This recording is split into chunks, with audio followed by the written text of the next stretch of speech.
Good morning, folks. Happy Friday. We're starting early today, sorry.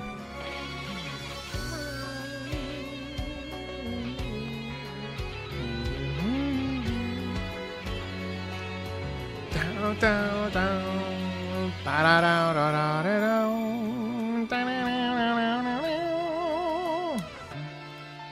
Ba-da-da-da-da-da-da-da. Da dee da da da da da da dee da da da da.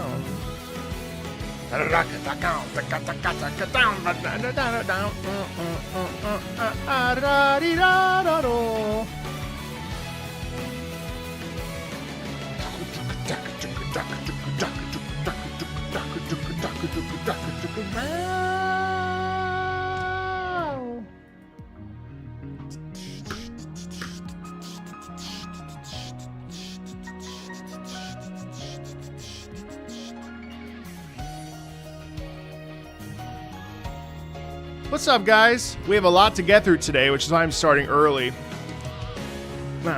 And I want to try to finish Kingdom Hearts again today. So after this, I'll be popping back over to Kingdom Hearts and doing some grinding. That.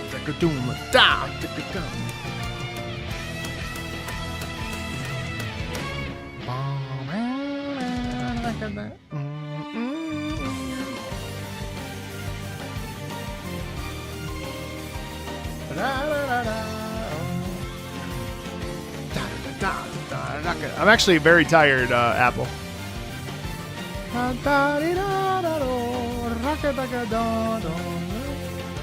Sorry to hear about Bobby Prince's passing, man. That's crazy.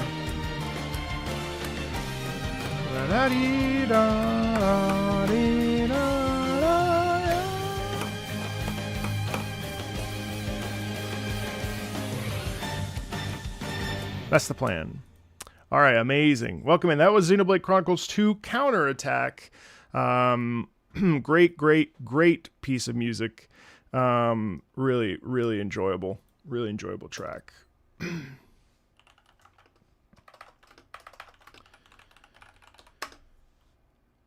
Yes, that's why I said it was horrible. I did. Yeah, I did hear the news. Very unfortunate. The game plan is as follows. The same thing we do every Friday. We will have no issues next month because, well, I was supposed to go to TennoCon, but I sprayed my ankle. So no TennoCon for me, which is very sad. My ankle hurts bad. Yes, that is the plan for later. Actually, I'm going to be getting to Xenoblade 1. Xenoblade 1 is so good. So good. I expect a slow trickle this morning because it's very early, at least for Eastern. Ankle sprains are awful. Yeah. It's only like week 1. Let's just say that healing is not linear. Yesterday, I got done with my stream and I was like, oh, fuck, my ankle kills. And it hurt so bad yesterday, but I'm just kind of riding the wave. So today's game plan is pretty straightforward. We have 2 Alien Isolation tracks. We have a Civ 5 track, Koru Observer, Umumusume. That's okay, Hylian. Mina the Hollower, Crash Tag Team Racing, Fire Emblem Engage, Octopath Traveler, Aether Gazer, Ragnarok Online, Monster Hunter Stories 3 or Dead by Daylight, Papa EO, Limbus Company, Baldur's Gate 2 or Civilization 3, Dark Souls 2, Mad World, Genshin Impact, Touhou 4, Gran Turismo 7, oh, Moon Over the Castle Line, Freedom Fighters,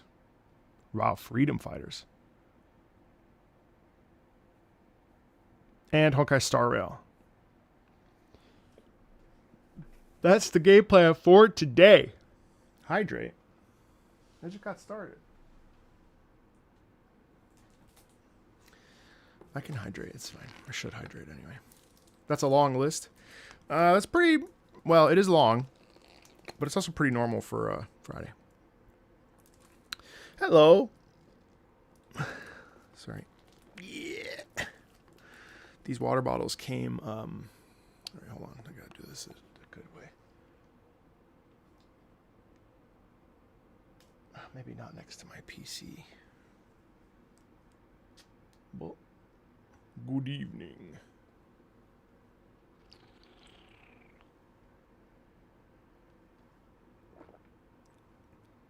Perfect. Yeah, it's a big day, and today we're finishing Kingdom Hearts 2, which I'm very Kingdom Hearts as well, which I'm very excited about after some grinding. Could I tone down the tongue clicking?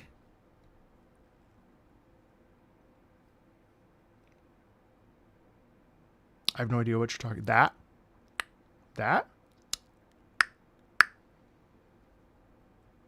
What? What do you mean tongue clicking? Also, it's not intentional, so I don't know that I can turn it down, but I'll try for you. When will I be doing the Kingdom Hearts stream? At 2:30. Hi, Renshin. Renshin, this weekend I'll be watching Cowboy Bebop for you. And for me, of course. Well, I don't do it intentionally, so... Hey, Zazzle. So I'll try not to. 2:30 Eastern. Same time as it's been the last 2 days. I will attempt to not do the thing that I am not aware I do. For you. Yes. I will attempt. Hey, Mr. Freaky. Just 9 minutes. You have a Friday off? That's amazing news. I don't think any viewer is here for tongue clicking. I won't do it on purpose. Let's put it that way. Yeah, so 5 hours. So 2:30 is 3, 4, 5. Well, you can do the math, but 3:30, 4:30, 5:30, 6:30, 7:30 p.m. your time in Scotland. All right. So again, today, Alien Isolation, Civ 5, Core Observer, Uma Musume, Mina the Hollower, Crash Tag Team Racing, Fire Emblem Engage, Octopath Traveler, Aether Gazer, Ragnarok Online, Monster Hunter Stories 3 or Dead by Daylight, Papa EO, Limbus Company or Limbus Company, Baldur's Gate 2, Civ 3, Dark Souls 2, Mad World, Genshin Impact, Touhou 4, Gran Turismo 7, Freedom Fighters, Honkai Star Rail. That is the plan. I hope everyone's doing really well. I hope you've had great weeks. See? Okay. See, not doing it intentionally. It's just a pregnant pause where I click my tongue. And now I will be self-conscious forever.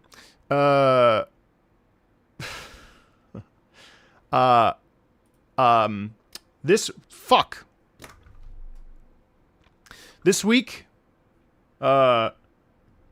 pregnant pause. This week, got into TCG, which is very exciting. Yesterday I was actually beating the bot on Magic Arena, which is great. I also picked up this little guy. I'm really excited about this, actually. Hey, Hmon. Yeah, probably Wrenching, no problem. We'll save it. Yeah, I can, that's fine. Pick this mat up today. Well, I was suffering alone, which was great. Or you were suffering alone, but now we will all suffer. Well, anyway, I picked up this really nice placemat for MTG. Look at that. Oh, hang on, the chroma key's on still. Well, you... Fuck! God damn it. Reaper.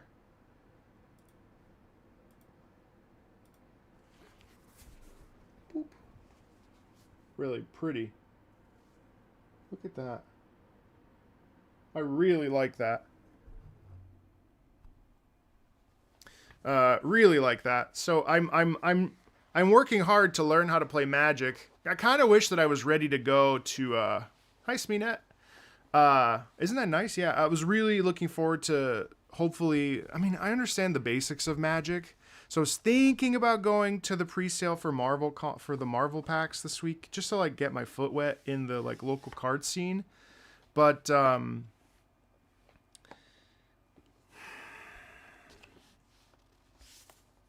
yeah, no, I know. I saw this artist, and that's why I wanted to buy it. Reaper, god damn it! But I have some starter decks coming in today. Unfortunately, I bought a booster. I shouldn't have done this, but I didn't know. I bought a booster thinking it would build out an entire deck, which was a mistake. Well, not a mistake, because now I have great field card. I have good field cards. I have good swamp cards. So I don't really know how it works for water or fire or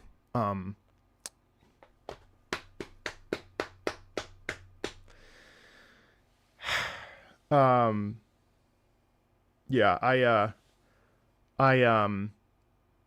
yeah, just trying to figure it out. But also the One Piece TCG also is coming today, and that's been a blast. The One Piece TCG is really straightforward. I'm a little bit annoyed saying water and fire. Wait, what do you mean? Is it aqua and hey Mello, what's up? Heavy day at work today, so I may see you all day. That's fine. Oh, blue and red? Okay, my bad. I thought it had a specific name. Well, wait, no, wait, what? But isn't it swamp? I don't understand. Why would it be blue and red if it's swamp, field? Swamp, field. Wouldn't it be water, mountain? Right. Will I ever show you cool pulls? I could. I see we already have different ideologies.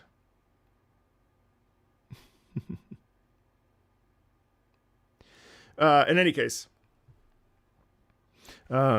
it's fun. I'm nervous to go to the local card scene, and I'm also nervous. Frankly, I'm kind of nervous about island, forest, swamp. That's what it is. Hi, Luna. I've been a little bit nervous about Bandai Namco because they keep popping out new freaking TCG. So between One Piece, Gundam, Digimon, of course, now they got the Naruto coming out in 2027. It's like, bro, hold on. Hey, Harkin. But I do like the One Piece TCG. The rule set's fun. Pretty straightforward in how you play. Much easier than Magic in some ways, but Magic is pretty straightforward too, if I'm honest. It's just the question of the cards, and then you get your mixed stuff. And here's what I did. I was up to the other day. Good morning. So these were I think these are the mixed cards. Oh no, this is the field cards. I was really happy with these. Some really nice, like I got some Dion, whatever that is. Just like random shit. I don't want to mess it up too much so it'll be nice to get the starter pack with Cloud, and then that has its own set of field cards. But I'll be happy to receive the land cards, because really what was crazy is I don't fully understand the instant Magic and the artifacts just yet. I mean, I understand them in Magic Arena, but not so much with how it works. I got one single plain card. I'm very cautious now. I don't think I'll be engaging too much with booster packs and stuff, because it's not fun to spend $200 and be like, oh, well, I can't do anything with these. At the very least, I have them, and if I want to play with them, I can, right? Okay, anyway, there's the mouth clicking.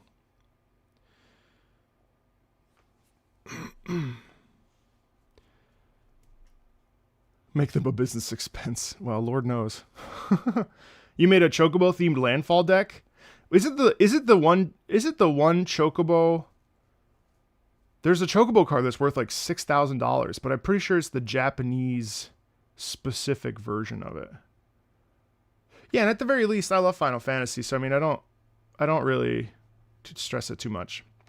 Okay, so that aside, let's talk about some points of business. Patreon stuff, anime stuff has been slightly inconsistent. Did get to some really good. Good morning, Dan. I did get to some great episodes of JoJo this week. I do plan to watch some Cowboy Bebop this weekend, of course. Hadn't forgot about it, just distracted because of the 2 week. It takes a little while to get back on the train from taking time off. So, but I won't have any other time off basically until, well, Christmas, barring any travel. So we'll be back with a full steam ahead, stuff for anime stuff on the Patreon. Anime uploads are still a go. Again, that channel's been a little quiet, but we do have some of the stuff that we watched on our specific live stream over on Patreon, so that will be up momentarily. Kingdom Hearts probably finished today after some grinding, and being able to beat the final boss. Thing beat my ass yesterday. Holy fuck. Did not expect that. Next week, last MTG thing. If you want cards and packs of land, grab a gift bundle or a regular bundle. Oh, okay. Okay, cool. Gift bundle or a regular bundle? Okay, cool. Kingdom Hearts has been great. Really in love with it, actually. Mouth click. Or tongue click. So that leaves Monday. So I think Monday... I think we're going to skip this month, Kirby, just because of just my brain. And next week is the last week of June. The 2 weeks of honeymoon obviously threw me off a bit. So we'll get there. So we'll get there. As far as games and streams, I think we're gonna pop into Star Fox 64 on Monday or Tuesday, to be ready for the remake next Thursday. So I want to pop in for it. Well, it'll be a short stream because it's only 2 hours. Really looking forward to that. And then I will likely start Chain of Memories, at the very least, the first world, probably next week. Good evening, good day. I'm enjoying Kingdom Hearts immensely. Of course, in July, we've got Rhythm Heaven. We've got maybe a short stream of Assassin's Creed Black Flag just to pop in. I'll probably play that solo. I do suspect we'll have a Ace Combat 3, 4, 5, 0 stream. 7, maybe. Unclear. There's a bunch of stuff coming out in July. August? Can't remember. Oh, I do want to hop into the split. Oh, yeah, Halo Remake. Thank you. Halo Remake will be July 28th. I'm trying to think what else. Yes, next week we'll be watching the Wuthering Waves 3.5 update, which I'm very excited about. And finishing the Segway quest for Lucilla, which I haven't done yet. Assault Horizon, maybe. Let's see. Rhythm Heaven is going to be super exciting. So I think we're good. I wanted to start a little early just so I could usually do my usual yapping. Oh, man, did you see the... I was going to say I want to try the new Splatoon thing. Splatoon mode. What's Dusk Fade? I do want to play Valor Mortis when it comes out in September. I'm not sure if I'll stream Fire Emblem, whatever that game is going to be. Fuck. I didn't realize that Yasmin was Filipino. So that's exciting. I have played SF6. I want to get back to it. Yeah. Okay. Anything else I need to tell you that is pertinent to you? I don't think so. Dusk Fade is an indie. Oh, that game. Yes. So many games I'm excited for, and it's making me not have motivation to play other games, just waiting for them to really... So true. So true. Yeah. Okay. Later today, there'll be a non-gamer episode up after the stream. I think that's it, guys. I figured I would just catch you up on some... You know, I don't really care about Tifa. I really don't. I would have preferred Vega. Tifa's fine. I'm not about it. Do I have a cat? No, but I have 2 dogs. But I don't really... Final Fantasy VII, I mean, it's whatever.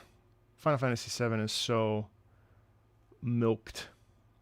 And I'm waiting... Yes, of course. And I'm waiting for the Xenoblade 2 update for the Switch.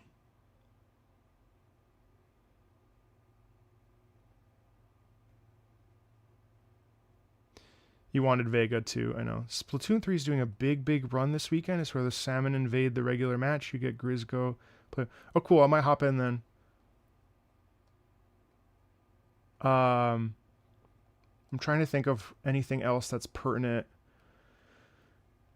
Adventures of Elliot. Yeah, I'm going to pop in there.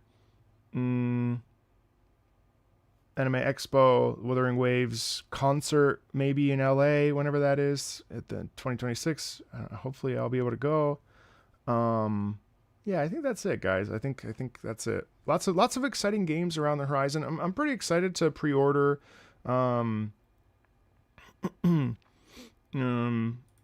excited to pre-order GTA 6. I know not everybody here will be down. Sonic's B-Day stream is hosted by Rogers Base and Games Cage. When is that? Did you see their Sonic Frontiers Definitive Edition Switch 2 copies out at like Walmart, but they've never announced it yet, which I'm probably waiting for the Sonic B-Day stream. I did invite Games Cage to come on the channel, but we haven't been able to lock down a date. Yeah, there's a whole solo mode for coming out in July. I do hope you'll check out Shneznaya's live performance. Yeah, I'll definitely do that. I won't be playing Genshin, but I'll happily check out the music. I did make like a whole post about not really talking about gacha as much, which to be fair, I don't think I talk about gacha as much. I pretty much only talk about Wuthering Waves here and there. It's, you know. Oh, Persona 4 looks great. Can't say enough how much I'm excited to stream it in February. Really excited. Fan-led Sonic 35th online concert. Oh wow, okay, I'll have to watch that. June 23rd. That's next Monday. Cool. Okay. Actually, did you hear the new rendition of what's it called? It actually sounds great. Not that I remember the old one to be. See, I'm untainted by Persona. So listen to this. Listen how good this sounds. Can't really tell the difference between the original and the remake, but. Case. In the real world, he lives the life of a Japanese teenager. Daily life and encounters with people lead to the growth of both the protagonist and his persona. Hey, I'm no man! That sounds so clean to me. But I really like Persona 4, what I've played of it. So Persona 4 is definitely the one I am most excited about. Guild Wars music, yes. Heartbreak, yeah, Heartbreak, yep. Okay, I think we're ready to start. See ya, Hylian. Yeah, we'll see you later today. Okay. Why don't we get started, shall we? So this is 1702. If anybody else has anything else to say, let me know. But otherwise, we'll just dive in. Anybody else okay? Anybody else have anything pressing that they want to add to the conversation? Before I lock in for some analysis. Obviously, we'll talk between tracks, so no biggie. But just want to make sure that everyone has the stage in case they have something they want to share or add. You're good? We good.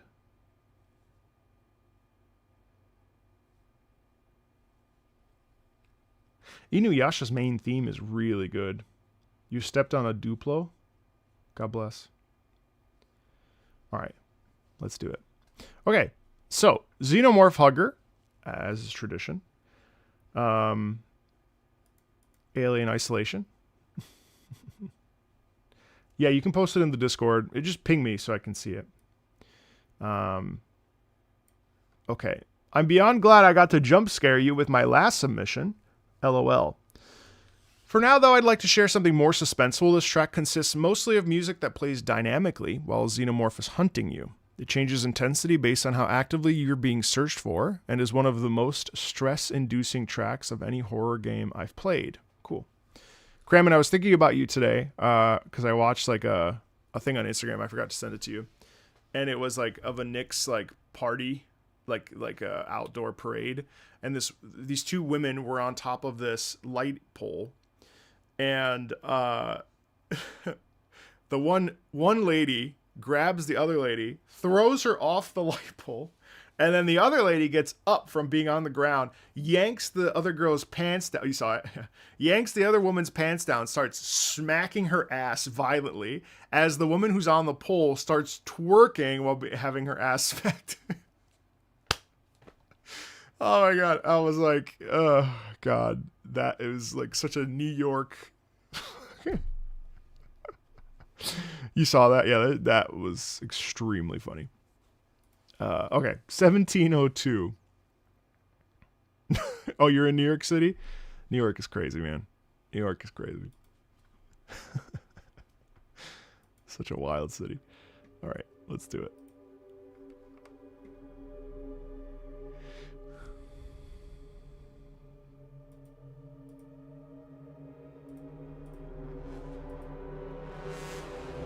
Link.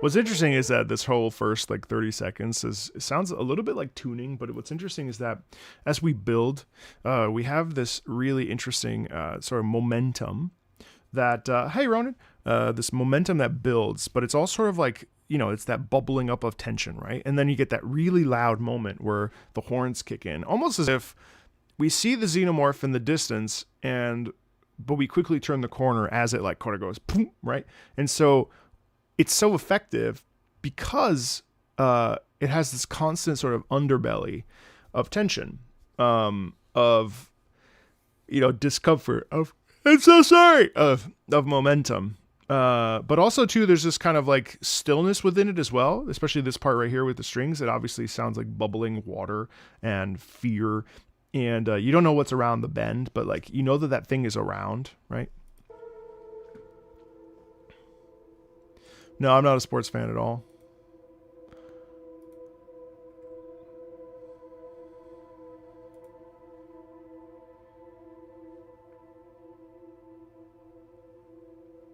See, and then it pulls back and it gets really quiet.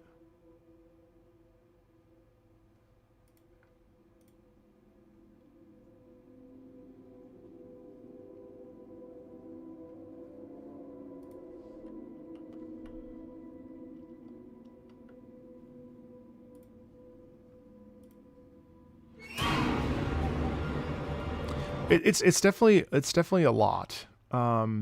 It's very sort of exhausting to listen to. Even a minute, it's like, bro, okay, yeah, okay.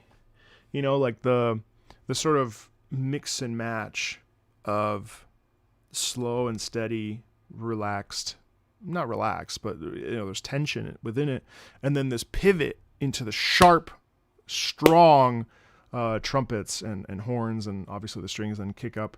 It's very tiring.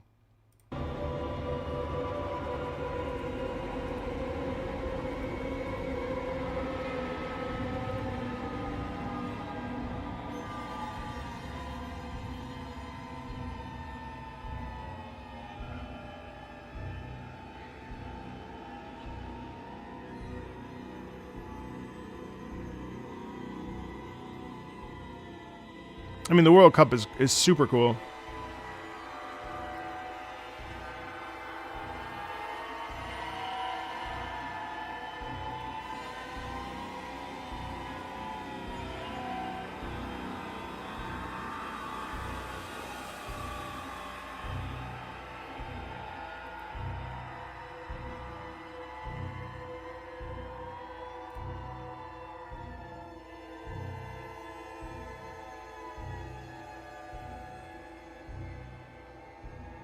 Note the sort of measured boom, boom, boom, boom, boom.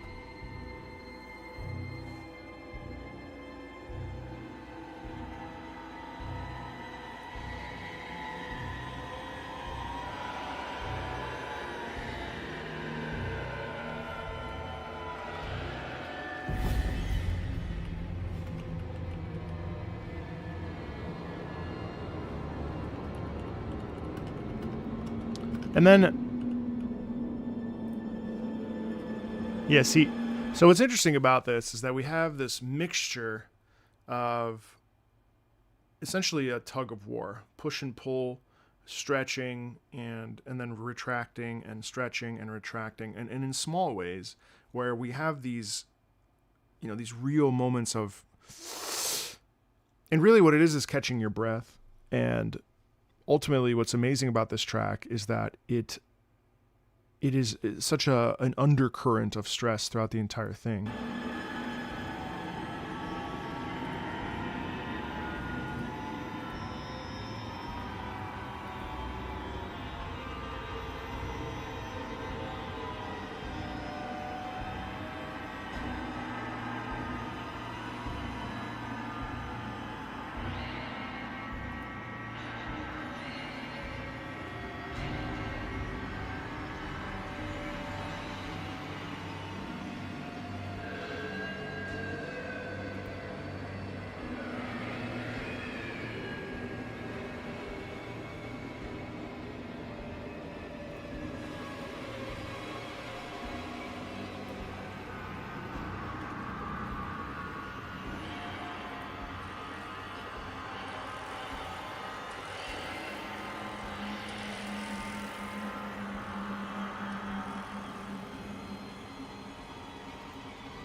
So then, it's an amazing, interesting thing because it is a constant sense of distress, but it does so in sort of like it meanders around a little bit, so you're not like stuck in the feeling.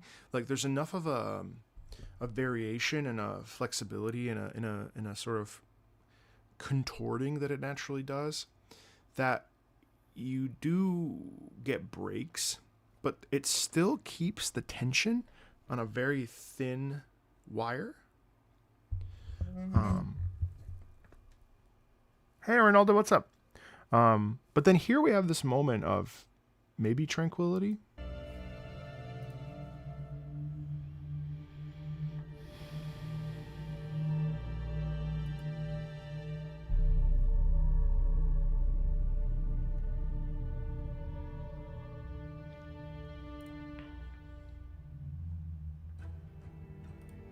And as far as like, is it music? Definitely. And actually, this is actually quite sad, right? So here you have ya ya dum dum dum dum. Now there's no melody in sight per se, and we do need melody, I think, to really produce something truly memorable. But it doesn't mean that in the moment while playing Alien Isolation, this is doing major heavy lifting. Now, I bet you the game is plenty scary without music on, but this sort of incessant churn that's happening underneath experiences and, you know, the horns and the trumpets and so on and so forth, this stuff creates so much more latent tension that sort of permeates wherever the xenomorph is. It's very interesting.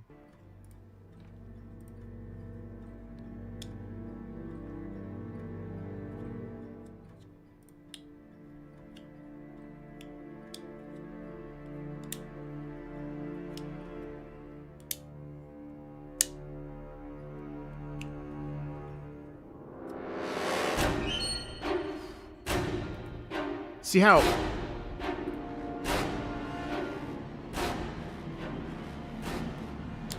oof.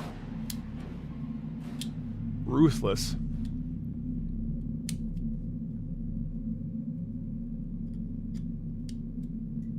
And it's an interesting experience to listen to music like this because it's not...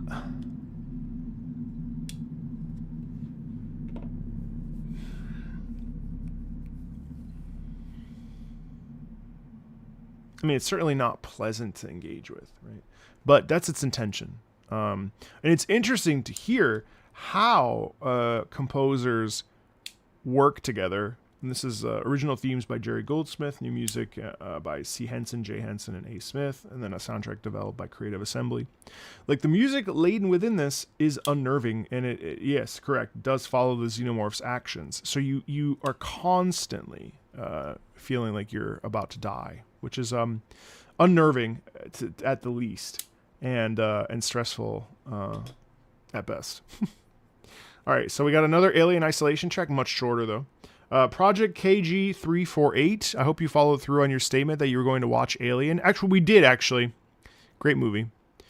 This track, absolutely beautiful recreation. Oh, it's a recreation of the opening theme, only lacking in the movie's motif since Alien Isolation has its own main themes and motif. It's used at a point in the game where you can look out and see a tan, gaseous planet, as well mirroring the title screen of the film in a glorious homage. We did actually watch Alien. It's quite good.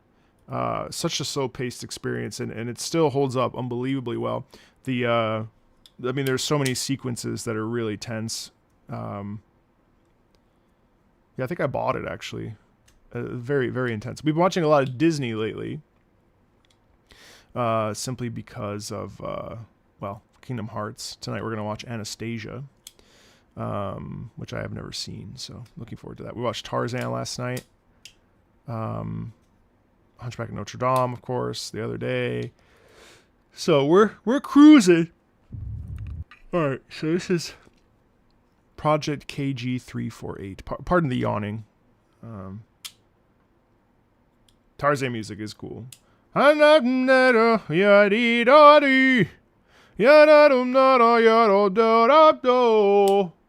be there. Don't you cry, now you'll be in my heart. Yes, you'll be in my heart. It's never now and forevermore.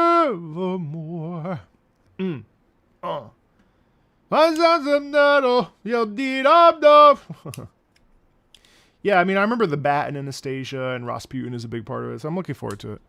I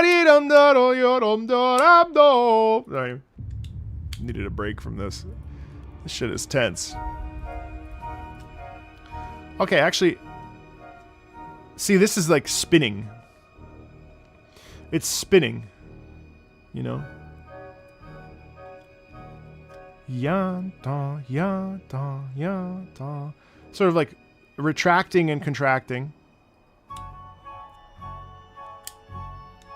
And it's really like seeing something and trying to put together the piece of the puzzle, but also like knowing that you're in a very specific circumstance. I'm excited. Once Upon a December.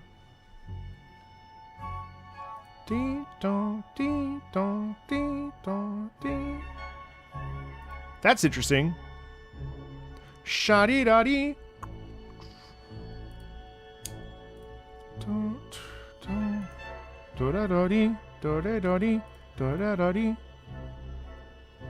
Alien Isolation is not wintry. You're thinking of Fireteam Elite. Beepa beepa. Also the nice like sort of callbacks in there. Ding dong ding dong ding. Shampy puppy puppy puppy.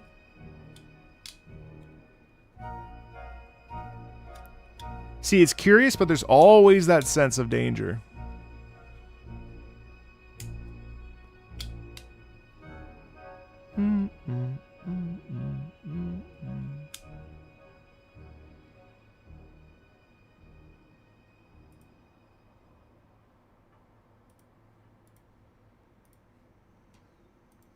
Short and sweet. Yeah, so it's interesting because you really feel like the spinning of the gaseous planet, right? And that sort of like it just feels like you're in a space station, essentially orbiting a planet, and you're just kind of free falling essentially, and you can't do anything, you know. Yeah, we'll take care of it. Yeah, that sounds good to me. Do that for next month. That works. Yeah, cool. Both very tense. I like this track more because at the very least, like, it has a pattern that's recognizable and it moves. All right, Civ 5, Venice Beach. Oh, sorry, Venice Peace theme. Rocco o Sonata. Going back a whole Civ game. Venice Beach. That's so funny. Civ 5 was notable for its wide array of music due to its peace and wartime themes for each civilization. Italy tends to not get music representation outside of Rome in the series, but Venice in 5 represented one of the most unique mechanics in the game's history. The song, composed by the principal trumpeter of the Viennese court in the late 16th century, is a wonderful piece of Italian musical history. Venice Peace theme. Rocco o Sonata.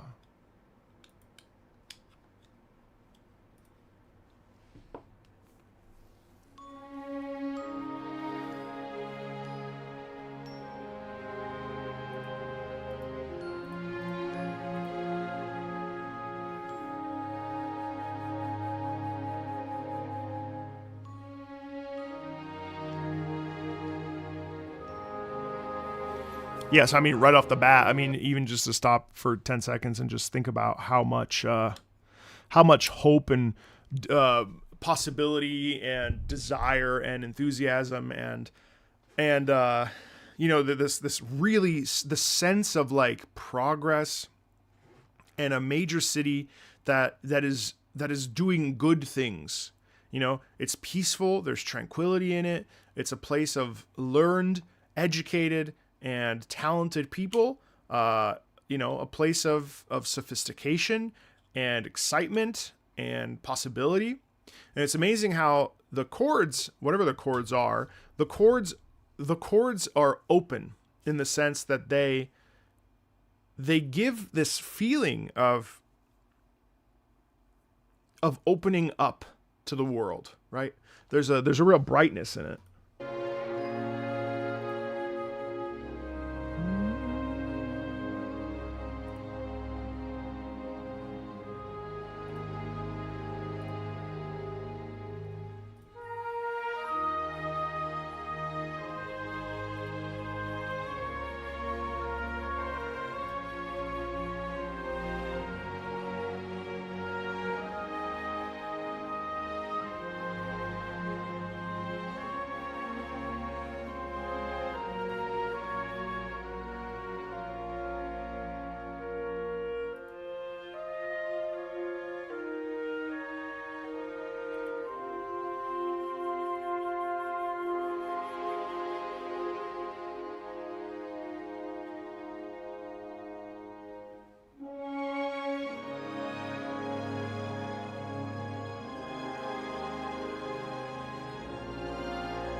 And amazingly, the long sustained bowing there, and then we have a little bit of sort of walking and gallivanting around. This really feels like it's looking upon, if you were to pull back onto Venice and you were to look at the entire city and its canal structure and you know, the way that it's structured and the way that it's organized, it just is a marvel, right? And so that is a sound of like just adoration, you know, adoration for a space, almost a celebratory thing, you know.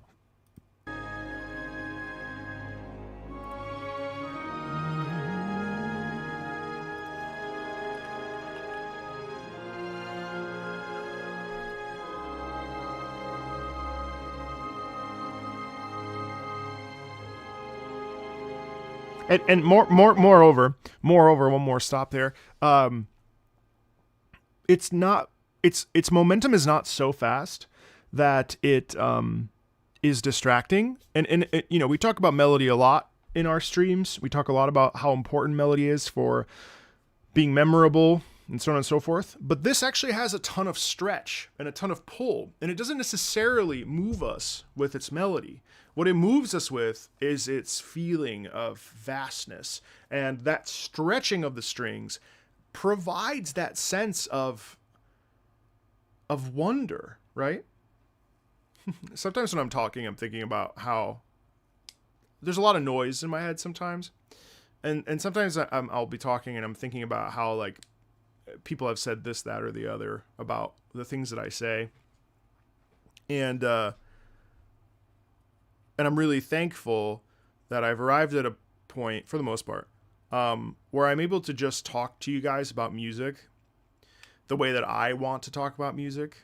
And I'm very appreciative that you guys connect with the way that I talk about music, and it like speaks to you in some way. At the very least, you're here for the good vibes or my, winning personality, which is, not award winning, not yet, but I appreciate that. And I'm very grateful that people want to be here in whatever capacity for whatever streams or videos, who just enjoy music the way that I do, or at the very least are intrigued by how music can transport us and teleport us to different places. So I don't know, maybe this piece is making me feel some sort of way, but I just wanted to say thank you for enjoying music. Hey Gabe, enjoying music or enjoying what I have to say about music, because music's very special and very important. And we can approach music in different ways. There was this beautiful comment I saw on my Fire Emblem stream yesterday where someone was talking about meter. And they were talking about how because of the time signature 7/8, that's why the piece sounded the way it did. And I have to say that I don't approach music like that at all. I approach it very much from the heart, from the soul essence, which is why I really enjoyed asking Nobuo Uematsu about how he connected to music and how he writes. And notice that he did say that emotion is first, but if he has to add some flavor, he'll do like a G7 or a C chord, but he's not sitting there thinking in excess on theory. And I found that very, very, very telling and also very inspiring, because it goes to show that while theory is interesting and theory is useful and theory has a purpose and a belonging, most composers, once they're established in the way that they create, they're not really sitting and thinking about theory. They're thinking about what the emotion and the storytelling that they want to convey through their spirit. And that's why I'm right and everyone else is wrong. So you've chosen the right streamer. You've chosen the right YouTuber.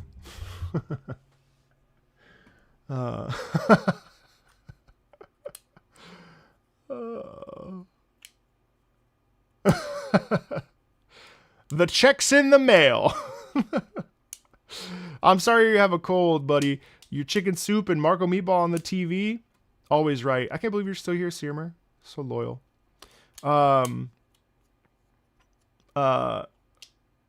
Enjoy the TV. Enjoy the Marco Meatball TV. I bought a Philips head shaver, and it's pretty amazing how the other one I have is like $30 and this one was about $120. I gotta say, this is a cleaner shave for sure, and it's a little bit less aggressive on my scalp. So I've been enjoying it so much, and even I just caught myself like.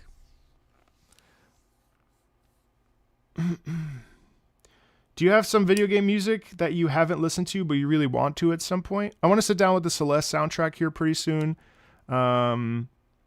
Basically anything I haven't heard I want to hear in one way or another. Rubbing it for good luck. You definitely get... Yeah, you do. Less irritation, yeah. I haven't heard any Citizen Sleeper, no. Oh, no, that's not true. I'm sure I've heard some. Exclamation point song list? You're an art critique what? You're an art critique professor? I've studied plastic art more than music, but when it comes to critique, it's not so different. I encourage learning and describing music. It makes you see things differently. Yeah. You're an art critique professor? What does that mean? What a cool job. An art critique professor? Yeah, I know Celeste is amazing. I'm sure I would love it. Does your chicken soup have pasta? Like ramen, but it's not ramen? Yes. Your song's not done. You know I do this. Are you rushing me? You know I do this, so we go on tangents. Your song's not done. We have another couple minutes. Julia, what are you doing?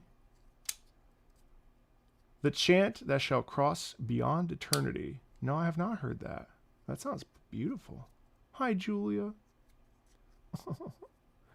Anyway, let's continue on.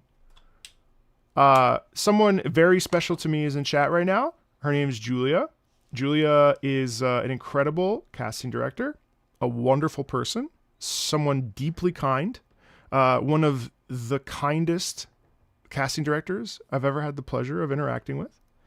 She is a beautiful person, beautiful soul, and a big believer in Marco Meatball and in Marco the voice actor too, even though I've somewhat slowed down a little bit. I had an audition the other day, Julie. I actually thought of you because I like gave it my whole ass. Of course, they wanted an Italian accent, but hopefully I book it because yeah, I was like, what would Julia tell me to do? All right, I need to block this. Yeah. Anyway, hopefully I book. I'll tell you if I book. Okay. Anyway, we're listening to Civ 5. Have her on for a non-gamer reacts. How could I possibly have Julia on for a non-gamer reacts? She's literally casted like the last like 4 Zelda games.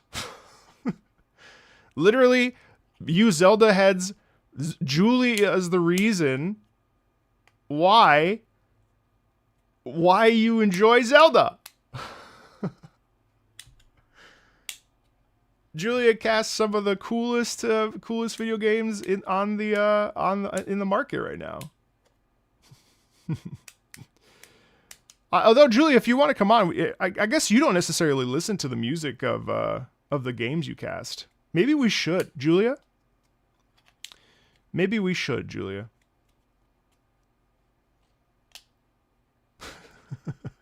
So about that Ocarina of Time remake, Julia.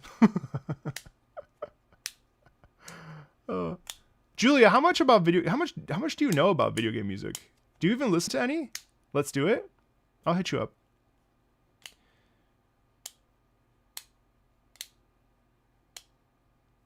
No, Dan, no. Dan, no. We can't do that. It's not yours. Okay. OOT is not Julia's. All right, I've singled Julia out enough. Let's move on. All right. Anyway, back to Venice. Sorry, Julia, I had to give you a shout because I miss you. All right, let's go.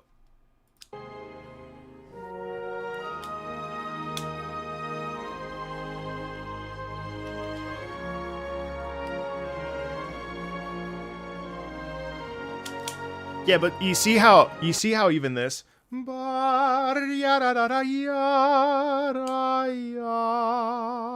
you see how even that is a celebratory and a sort of an awakening kind of sound? Just the trill and the way that it kind of meanders around the note, because really it doesn't need to do that. It could just go, but instead it goes,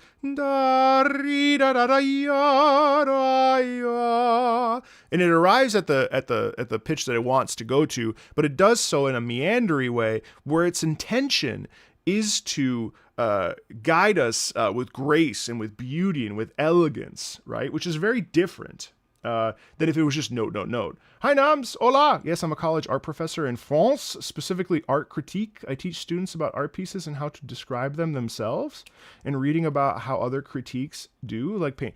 Hey, you know what's funny? I was at the Louvre 2 weeks ago, had an incredible guide who was a younger guy, and he had just gotten his certification to actually, I think I got my neurovirus at the Louvre, actually, based on how many fucking people were there. But one of the most interesting paintings there was, well, there were a couple really beautiful ones. I found it interesting that, well, I shouldn't show this one because it's kind of graphic, but it is like painting. But it's okay. I found the story of the Mona Lisa so interesting. And what's amazing to me about the Mona Lisa is that you're in the like room with the Mona Lisa, and you turn the corner and you have this like 80-foot gigantic, stunning painting. No one talks about it. It's very interesting how really the Virgin on the Rock is probably even, don't mind this guy's head in the picture, but like the Virgin on the Rock is probably even more poignant and important. And it definitely influenced people like Raphael much more based on what our guide told us. Right. But I found that very interesting. Also look at this marble. So this is a very famous, oh, you met Patricia Somerset? Yeah, she's so nice. She seems very nice. Look at how this marble, you can literally see wetness on the marble. And I find that truly fascinating. Like just an incredible level of detail with these marble sculptors, and how they are able to, I forget who made this. This is the Aquila. Just truly like just a fascinating, look at how many people were in this stupid fucking room. Look at that. Neurovirus City. That's where I got my neuroviruses. No way.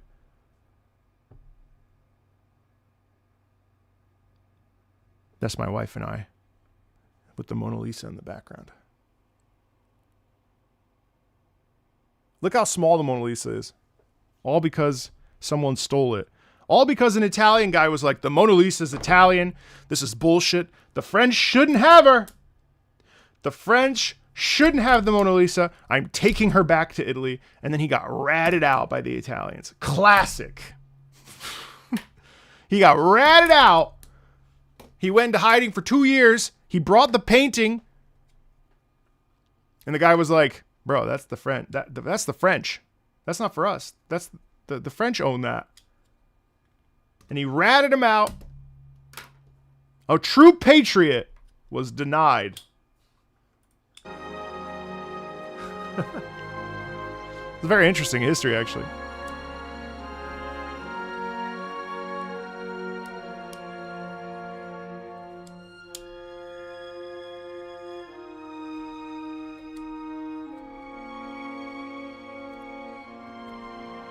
Yeah. That's interesting. It's also a bit of a prayer here, which is very interesting, because if you notice the way that it goes very slow and very methodical, and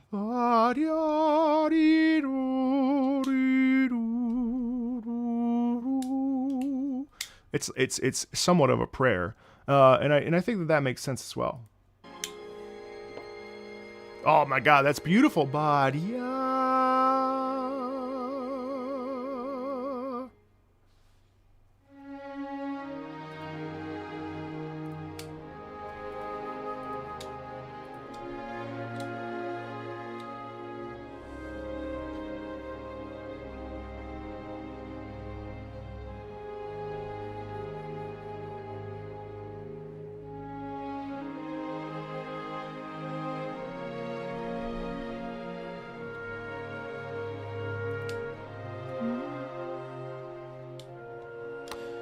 What I would comment on and what I find interesting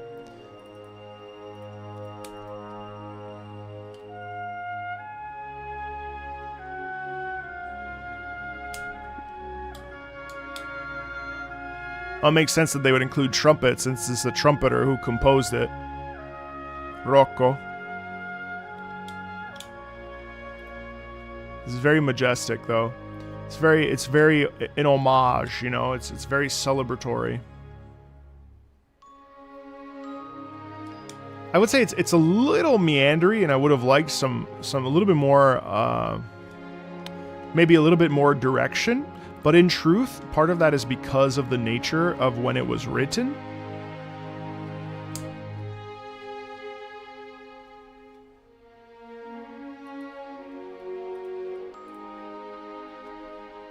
I enjoyed the Louvre very much. And then a natural resolution and conclusion. Really, I mean, gorgeous. Super gorgeous. Gold star. Great job. Really nice. Really nice to listen to. I mean, but I'm always going to be a sucker for this. Bro, I could not believe... I love all sorts of video game music. And the fact that there was a person who I responded to in my comments, I don't respond to comments very much. Like even today, someone said, you got to stop with the AI and generic mid thumbnails. First of all, no thumbnail we use is AI. Second of all, not generic. So fuck you. Second of all, don't respond to that. That's just trash comments. Second of all, there was a person who firmly believed, I think I brought this up last week, but I'm still incensed. There was a person who said, man, you know, it was because of the damn Kirby track that I accidentally skipped past, because let's be real, that Kirby track wasn't great. But I should have listened to the melody at least. And I should have listened to the whole track. But this person was like, well, sometimes Marco's background rears its ugly head because he clearly grew up with classical music and hey Raptor, hey Kuzu, thank you for those 3 stream streaks. Clearly he grew up listening to classical music and opera, and so clearly he prefers that music to everything else. When? How many videos have I made about how much fucking classical music sucks? Well, the industry anyway. At least 5! I think it's like 4. So I responded, I said, bro, I did not grow up with classical music. At all. I'm the reason my parents went to see opera. You think my dad was like, opera? What? My dad fucking hated opera. He was like, opera? And I responded to that guy, and then that guy didn't answer. So, I hid them from the channel. And we moved on. Because I have to be the guy. Chat, community, I need to protect you. And how do I do that? By taking the arrows. By taking the arrows and hiding, protecting you from these people.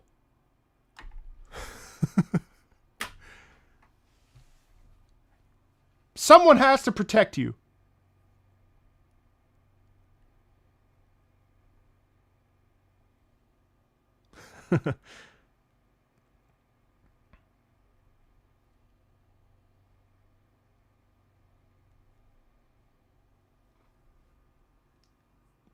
I always tank arrows. I have to tank them because I have to remove the bad eggs.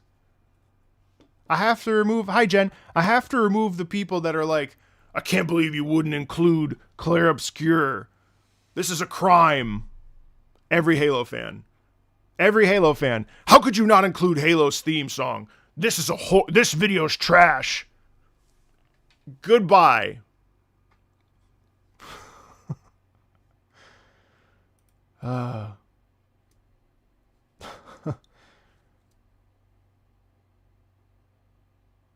It's like YouTube comments are like, it's just farts.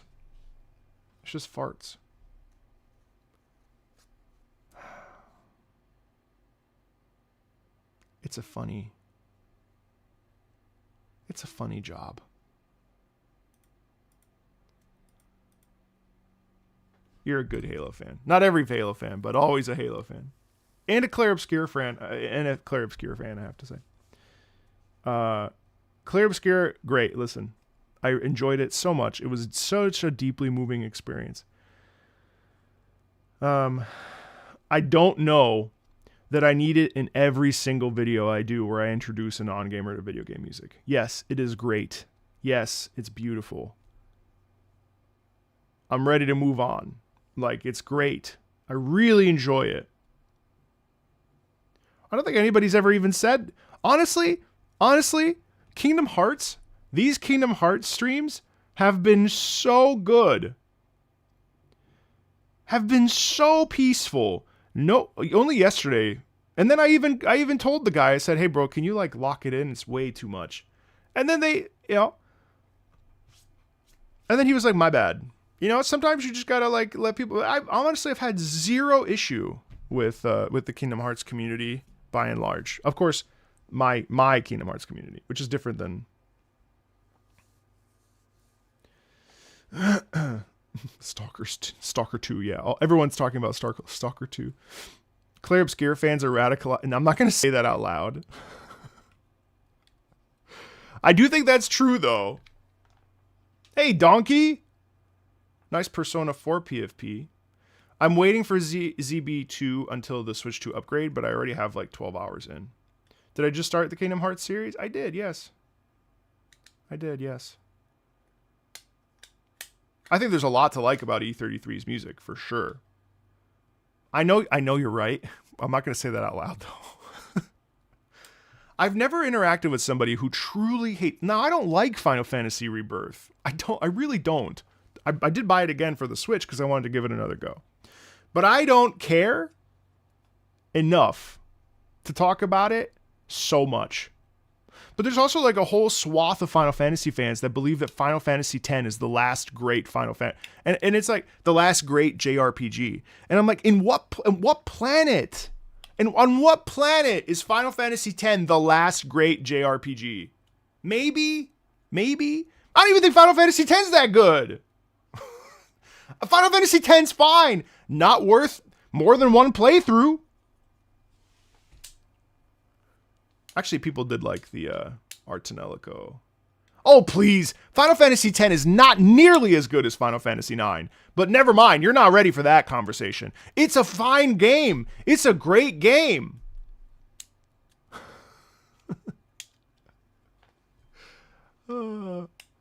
Yeah, no, I like ZB2. I'm waiting for the moment when things pivot. I just finished chapter 3. I'm in the belly of the whale, but I'm looking forward to the update.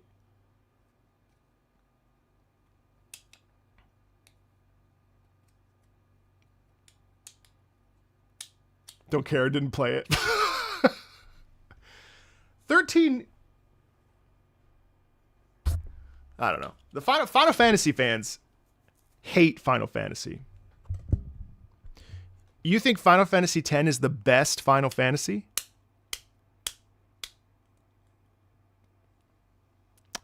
Who am I to tell you you're wrong? Who am I to tell you you're wrong? Nobody. I can't tell you that. 10-2 is underrated. 13 just gave me a little bit of vertigo. Oh yeah, 13. Hey Dustin, what's up? 33 Immortals. Yes, it looks fun. I wanted to. Oh, it's the Spiritfarer team. All right, I'll buy that. The Crystal Bearers. I haven't. You know what Final Fantasy I truly hate? Final Fantasy Tactics. I do not like tactics games. So as far as I'm concerned, Final Fantasy Tactics is the worst. I'm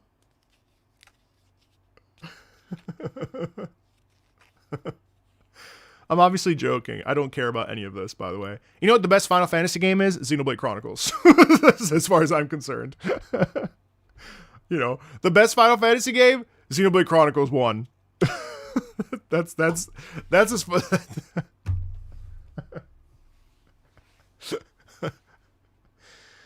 You know, I will say, in all truth, I actually didn't.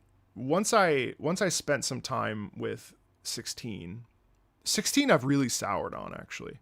I think I'd rather play Final Fantasy VII Remake and Rebirth than play 16 ever again. 16 just wasn't for me at all. The hallway design, the you know, it was very much made by an MMO team, which is fine. I mean, I have no problem with that team, but it was like hallway, small monster plus big monster, hallway, boss, cutscene. Consistently. And you know, I've actually never played Abe's Odyssey. Never interested me at all. But anyway, yes, that person in particular, Epitaph. See, I don't like DMC really. If there is a remake, I'll play it at some point. But like DMC 5 does absolutely nothing for me. I just don't care. But I did like the icons though. Yes, I thought that concept was really cool. But I didn't like the Titan fight, and everyone loses their fucking shit over the Titan fight. Bro, the Titan fight was the one I liked the least. The Bahamut fight. Now that's my money. But yeah, I didn't care for the. If I've covered sea shanties? No.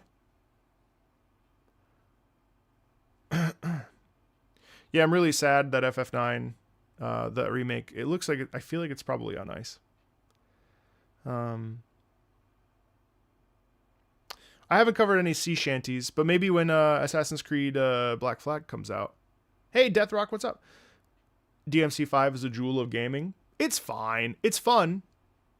I get bored. I get bored with Bayonetta, and although I don't think Siren's here, but I finally bought Astral Chain, and Astral Chain, pretty cool.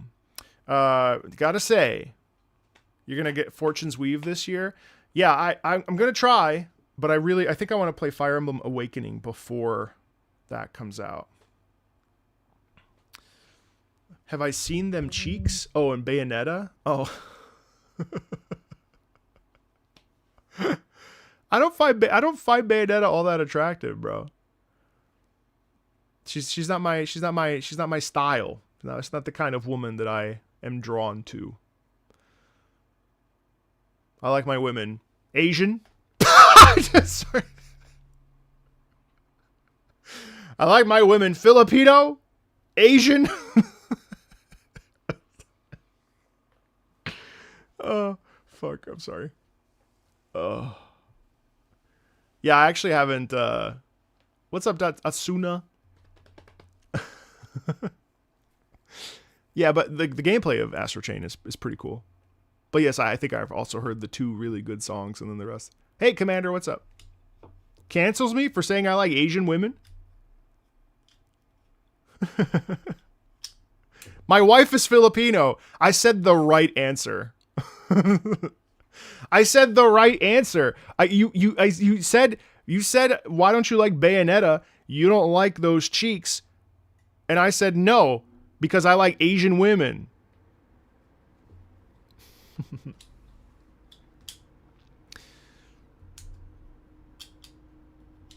I wanted to buy a Ghost in the Shell shirt recently, but I can't because all her titties are out everywhere. I literally can't. I can't buy a single Ghost in the Shell paraphernalia anything because her tits are everywhere. Like, my wife's 5'3". Filipina? No, I mean technically it's Filipino. The Filipino people. I don't think Filipino or Filipino. Watch.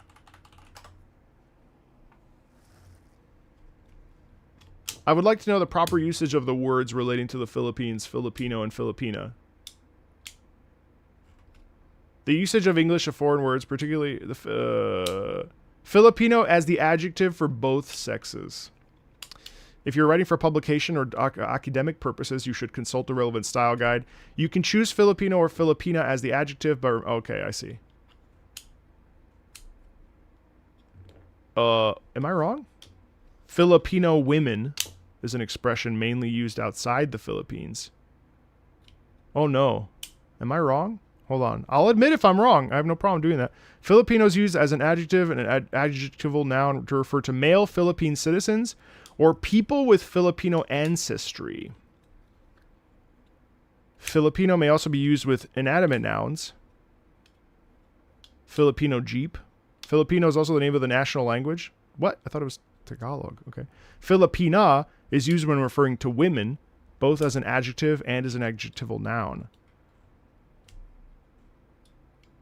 The fully anglicized adjective is Philippine, therefore someone using the term Filipino and Filipinas choosing to use the Spanish words and some of the Spanish grammar rules still apply.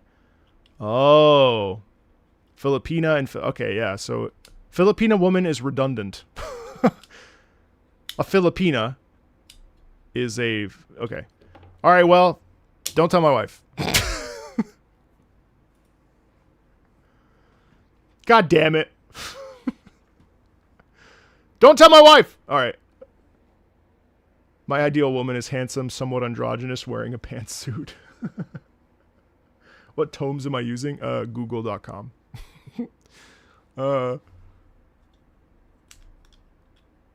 I reacted to Iron Blooded Orphans. There was one track on the channel. There's more to come, though, at some point. All right, Koru Observer. You guys got me totally sidetracked. How could you do this to me?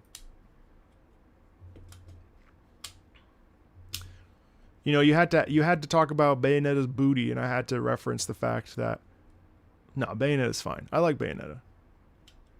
Come on, boys. I just don't like those games. I get bored. Which is, you'd be like, well, why do you like Wuthering Waves so much? It's the same fucking thing.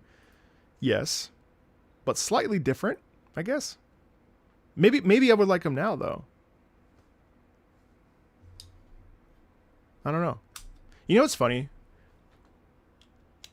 When I was in grad school, or no, in undergrad, there were a lot of foreign students from China and from Japan, and Asia, and they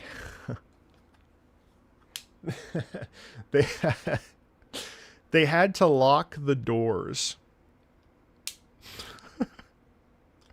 because the white boys would. Some of you probably would sneak in there and be creepy. Oh, that's not funny, but it is funny. Because they would literally, because they would just be like stowaway white boys that would just like sneak in there.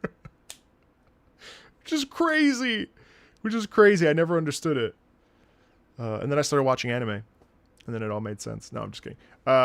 Yeah, that's really strange. What do I mean, close the doors? They had to lock the doors because, you could get into the dorms as you wanted, to go into the building. But the problem is that there were a bunch of dudes that would just like kind of hang out in the Asian dorm. And that was unsafe for the Asian women because it was a woman's dorm just for Asian women. And, yeah, needless to say. They were like, oh God. Asuka. Rei Ayanami. What is a dorm?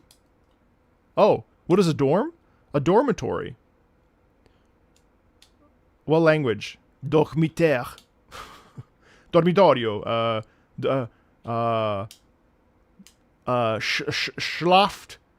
Schlachtfassen. I don't know. It's a place where students sleep on the college campus.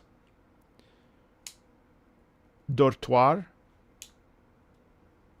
Dortoir. That's what I said. All we French people are always the same. I swear to God. I'm French. In French. You know what else is in French? Foncule. Just kidding.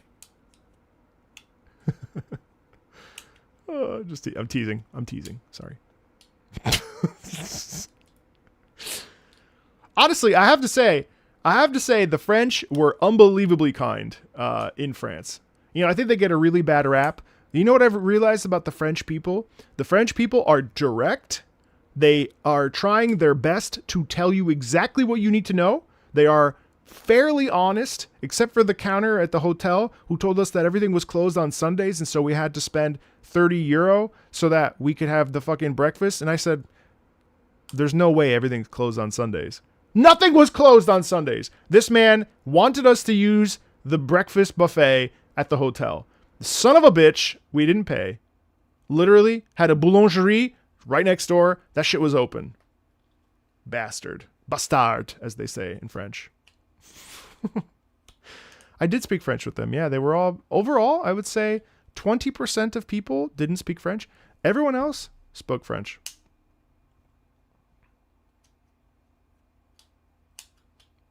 Far and away, everyone spoke French.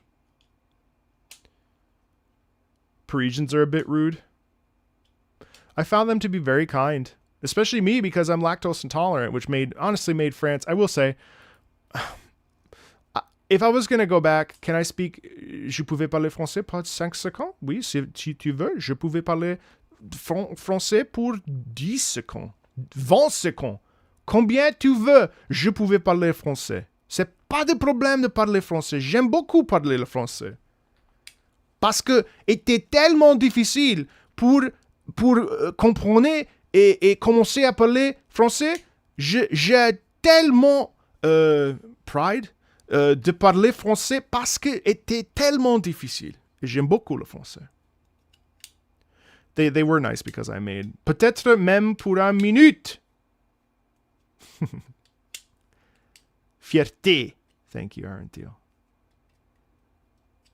We are so bad at English. I really don't think that that's true.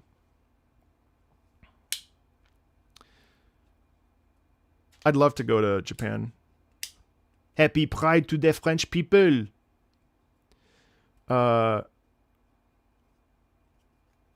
Some people, yeah, I mean, even as an Englishman, I wouldn't say the French are rude. Don't tell they're Brits. But what I will say is the bastards cannot drive to save their lives.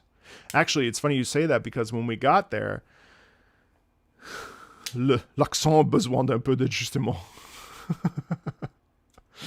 What I will tell you is that when we got into the taxi, and the taxi hit another taxi's mirror, and then they did the most French thing ever. The other taxi that got hit pulled in front of our taxi, and then they both got out, and my taxi driver was like, "Oh, no, pas de problème, pas de problème," and the other guy was, "Ah, fuck it, and then my guy got out, and he walks over, and he goes, "Oh no, c'est bon," and then the other guy was like, "Oh," and then the other guy. And then my guy just got back in the car, and it was the most French thing I've ever seen because they were basically like, "Okay, fuck you," and then they just got back in their cars and drove away. It was the funniest thing I've ever seen. Because if you get into a fender bender in the United States, you have to they get the insurance and so on and so forth. No, these guys were French though. These guys were French. It was very funny.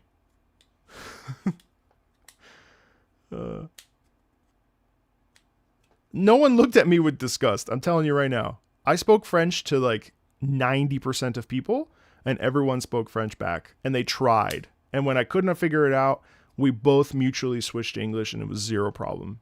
I did not see any disgust. I think that might not be true. Truly.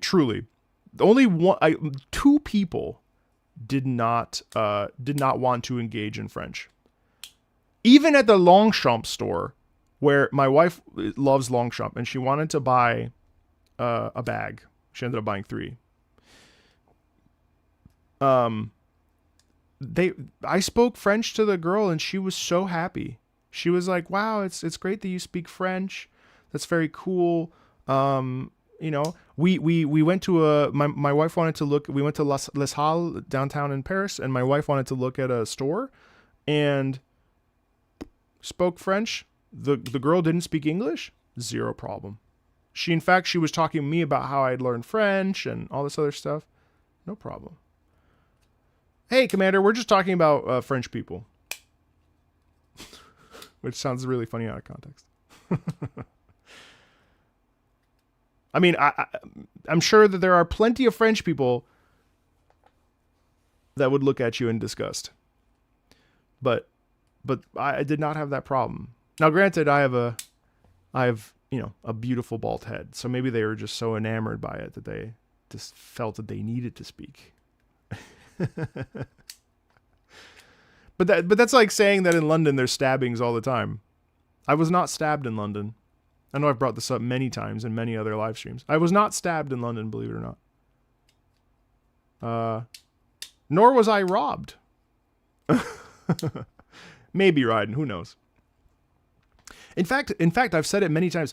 I will say for the French people in the chat, Paris was very dirty, and I was kind of depressed by it.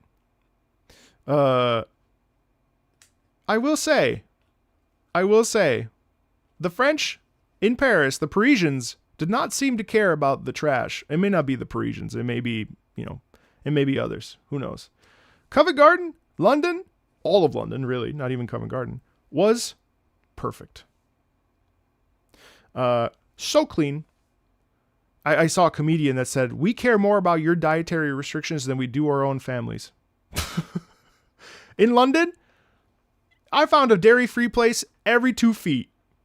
Yeah.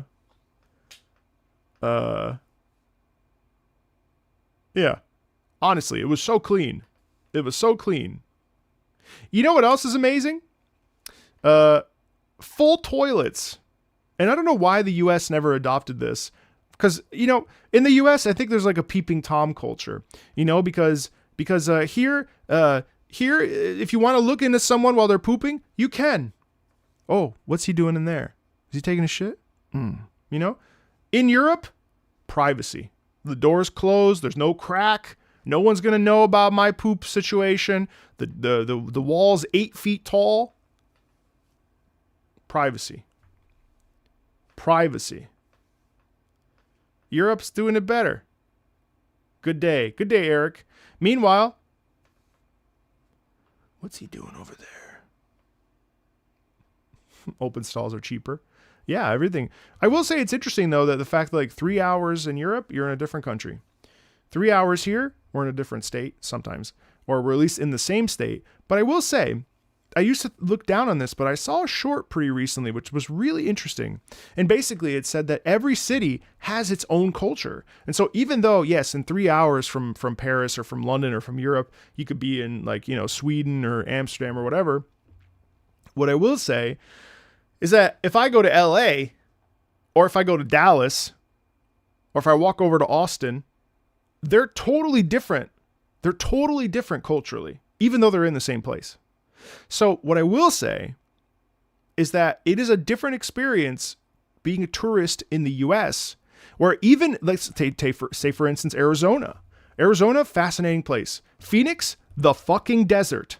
Phoenix, the desert. Tucson, the desert, but granola. Flagstaff, giant evergreens. The Sedona, red rocks. The Grand Canyon. Like, it's crazy how even within 4 hours, you're in a completely different climate. It's very interesting. But Phoenix doesn't suck. The food's good in Phoenix, for what it's worth. Well, I guess Phoenix sucks. But I had a good time there. I lived there for like 8 weeks. Okay. This is why I started at 9. This is why I started early.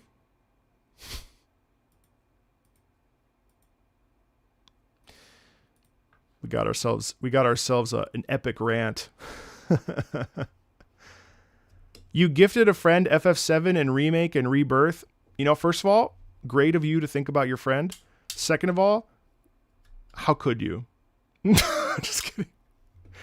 The problem with Remake and Rebirth is that Sephiroth is featured so much that unless you have the context of 7 itself, I'm not sure. It's like, who is this man? Why is he constantly around?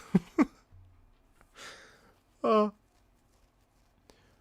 to be fair, it doesn't matter what game you start. As long as you know what? And then this is why gatekeeping, we shouldn't do it. Because you know what? It doesn't matter. Oh God, not another hater. Oh bro, are you new? Are you new here? I'm not a hater, actually. I'm a moderate disliker. I'm not a hater. I don't care. You can't, Jack, you must have not been in here. We literally talked about this 20 minutes ago. I don't care what Final Fantasy, because it's the same thing. Here's the thing.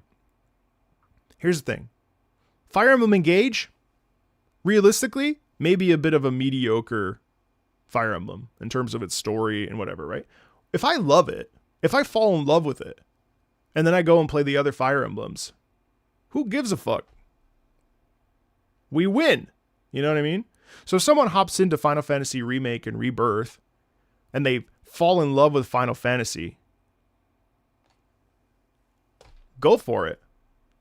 If you're like, oh my God, this was amazing, I have to play the original. Everyone wins. You win. You get tired of the turn-based criers. I don't have a preference for turn-based or not. In fact, I probably default to less turn-based. I've been playing Final Fantasy VI, and I'm like, okay, yeah. Well, I've already played the first like 10 hours, so I'm playing it again, but it's like, it's so slow. No, I actually rebought Rebirth because I am enjoying Kingdom Hearts so much.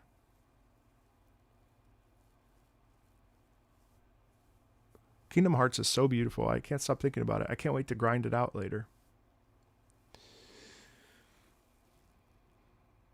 I had not heard that version, yeah.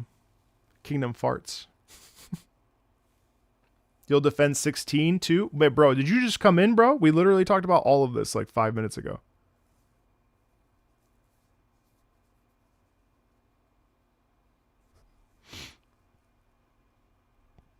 I was literally talking about how much I dislike 16.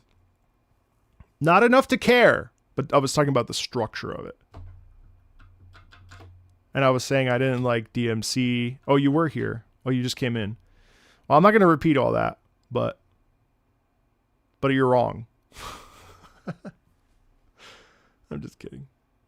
You're trying to get your hearts in your sons into Kingdom Hearts. That's a good parent. Although that shit is hard. I got my ass cheeks clapped. Can I say that? Should I say that? Well, I said it. So I'm not going to double down. Modern FF fans have been attacked a lot. Yes, 1000%. Final Fantasy fans JRPG fans are very sensitive. And just leave it. Just leave it. Don't engage with it. There's no point. Usually on Twitter. It's like, who fucking, you know what? You don't want to play Xenoblade Chronicles because it has too much anime? I don't give a shit. You know? I don't care. That's it. You don't even have to defend it. Who fucking cares? Who cares? What some guy said. You know what I mean? Like, anyway. I did strategize over. Yes. So later today, please don't say gaped in my chat. I did do some strategizing. I will be grinding to like level 69 today. And then I'm going to grab a shit ton of mega elixirs. And I'm not going to go up and down. I'm going to go in a circle and just sneak in and pop, pop, pop. And then circle, circle, circle. And then pop, pop, pop. Anyway. We'll be spending lots of time in the Hercules Coliseum today. Okay, can we continue? Or level 67 has the ability. Did I get an invite to the AC8 event? I did, but I was on my honeymoon. So what was I going to do? Sorry, wife. Sorry, wife. Yeah, unfortunately I couldn't go. I was really sad. And they told me that they missed me, which made me feel very good. Did I ever consider collabing with a studio? Yes, actually yeah. Where was the honeymoon trip? Oh my God, chat. This is so funny. Life is a circle. We're never going to get through these songs. It's fine. That's why I started early. Where was the honeymoon? The honeymoon was in London, in Paris, no, you're fine, bro. I'm teasing. London, Paris. For those of you that are new to streams, please know that I'm extremely sarcastic, but it's always done with a smile and with playfulness. London, Paris, and then it was Geneva, Bern, and Zurich, except London was amazing. Paris was fine, but not really great for someone who's lactose intolerant. And then I got a neurovirus. And that was horrible. And so it sucked because we actually had to spend quite a bit more money because London, as a Brit, I have to... Oh boy, here we go. Here we go, the London talk. I'm telling you, it's a circle. You ready? London is amazing. London is so nice. London is beautiful. We enjoyed it so much. It was so clean. Everyone was so kind. I didn't get stabbed. I didn't get pickpocketed. I had my phone out the entire time. The only weird thing that was there was the day that we arrived, was the day of the footy match, and there were a bunch of hooligans out, and in Trafalgar Square, there was like a giant riot. And it was definitely a weird experience. Lots of drunk hooligans out and about, flares and shit. It was crazy. But that was it. And everything else, perfectly fine. I love London. It's just very expensive. We're already planning to go back. London's beautiful. Yeah, we didn't go to South London. Have I ever went to Brussels? No, but it's on my list. Where I really want to go is Northern Europe. And I want to go to Gamescom. I don't think I'll be invited this year, and I can't afford to go this year. But I really want to go to Gamescom. I really do. And yes, we definitely want to go to Japan. Oops. Okay. The museums are great. Honestly, we didn't like the museums. You know what we did? We went to go see an opera at the Royal Opera House, which we left halfway through because my wife got bored. So I don't think we're seeing an opera anymore. And then we went to go see My Neighbor Totoro on the West End, which was magical. If you live anywhere near the West End, please go see My Neighbor Totoro while it's still running. Babe, we have opera at home. She's like, sing me a song, bitch. Oh, I love you. Come touch my hiney. It is every weeb's duty to make a pilgrimage to Japan. It's true. Once I get to the Mecca. But honestly, I don't know that I'll be able to eat a lot of stuff in Japan because I'm lactose intolerant unless I eat sushi. White boy wants to go to Japanese. Okay, name one Japanese. First of all, I'm not white. I'm Italian. Second of all, so fuck you. Second of all, Monkey D. Luffy. Hey Nova, get out of the Twitter, or get out of X. Come to Twitch or YouTube. Oh, well, arigato gozaimasu to you. No, literally, their profile picture is Monkey D. Luffy, so it's not. Can you really be a One Piece fan if you're not playing the One Piece TCG? Even I'm doing that. Nani? Wait, Italian, not white? Shigeru Miyamoto.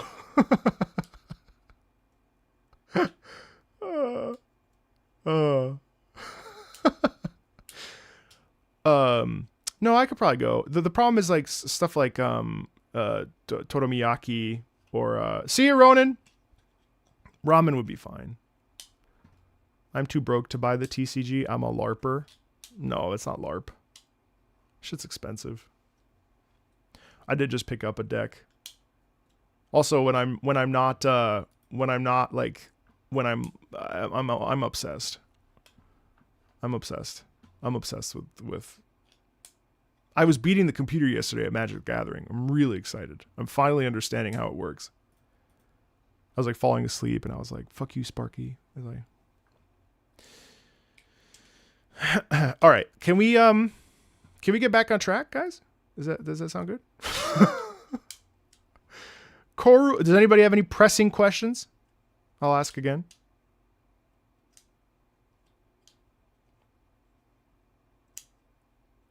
Almost 90 minutes of stream, 3 songs covered.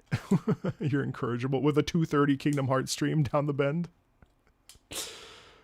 Now talk about Germany. Soldier Boy was playing Wuwa. I saw. I saw. Have we talked about Final Fantasy 16? I'm not going to talk about Final Fantasy 16 again.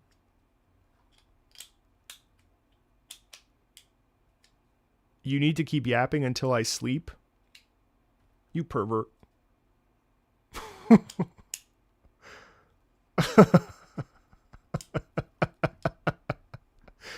could talk about how I ended up on Gay Talk again. I don't know why that story has been coming up so much. I think because yesterday we were talking about pride, and then my brain just started thinking about gay people. I really do miss like sassy opera gay people. I really do. I genuinely do. Some of the funniest people I've ever met are sassy opera people, sassy gay opera people. Thoughts on people playing the Woowa and Cyberpunk collab? I love it. I love Woowa. I think it's great. I'm glad that they're, every time I post on Twitter, I get yelled at for this, that, or the other. But like, I love Woowa. It's great. Ape Brain. We watched Tarzan yesterday. Jane. Jane. Yeah, we've listened to 3 songs in 1 hour and 45 minutes. Hopefully you're entertained. Ooh, banana. We just listened to Civ 5's Venice Peace theme. Next up is Koru Observer, Uma Musume, Mina the Hollower, Crash Tag Team Racing, Fire Emblem Engage, Octopath Traveler, Aether Gazer, Monster Hunter Stories 3 or Dead by Daylight, Papa Yo, Limbus Company or Limbus Company, Baldur's Gate 2 or Civ 3, Dark Souls 2, Mad World, Genshin Impact, Touhou 4, Gran Turismo 7, Freedom Fighters, Honkai Star Rail, Heroes of Might and Magic, Olden Era. What? Yeah. Okay, that's what you got cooking right now. All right, and if you guys are new, I've seen some names from the Kingdom Hearts streams. Fridays are for specifically for patrons, where we I don't have any other way to thank them for their their monthly donations to supporting the channel and paying for my team and me. And so what we do is every Friday we listen to songs that they suggest. This has been going on for nigh on 3 years. We have a really nice system working here. And that's what we do on Fridays. They're very specific to the patrons, but everyone's invited because, as you can see, the conversation gets a little crazy, and we have a good time. We laugh, we hang out, we cry sometimes. Sometimes I'm verbally harassed, but in general, it's a good time for everybody. So if you're new, because I've seen a lot of Kingdom Hearts people, if you're new, that's what we do here. So welcome for Fridays.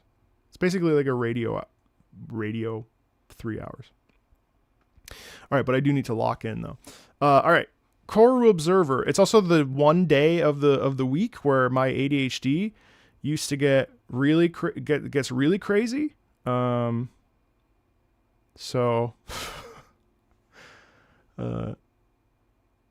there you are. All right.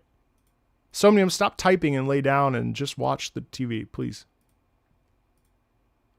Happy Midsummer. Midsommar. Will I return to old, more niche titles? What's P98? Yes. ADHD scales through the month. It does. On Fridays, that's when it's at its peak. It's ADHD event demask day. It is indeed, yeah. It's my safe space. It's my safe space. Every other part of the week, I have to be very professional, or at the very least, very buttoned up. But on Fridays, the mask comes off, bitches. All right. Oh, welcome. You're all from another division. If you're hoping to use the Gelly's eyes drift around, scanning over the carnage, the damaged ceiling and walls, then it seems to stare at me with the... What is this? Oh, through me, I moved out of the way, but it stares at me still. Then I check over my shoulder, but when I look back at the golem, and now looks at me, not like before, I see. Have I thought about playing Majora's Mask? Yeah. You've been editing my Ocarina of Time clips for practice? Huh. That's nice. I wish yes,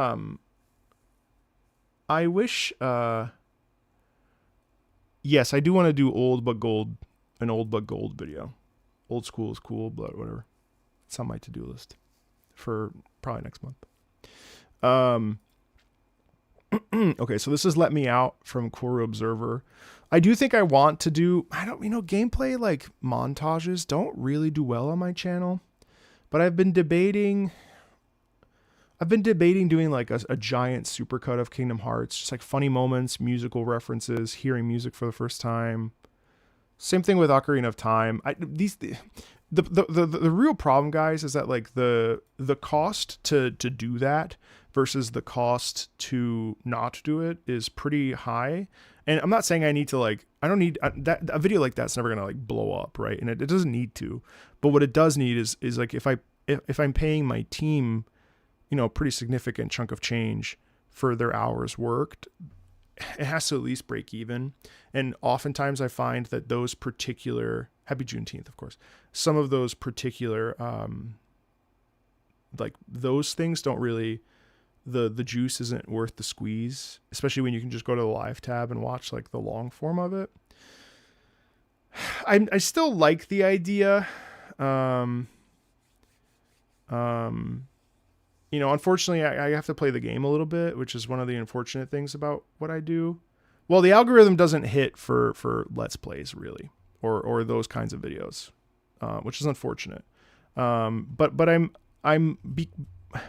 because I've really tried to change my online persona so that people recognize, because there was a period of time where I swear I'm going to get started here in a second.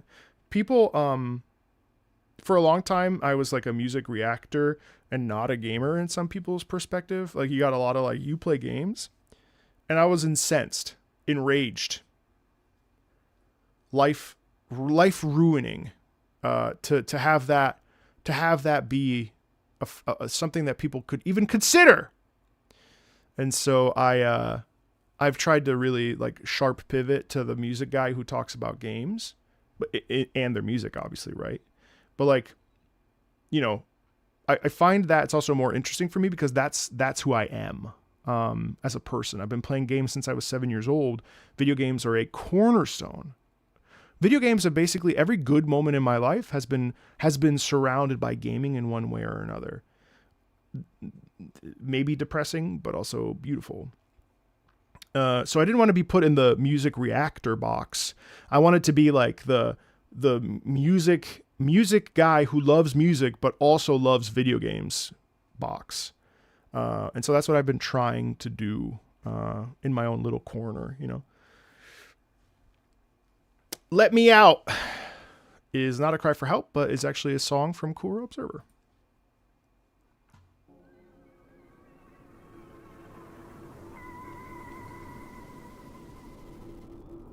What? What in tarnation?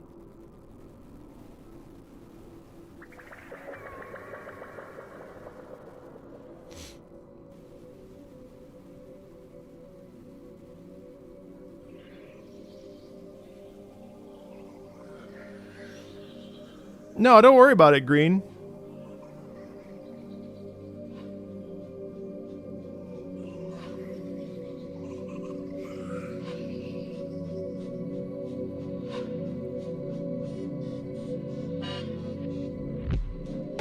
Fuck, yes. Okay, so incredible. So you have a full 47 seconds of just what the fuck is going on. Just a whole lot of, you know, like sort of ambient clutter. And then as things pick up, then you get a beat drop, and suddenly we're in a different dynamic, in a different location, in a different mental state too. I like Buckshot Roulette a lot. I love gambling, you know, so I mean, what could be better than roulette? Just a little joke.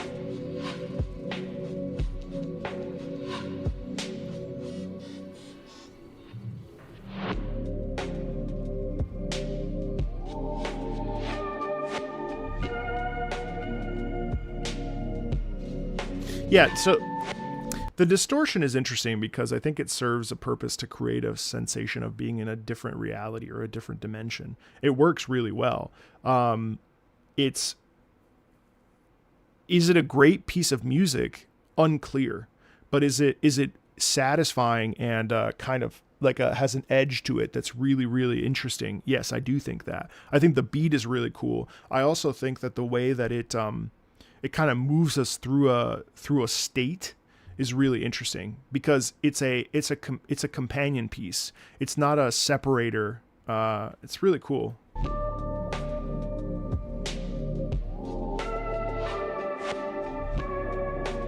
Because that's all dissonance.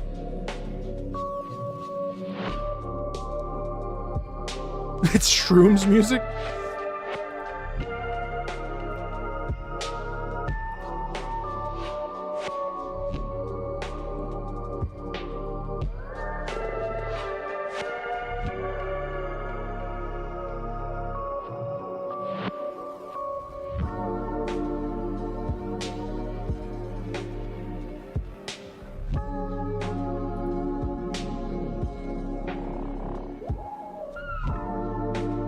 That's interesting.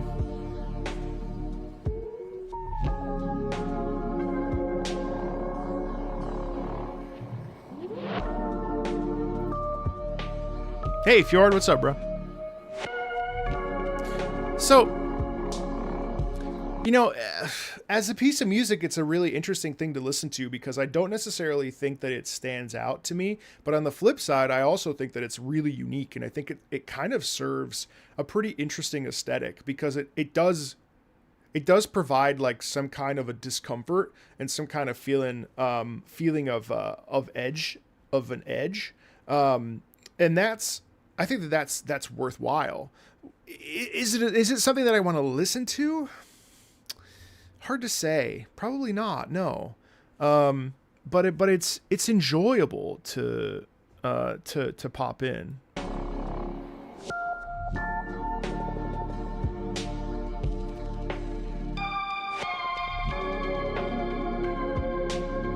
And part of that is because of the pitch bending.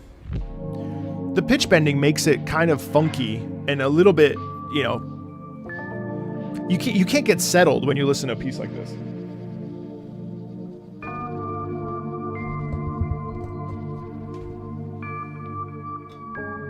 See, like right there. So, and it's just pitch distortion all day. I mean, yeah, it's a very interesting, I would say, an experimental piece, and it's fun to push the needle forward and see like where you land. But it's cool though, regardless. Not my cup of tea per se, but pretty interesting. Man, I'm so excited for Persona 4. I watched some of that revival broadcast. All right, Uma Musume, all together with Re plus I Promised Her. These two tracks play right after each other in our continuous story. Can you guess what this is about? Don't read further here. Okay, I won't.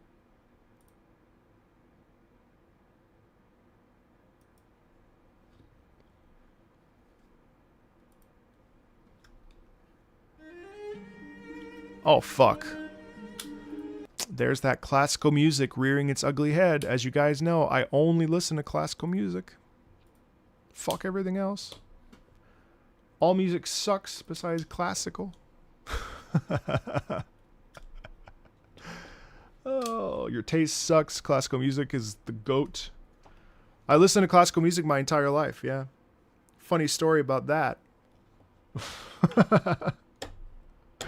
I'm so incensed by that.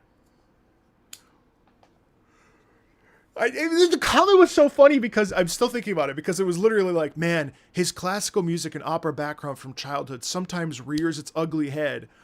What?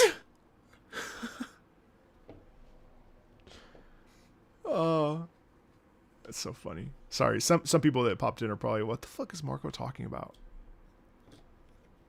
Didn't even listen to classical music. You know what I listened to growing up? I made a whole fucking, you know what, this comment spurred me on to make an entire video about how Ace Combat, it's about Ace Combat, but it's really about how video games can change your life. So we're going to market it that way. We're going to pitch it that way to you guys. But like, so the video focuses on Ace Combat, but it's the idea that like, can a video game actually change your life? And in the video, this comment from this person spurred me on so much that I was like, you know what? I'm going to talk about the music that I grew up listening to because I was forced to listen to it by my father. Jamiroquai, Steely Dan, Pat Metheny, Stevie Wonder, you know, all this stuff. I love sampling. Sampling's great. They twisted the knife on me. All All right, anyway, so speaking of classical music, though. It's so bright. That's so welcoming. It's such an inviting little tune.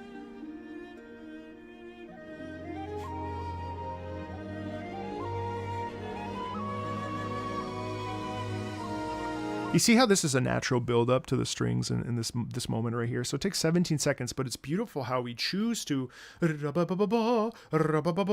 scales up. They're not necessary. They're not even required. But what they do is they build up this sense of like bubbling to this beautiful moment of release. It really feels like a bright, flowery day.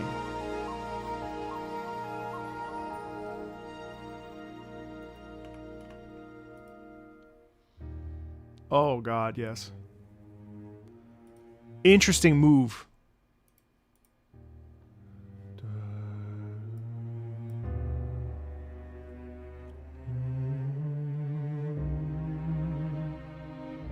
So we have the soft piano reset.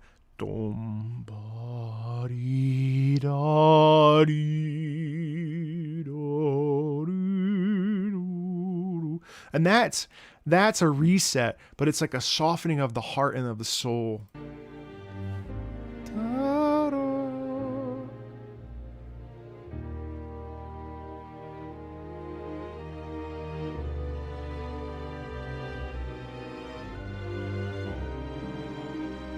It's about climbing up a mountain. It's about navigating towards something you believe is yours, believe that you can achieve.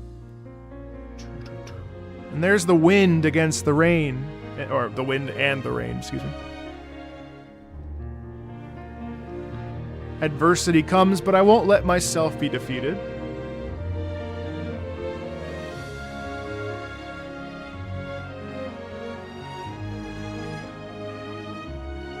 That's beautiful. You see how?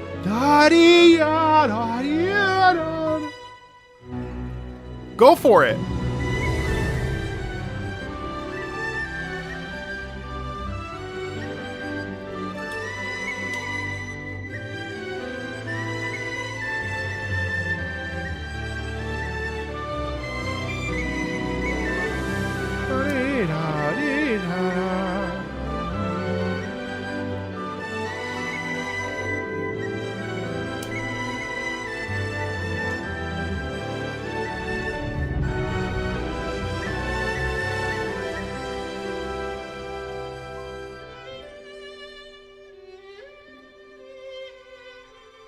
And then, you know, you have a friend pick you up and help you. You know, you can't always do everything by yourself.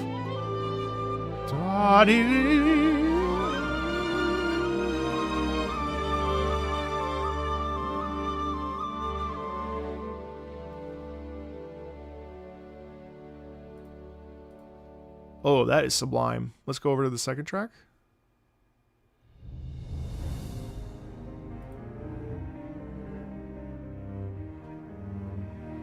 Uh-huh. Hi, Jamie. Hi, Marco. I was cycling around when I was listening to your ramblings, and I was laughing when you get salty on the classical music rears at its ugly head. Anyways, happy midsummer from Sweden. Thanks, Philip. And of course you were cycling around in Sweden. That's the only way you can drive.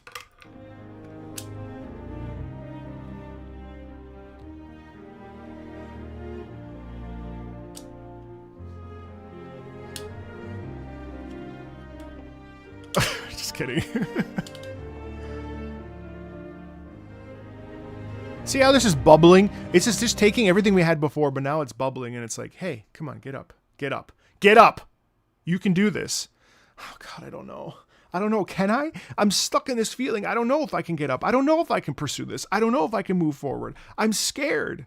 And it's like, no, you have to find it within yourself deep down to believe that anything you dream of is possible.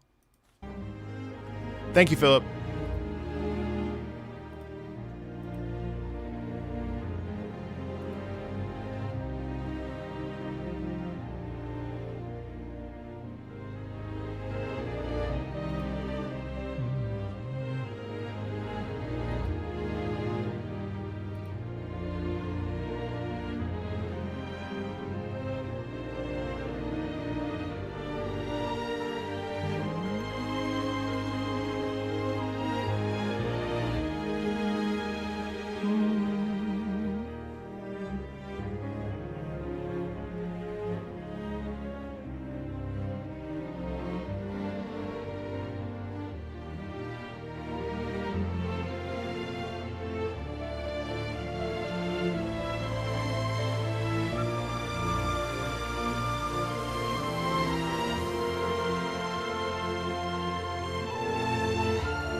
Huh.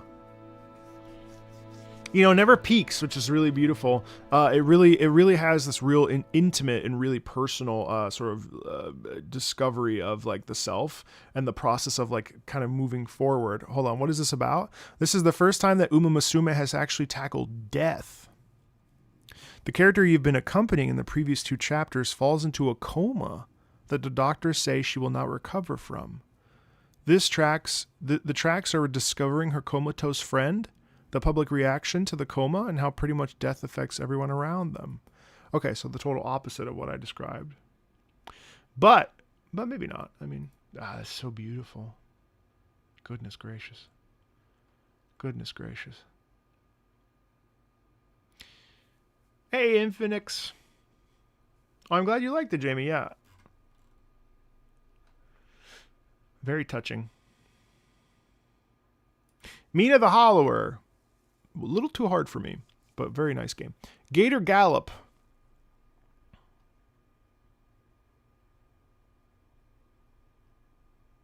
Well, that track sort of circumvents feelings, right?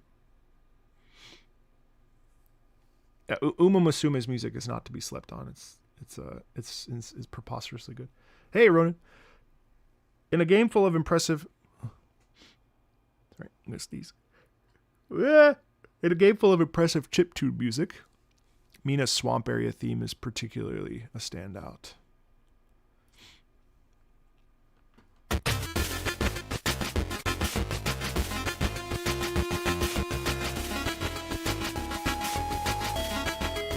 Jake Kaufman. Jake Kaufman is truly like just such a divine composer, and what he's able to create in this sound space is crazy.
Hello, Guava.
Yeah, I mean it's so much fun. Well, so you enjoy this more? I like when composers. So this isn't working around limitations though, because this is just in the style of 8-bit, 16-bit. This I don't think Jake is actually.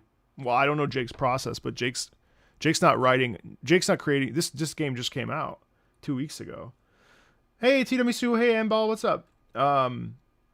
This is like an homage to versus a use of the systems, the systems in place, the original way they did it.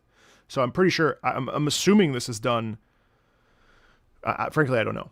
But it's this is what I would describe as a sound font versus like the true use of the tools from. I don't know if he uses the tools, but I'm pretty sure he doesn't like use the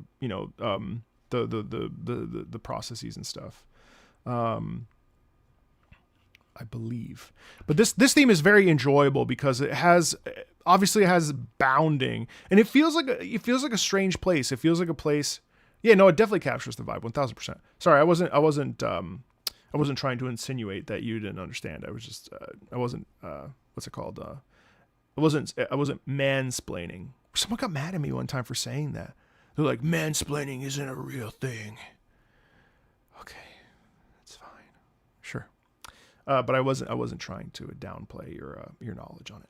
I mean, really, really chaotic experience here, because there's this incredido feeling of actually like of doing. There's an incredible feeling of like this is a bustling, busy world, and it's very active and requires a bit of discovery and trying to piece together the puzzles, and like things are not exactly how they appear, and it's almost like the gators are like lying in wait, springing to attack, and there's a lot of like Noxus Bayou, so it kind of feels like it's like a dance actually, which is kind of a fun, almost surprising feeling of movement in it. It's cool. It's really cool. It's almost like everyone around you knows something you don't know, and then you're just trying to put the piece of the puzzle together, and everyone's kind of got their backs to you, and they're kind of like, this guy doesn't know. Really interesting.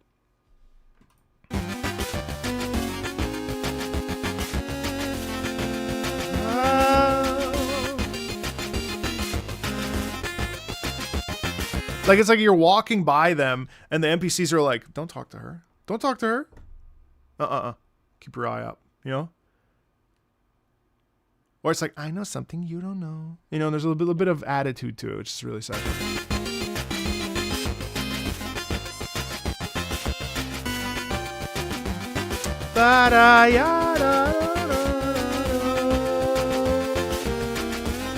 Because it's playful too at the same time,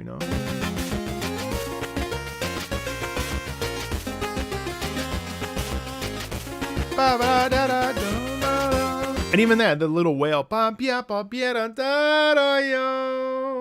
gotta get to the bottom of this.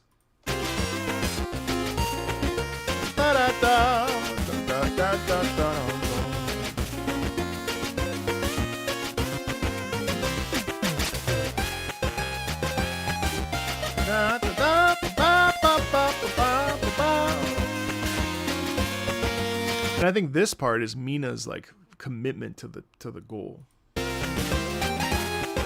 because it repeats.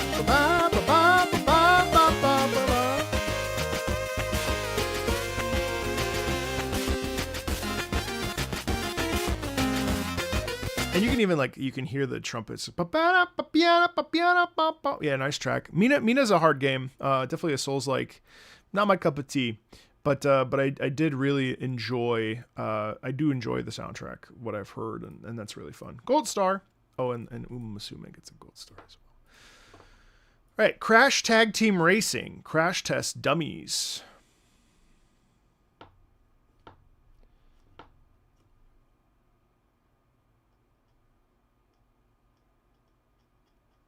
Hey, Emball. No, unfortunately, I mean, congrats on finishing the OST for Aerial Combat. I don't know what that is, but this is a very specific stream, so we can't listen to stuff that isn't on my list. unfortunately. But I appreciate that. Hey, Verve. No, my fucking foot is super fucked. But, I mean, hopefully in time it will be better. It's very annoying. Thanks for asking. Personal favorite desert theme. No problem. This one is about a very adventurous sound. Oh, God, that felt so good. You ever do that? Oh, my God. Fuck. Oh, shit. Oof. Personal favorite desert theme. This one has a very adventurous sound, like you're exploring ancient ruins, with an acapella, keeping the mood silly and fun. I love the way Spiral Moth occasionally plays with audio panning, bouncing around the left and right speakers. Final lap variants start at 150. Oh my God, my ears. Sorry, guys. What am I gonna do? Am I supposed to muffle? Am I supposed to muffle something so divine?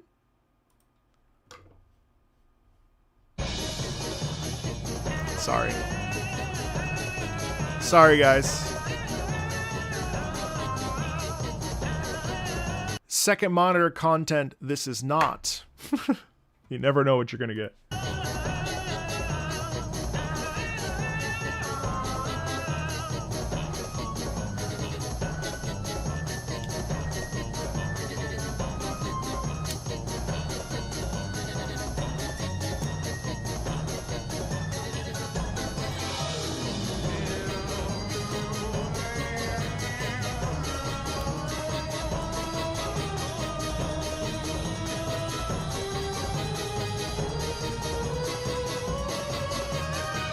What an interesting track. Crash Test Dummies, but it's like kind of twisted. I do, the vocal manipulation is very interesting. Obviously, it's very like, it has a lot of bite in it, especially in the upper register on the tenors. That's pretty interesting.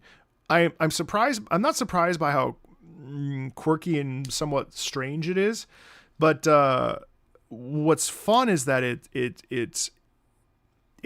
kind of has this constant state of tension in it, especially right where I stop as it ascends. But I find it interesting that like it's almost like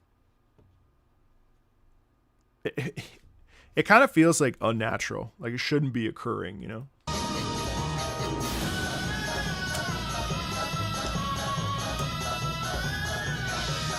Like that is Crash Test Mummies. Oh, my bad. Oh, I'm sorry, I misread. Crash Test Mummies. Oh, then that makes perfect sense, which is why they sound the way they do. Well, I guess I said unnatural, so that makes sense.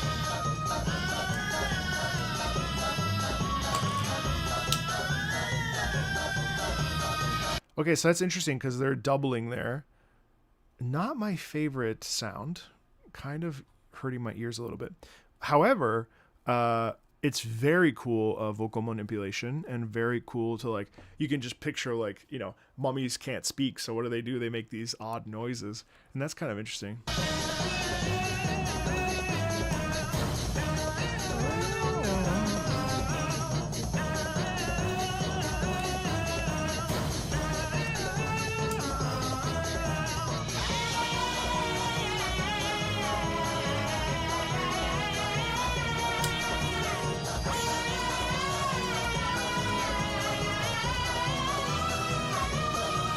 I mean, it's impressive in the sense that it's very high, and it is a vocal group that that crashed to insanity.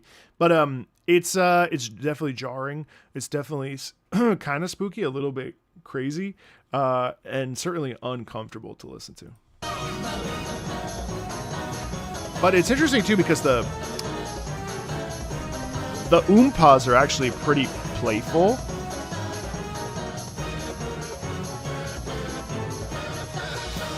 And even this is like, yeah, the panning is interesting. And now it's all unison movement. Ba, ba, ba, ba.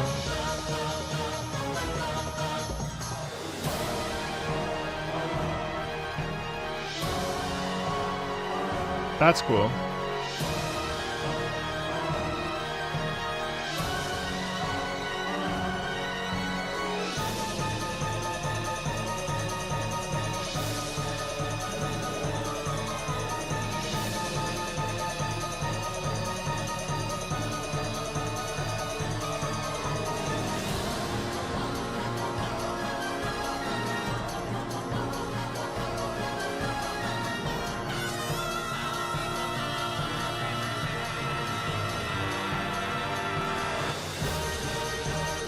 I actually love this part. This part is amazing. Oh my god, guys, I got a comment in the wild about Halo. Hold on, we've got to. Oh, I'm gonna read this out loud. All right, here we go. Video game music changes opera singer's mind. Ready? Okay, here we go. This is the funniest shit. The fact that you did a video game music with an operatic singer, no less, and did not include the gamer national anthem Halo from the Halo OST or anything else from the album for that matter is criminal work. It writes itself. It writes itself. Every single comment is the same. They all say the same thing. They all say the same, and it's all criminal. Oh my god, it's the funniest comment. I get this incessantly. It is the funniest.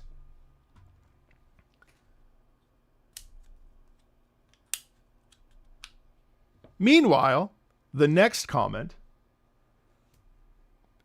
reasonable. I saw someone say Lumiere from E33, and that would have been great, but I really wish Deepstone Lullaby from Destiny 2 would have been included as well. Really, there are so many great game songs, and if only we had time to enjoy all of them.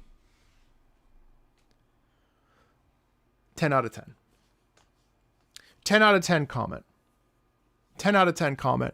Understanding, reasonable, flexible.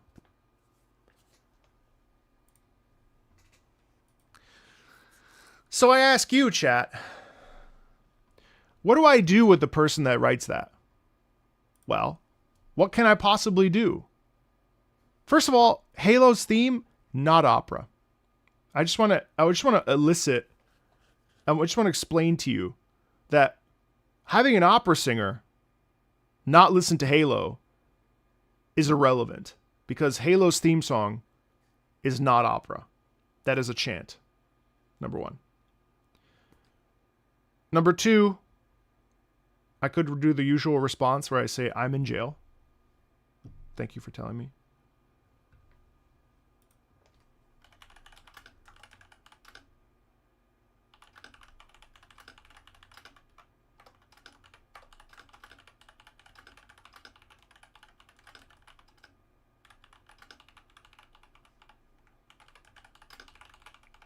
Halo Infinite.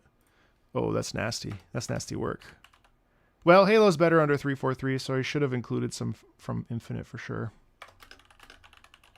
Good looking out.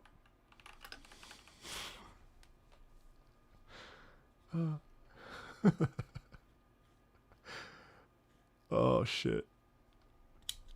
Did I tell you, actually, I got in trouble one time.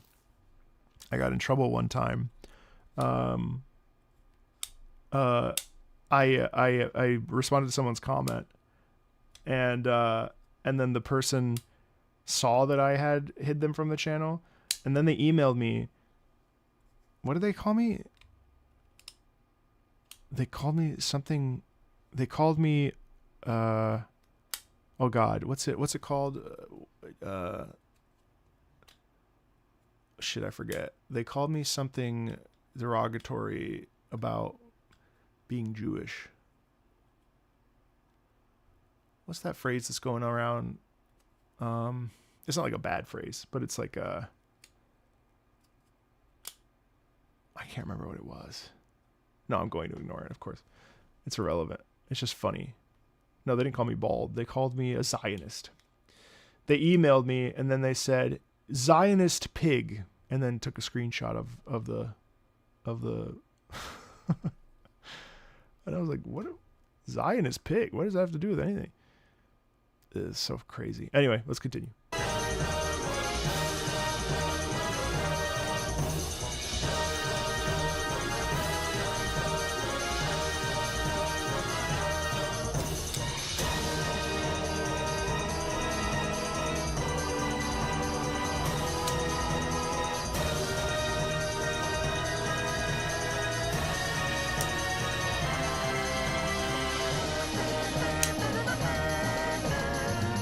I love how everything is in unison here, and it has this big epic moment of pushing to the end, right?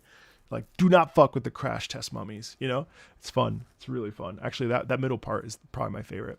No, the only reason I brought that comment up is because earlier we were joking about Halo fans, and I almost never catch a Halo comment in the wild like that during a live stream. So I felt that it was worthwhile. I'm not bitter or upset or anything. It's very normal for me to get comments like that. I just genuinely thought, oh my God, even better. How do you do this video? How do you do this video and not include Dragonborn from Skyrim? I love it. These are every single time. It's just the funniest shit. How do I do a video and not include it? Well, I just don't include it, pretty much. You know? It's so funny.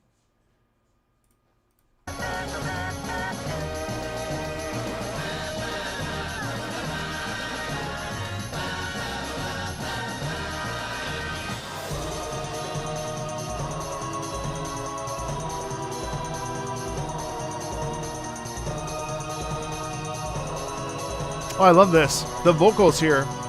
See, here it's still like scary and spooky. So, no, I need to do a Mario Kart World soundtrack video. I do.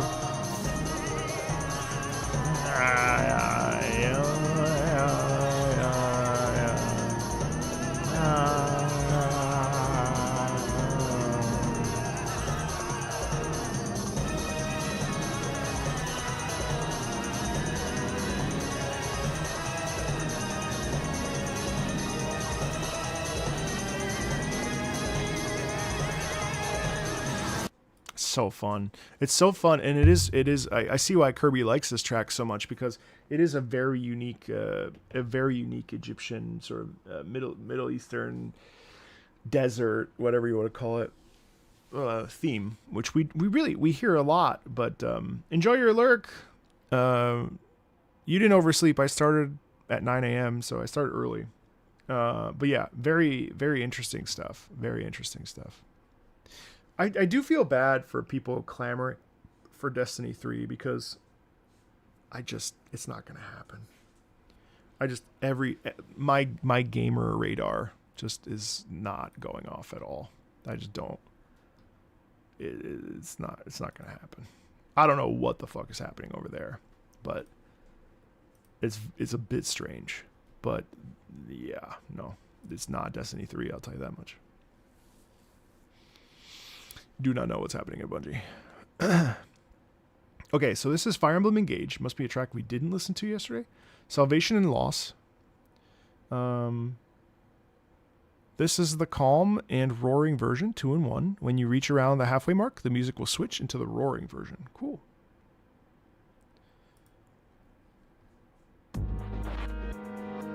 Oh no, yeah, we listened to this yesterday. I listened to the entire soundtrack yesterday. Well, chunks of it anyway. Not the whole thing, because...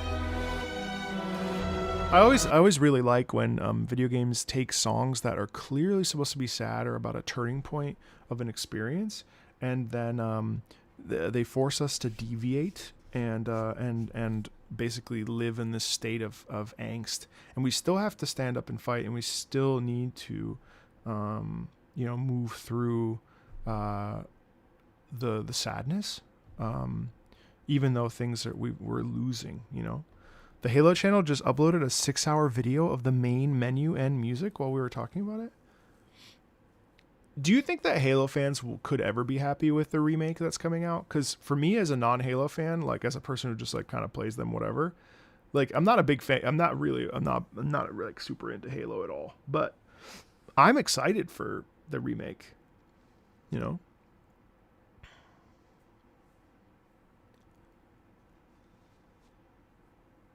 Hey, Pablo. Yes.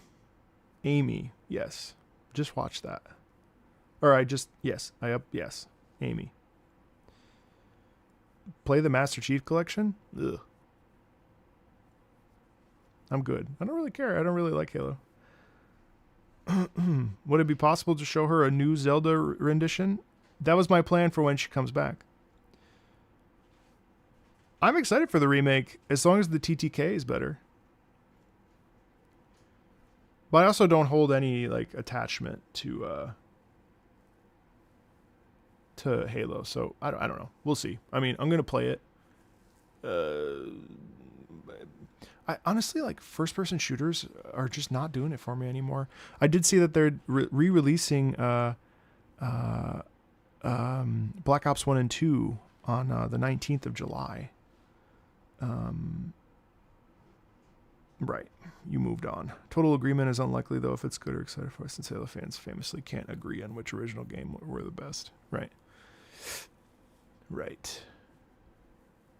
You don't like remakes? Oh, I love remakes. Hey, Dragon, what's up? I love remakes. Remake everything. I don't care. Remake them all. Where's my Dino Crisis remake? Where's my Final Fantasy IX remake? Remake them. Remake them all. Remake Fire Emblem Awakening. Remake it all. Remake them. Your 28th birthday is in days? Well, Call of Duty has destroyed the... Bro. Black Ops 1 and 2 are like the cornerstone of yeah, I forgot to include the Zelda update. Or no, it was Gourmet Race that I forgot to do because we were in the middle of conversation. Parasite Eve remake we need. Yeah, we'll have to see. We'll have to see.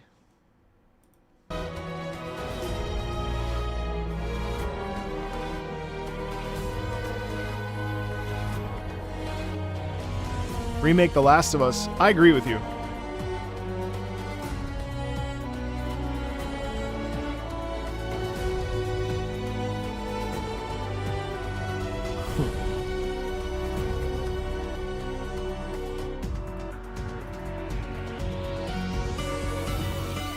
That's cool. So you see how, like, here's the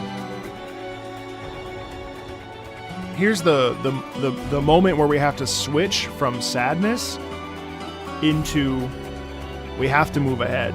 We have to do this. I'm doing well, man. My ankle's sprained, but other than that, it hurts really bad. But other than that, I'm cruising. Had a good week. I'm about to upload another non-gamer here in an hour or so, 2 hours. Nice. Bayada.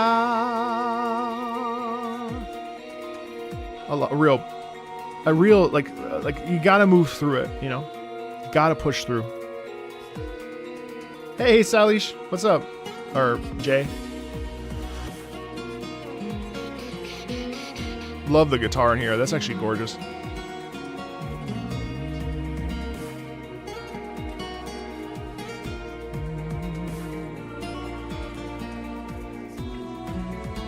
Key change? Wow. Alright, here's the big pivot.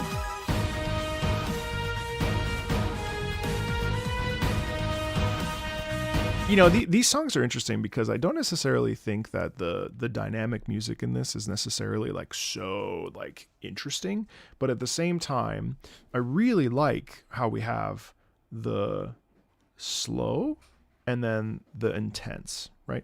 And so while I don't necessarily think that the Rebellion version is so spicy, what I like is the heavy hits of the bass and the heavy hits of that.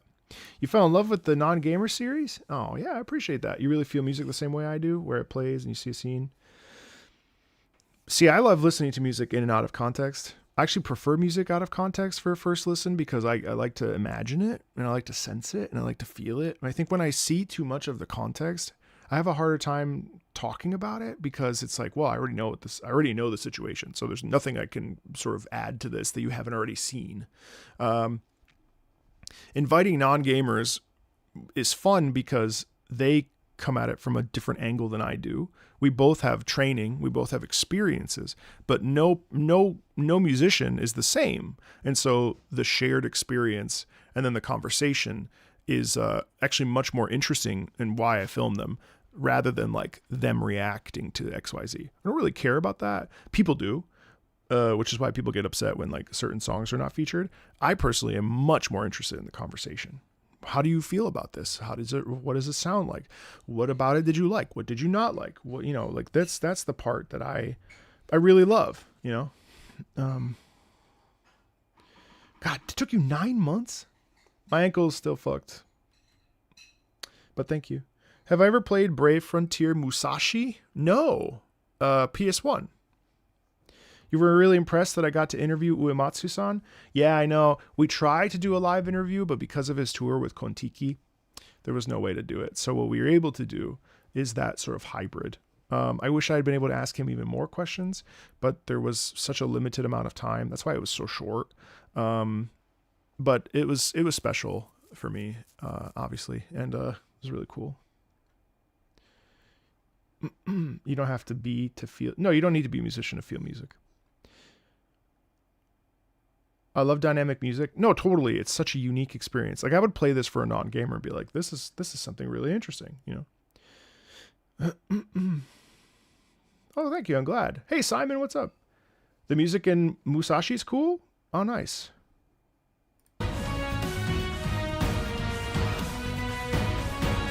See, here it's exciting because the hits are very, very, very powerful, right? Obviously.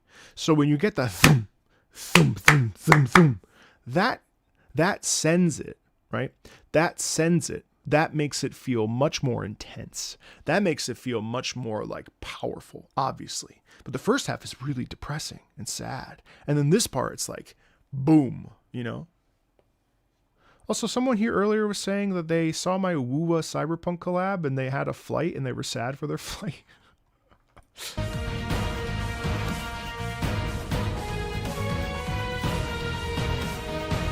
Are they still here?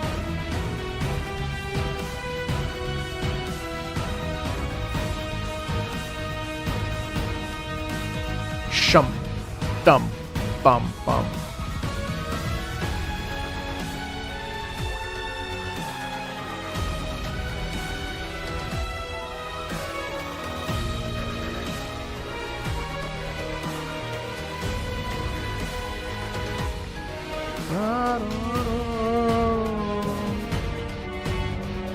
Shum, dum, dum, dum, bum, bum.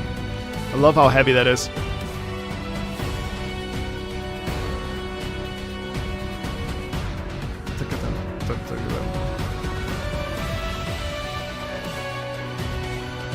That's beautiful, dude. So what's interesting about Fire Emblem's music in general, probably 3 houses on, I'd say. I don't fully know the earlier stuff, but don't you find it interesting how it has the orchestral stuff, but it has modern sensibilities, you know? And so it doesn't, like, this is interesting because this is a beautiful brass lick.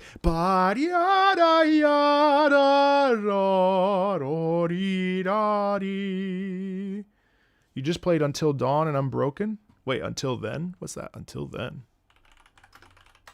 Who's broken you? Oh, this game. With the 2 brothers. Yeah.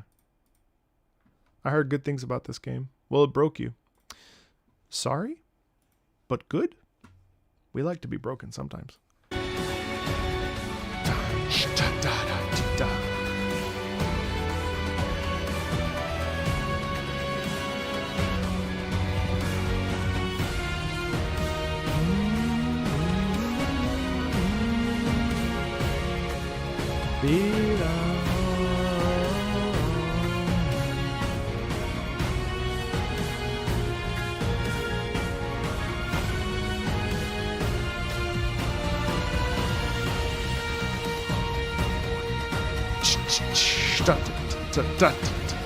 Dun.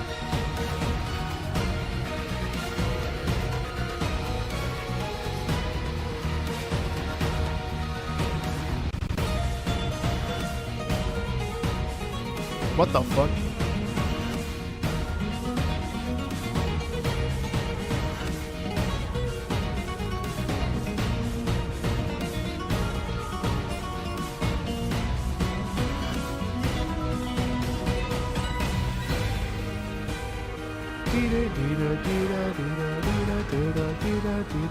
Cool track. Actually, yeah, pretty solid track, I'd say. That's pretty cool. I'd love to share that with a non-gamer. Actually, I'd probably share the Crash Test Mummies with a non-gamer, too. I've been overhearing my kids try out N64 games on the Switch emulator. Oh.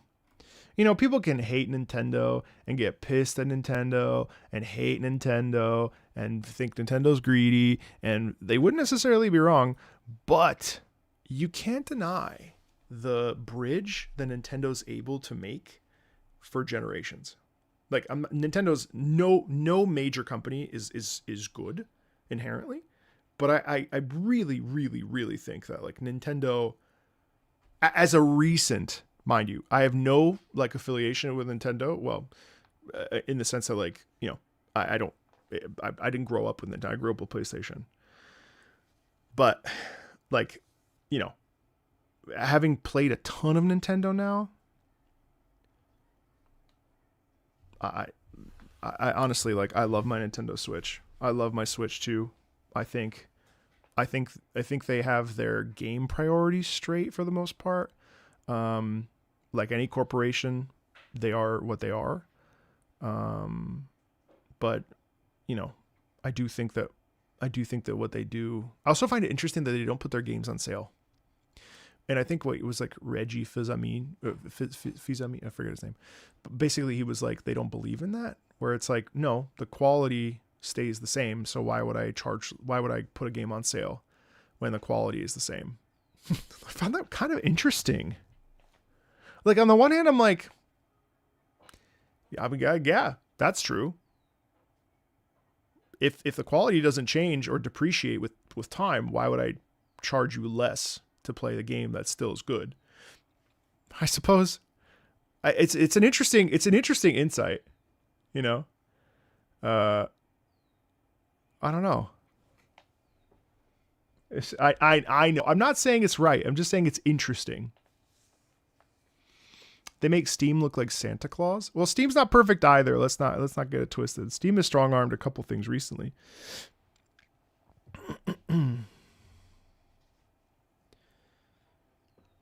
Sales lowers the value of the product. I mean, it's an interesting thought process. You know, Xenoblade Chronicles, same price as it's always been, plus the Switch 2 upgrade for an extra $10. A barrier to entry. Sell it for $40. But it's such a high quality product that whether it's 10 years old or not, it's true to an extent. Like stores will throw things in the trash instead of putting them in. Yeah, I'm not saying it's right. But I think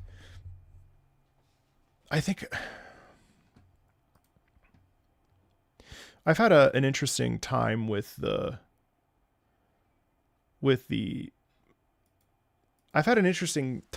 actually, you know what? Fine. Let's talk about this. We're in a safe space.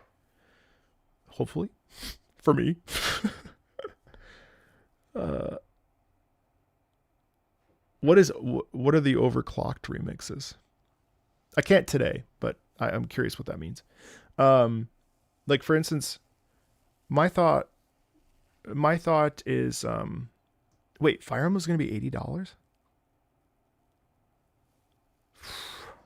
I don't think any game is worth $80. Did it really, Twilight? So with Xbox, and I'm curious about your guys' opinion, because on Twitter it's been like hellfire. Do you think? How do I word this? Because I don't want to. Okay, so Xbox closes, or well, plans to close. You know, Double Fine, whatever. Right, the game companies. Ninja Theory. Now, I don't think it's cool to like put out a trailer for Senua 3 and then be like, oh, by the way, we're shutting down the studio. That's horrible. But like Double Fine put out that Lighthouse game and Kiln, the like build your clay pot and then fight, and it has like nobody's playing it, right? So they made Psychonauts, obviously, which is a beloved series. But from what I find really difficult about AAA companies is that it's like, well, if you're not producing profit, now this is also like totally, because I don't know the other details, because they tell them to just do whatever, and then in which case it's like, well, you told them to do whatever, you shouldn't shut them down. That's bullshit, right? But if it's like we need you to make certain metrics of sales, does it make sense? Obviously, I don't want anybody losing their job, right? And I want to have a nuanced conversation about it, but it's like, well, if they didn't reach a sales value for Xbox, for Microsoft, for whatever, then it makes sense that they would close them down. But obviously that sucks because right now this job market's horrible, especially in the tech space. So that's shitty. So I'm asking you, like, no one should lose their jobs, but like, it also has to happen sometimes, right? So like, I'm curious about your guys' perspective on it, because I think it sucks. But like, if you haven't put out a very successful game in a long time, then I also see the reasoning from a corporation perspective, you know.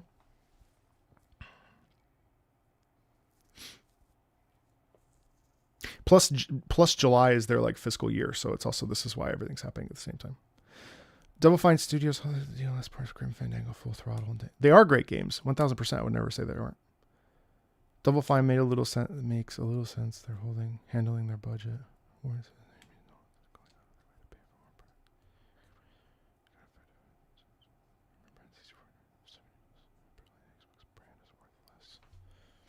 My week was very good. How was yours?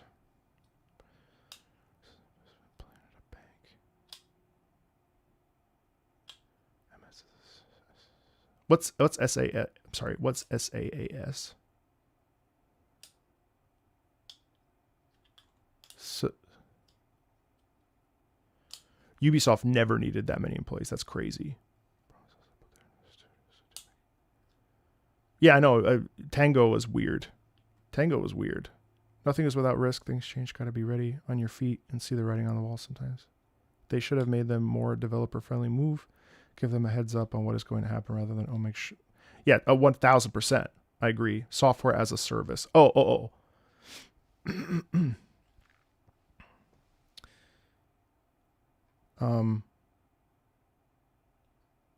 Pablo, hold on. I'll answer this question in 2 seconds. Raising games to $70 seems to be a net negative for the gaming industry. More and more studios are shutting down these days. Assuming that's the reason why. It's hard to know. Personally, as a consumer, I'm sad, but it was sad since the Xbox 360. Microsoft never treated the market with the respect it deserves. Yeah. If I was working under Microsoft, I would never consider my job secure. Not in a million years. I think that one of the issues is that they were incentivized to make such prestige games as part of Xbox's strategy, but as the leadership has changed, now they put them down while previously pushing them. Right. Personally, I think these massive AAA corporations just shouldn't put up. Right. If something doesn't produce profits, only natural to cut them off. It's just wasted money, but the game development is a special area given the time it takes to make a game. Absolutely. Oh, you're a game designer? That's awesome. Yeah, am I watching the World Cup? I know I've been so distracted by Kingdom Hearts and just getting back to work. So no, I haven't.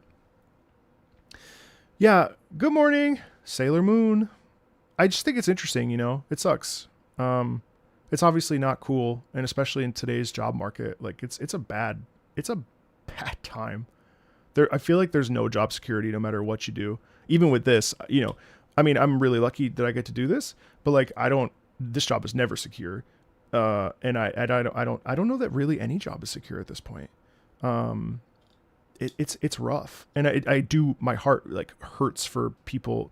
Like we know people that still were laid off a year and a half ago in tech and still don't have jobs.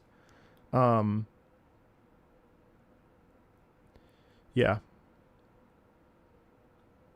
So it's an interesting world. I think it's an interesting world in the AAA space with PlayStation, Microsoft, and Nintendo, which they all have their individual problems and individual like issues, right? And like the thing is like also when you think about it, the indie game scene is also crazy right now because they're yes, sometimes they get funding, so then they're able to make a game and at least keep themselves aloft, afloat.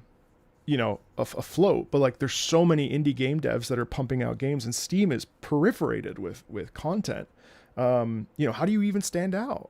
Blue Point was a massive waste, 1000%.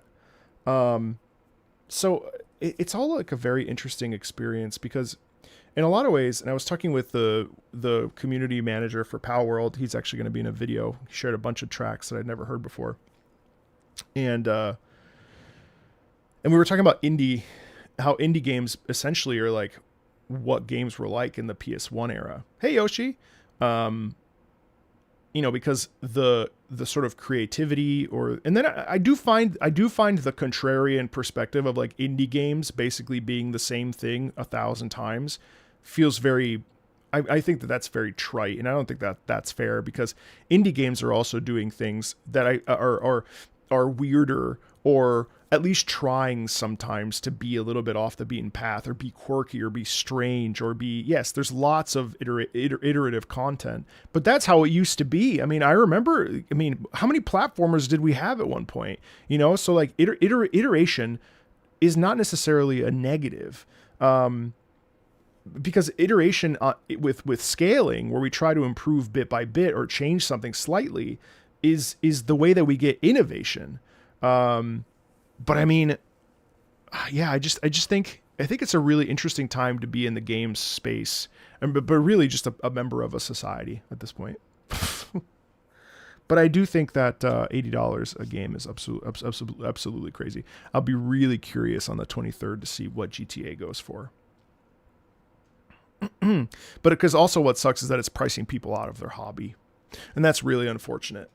In truth, that I think that's really the real deeply sad part about this whole thing is that like if you don't have money, you can't buy games unless you maybe are renting from a GameFly or something or buying on deep sales, which is why Steam's quarter sales are so important. But it's that's the part that makes me most sad is that there's people that genuinely want to play games and simply can't because they're being priced out.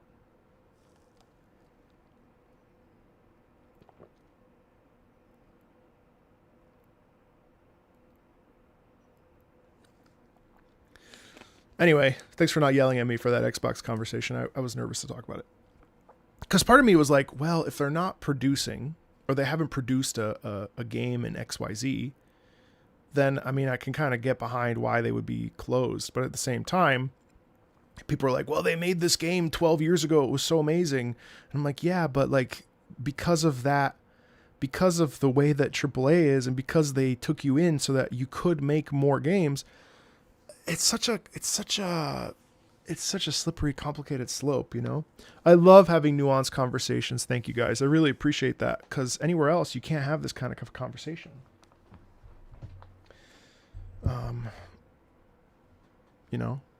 You really can't. Like, I can't go on Twitter and ask this question. People will fucking eat me alive.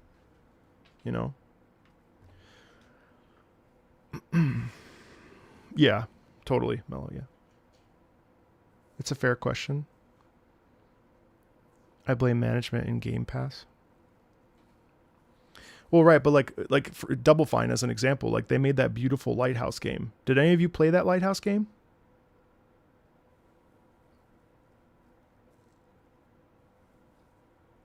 I can already tell the answer is no. No. So it's like, it's an artistic, expressive game. Beautiful, right? It's an artistic game. But you thought it wasn't very good. But then someone else like Keeper. So like as an artistic vehicle, which I think games should be and can be, it's called Keeper. That is, hey Rocky, yeah, I love Dead as Disco. It's so great.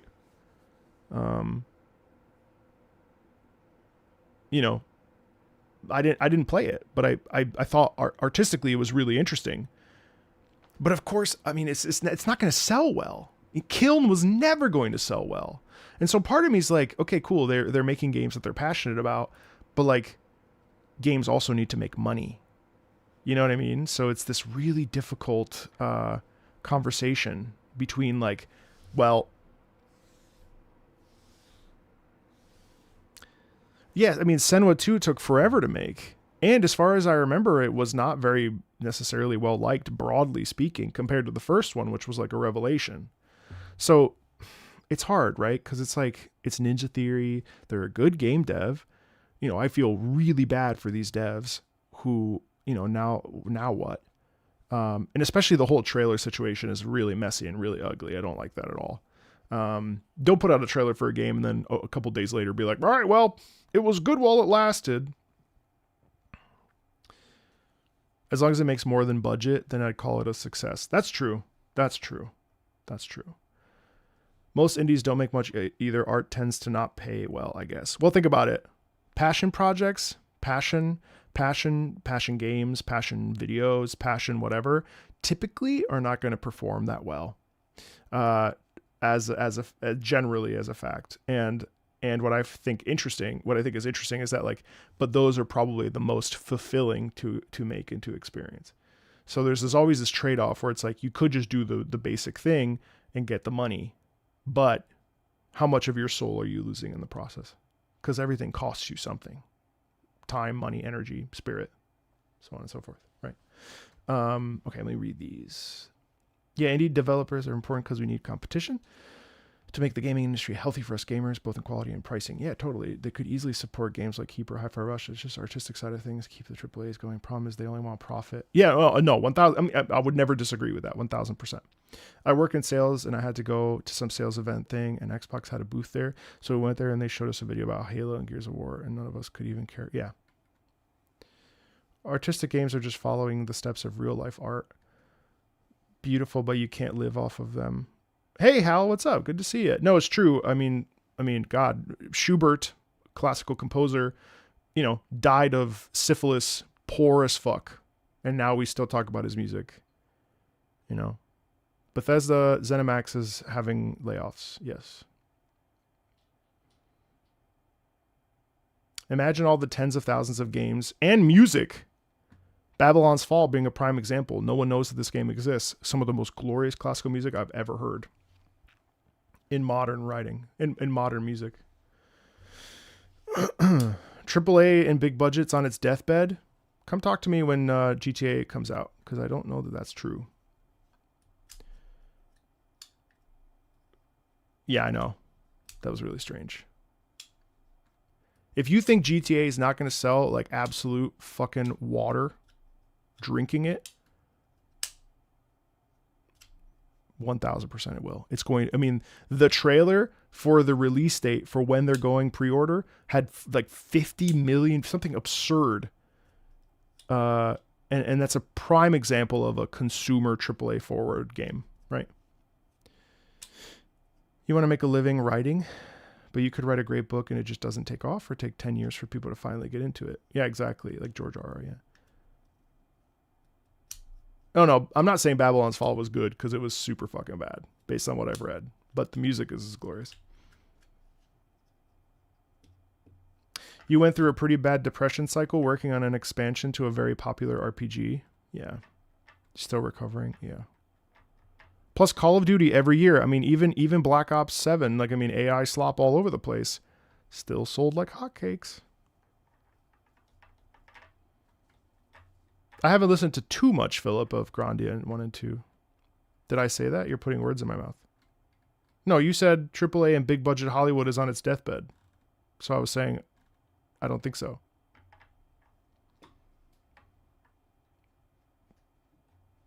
I was referencing GTA because it's AAA. Not because you said GTA. So if I did inadvertently put words in your mouth, that was not my intention, of course.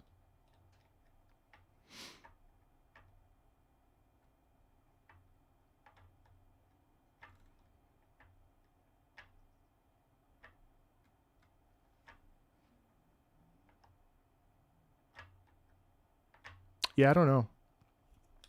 I mean, clearly game companies clearly game companies are recognizing the relevance and the value of concerts because Square Enix specifically is putting them out so much. I mean, the Chrono Trigger concert's coming. The music of Square Enix is out there right now. Distant Worlds is never ending. It's probably more popular now than it ever has been.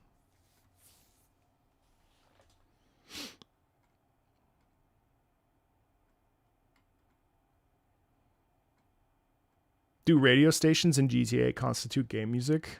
I don't think so because it's popular. No, I definitely can't deny box number. Monolith, I was not trying to put words in your mouth. I'm sorry if it seemed that way. It was not my intention, of course. All Ubisoft has to do is remaster the Ezio trilogy and it will print money. I will be first in line. I will be first in line. And I'm not going to even pretend that I won't be. Remake the Ezio trilogy. And Assassin's Creed 1, Altair.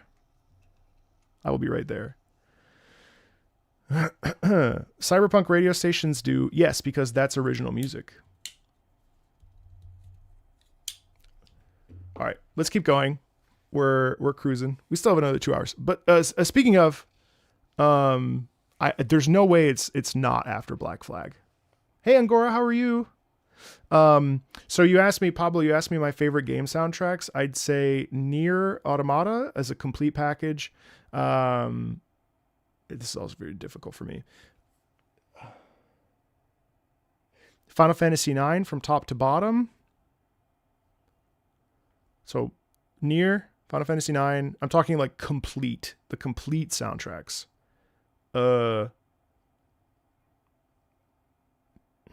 Stellar Blade, which I'm not happy with the AI stuff in these games though.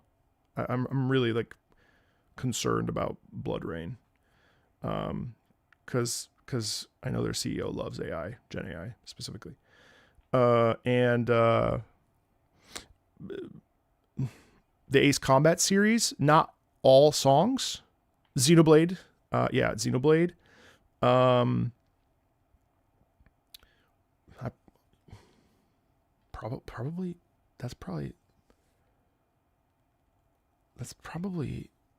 would say those are probably my favorites from top to bottom. Oh, and but Woo was great, but I wouldn't put it in like my top soundtracks. Let's put it that way. Like my top 5. You know what I mean? Zelda usually an orchestration or something. Hey Vanyar. I do like Clair Obscur is great, but it's too sad. I don't enjoy listening to it in a vacuum. I only like listening to it in context. I can't really listen to it. The heat's killing me. What's the temperature? I know Luna was complaining of the same thing. I'm a Japanese through and through. Oh, The Witcher 3.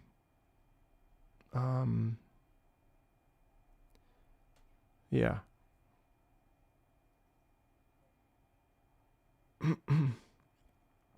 Oh my, 35? Ooh. Yeah, totally. All right, let's get back on track. Octopath Traveler. Thanks for letting me talk about that. It's nice to have a community of people that are kind. You know, tried really hard to establish that. Chrono Trigger is excellent, but I really prefer I prefer the Chrono Trigger orchestral and variations. I don't necessarily, even Ocarina of Time, which I love. I'm not going to listen to the N64 MIDI versions of those tracks. I'm going to listen to remixes or the orchestral performances. Sonic Unleashed is another one I adore. So yeah. Does anybody have any other questions before we dive in? We're just one more song from the analysis tracks, and then we'll just kind of crash through everything else. So, Unleashed, every track that isn't a boss track, I love Unleashed. I love all the world themes. What age are people that mostly watch your channel? Most people that watch my channel are between the ages of 25 and 45, give or take some. Yeah, no aircon is horrible. Let's see. Lately, the average age is, 25 to 34 is my largest demographic, 47%. 18 to 24 is 22. 35 to 44 is jumped fucking high. It used to be 10%. 35 to 44, which is my age bracket, is 16%, almost 17. And I even have some 65 pluses at 0.7. So, chat keeps me young. Chat keeps me young. All right, let's continue. Anyway, yeah, thank you for the chats. I love this community, and I appreciate so much that you guys are open-minded, kind, and thoughtful, especially those of you on stream, but everyone for the most part. Okay, determination from Octopath Traveler. Yeah, I'm 38.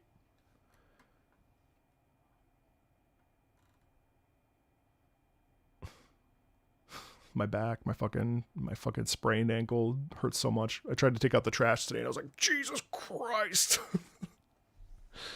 All right, all rise for determination from Octopath Traveler.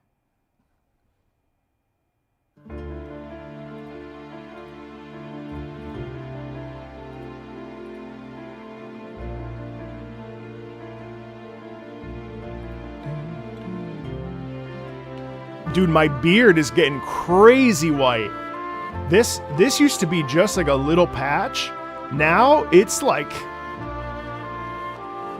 it's insane. It is insane how much white there is here now. I got some up here now too, and I was like, bro, what?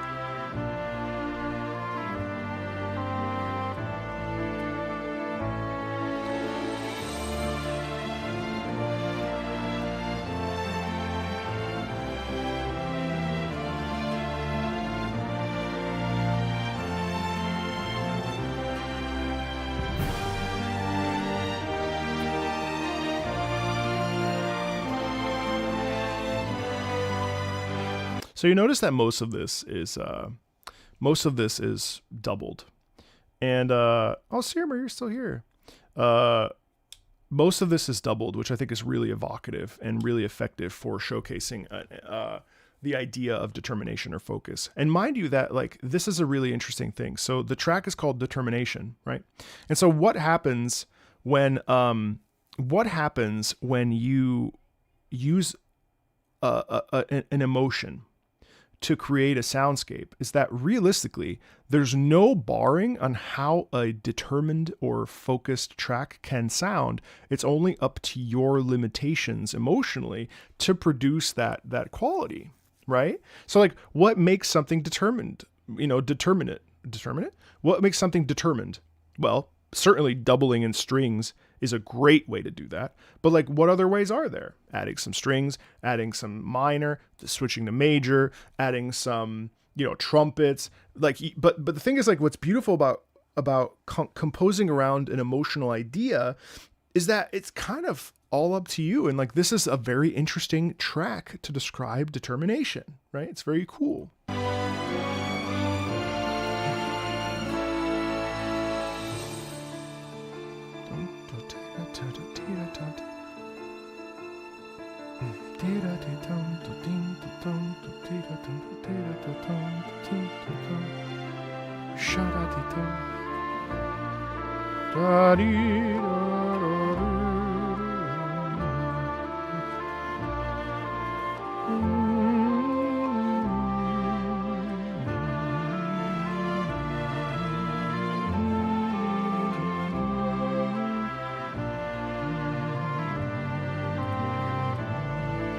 And see, it's interesting because I believe that's a oboe d'amore, or what's it called? Well, actually, is it? Hold on.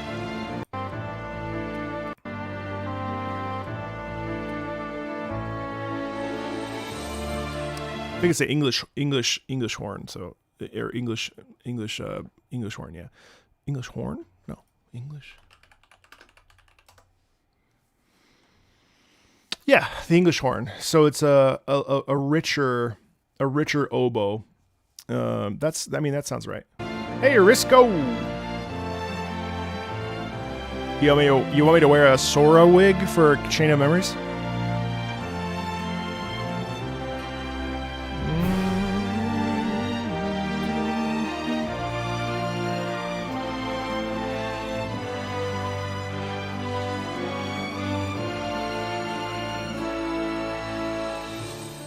It's a very expansive soundtrack for sure, and it does have that like sense of adventure. But it almost it's as if the music sort of takes over and really guides you along the path.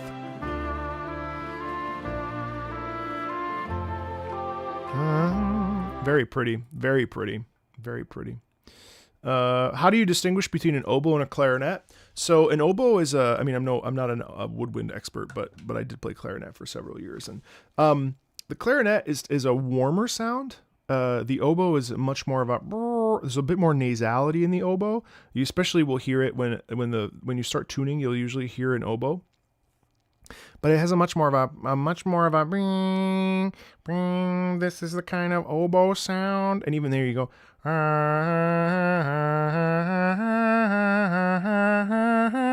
it's much more of a nasal, pointed sound, whereas a clarinet is much warmer. The reed instruments are interesting because the double reeds, which is the oboe and the bassoon, the bassoon is lower, and so it has much more of that sort of nasal quality, and I think it's because you're pushing through two reeds at the same time, which is why oboists are crazy, because if that shit breaks, sucks. I used to hang out with some oboists. I had a huge crush on an oboe player at one point, and she was always like fiddling with reeds and making reeds in the fucking reed room and shit. Crazy. Piano is technically a percussion instrument, but it kind of goes by both string and percussion, of course. But I think the correct sort of like identification is a percussion instrument, or at least that's what I am remembering. Guitar is a string instrument. Spilled the tea? No, I'm good. All right, guys. Now we're gonna crash through the rest of today's soundtracks. So, Octopath Traveler, Aether Gazer, probably Dead by Daylight, Papa Io.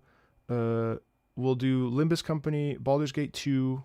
No, we'll do Civ 3, Dark Souls 2, Mad World, Genshin Impact, Touhou 4, Gran Turismo 7, Freedom Fighters, Honkai Star Rail, and Heroes of Might and Magic Golden Era, Dragon Age Inquisition, and Hush Swisher. Majudi, this is very specifically for patrons. So while I appreciate you shouting your track in the wind, for today specifically, these are just for patrons. If you want to have Dragon Age Inquisition listen to, that I would suggest coming back next Wednesday for our community stream, where you can put your name in a hat and I'll spin a wheel and maybe we'll get to it. Okay, let's crash through Beneath the Surface from Octopath Traveler 2. This piece is truly something. Probably won't be doing too much talking. At the end of tracks I will, but not during, so we'll be moving right along.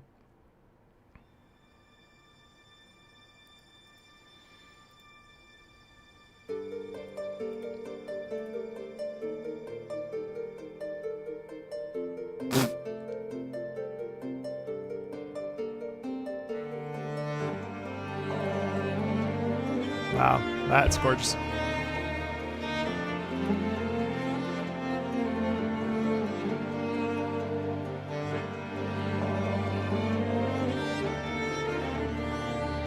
Wait, can I just want to share. So the other day I play Wuthering Waves a lot, and I was looking at, and sometimes, mostly on Twitter again, it's where all of the worst things that happen to me are on Twitter, and but it's good for business. And there's always a debate that it's children are being influenced to gamble. Hey, what's up, Captain? But I just want to show you these stats. No, not a single child. Oh, there's two of me. Not a single child watched my Cyberpunk Woowa stream. Not a single child. Everyone is an adult. Now, do I think that 18-year-olds should be playing games that could influence you to spend money? Like gacha? No. I think you should, 22 and up feels good. But the vast majority is 25 to 34. And actually, I'm just sort of curious. If I go back to the Denya quest, because this is a comment. Isn't it because Google isn't allowed to show stats for users under 18? Oh.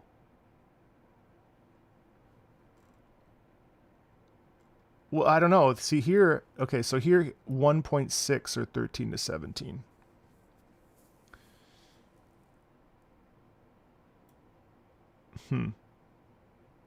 That's true. They could be lying about their age.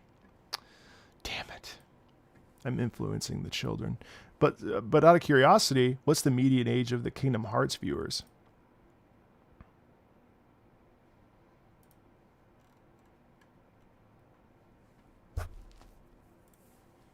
Yeah, so the Kingdom Hearts viewers, 35 to 44 makes up 17%, which is pretty high. But shockingly, and this makes sense because of the age, 25 to 34 is 66%.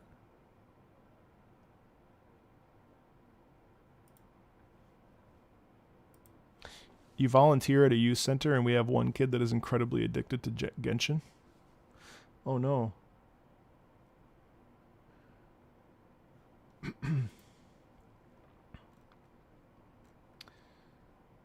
Anyway, okay, let's get back. Hi, Pino. The update was good. It was a little short. See, that's beautiful.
Yes, Wrencher, that's fine.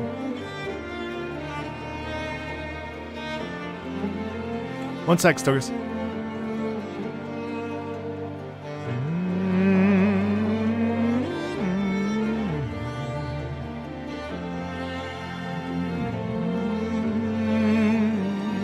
That's so heartfelt, isn't it?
so beautiful. It's very sad, in a beautiful feeling of like loss in that. But there's also this like the sound because the rhythm has momentum. Because there's momentum in it, because of the sort of up tempo kind of.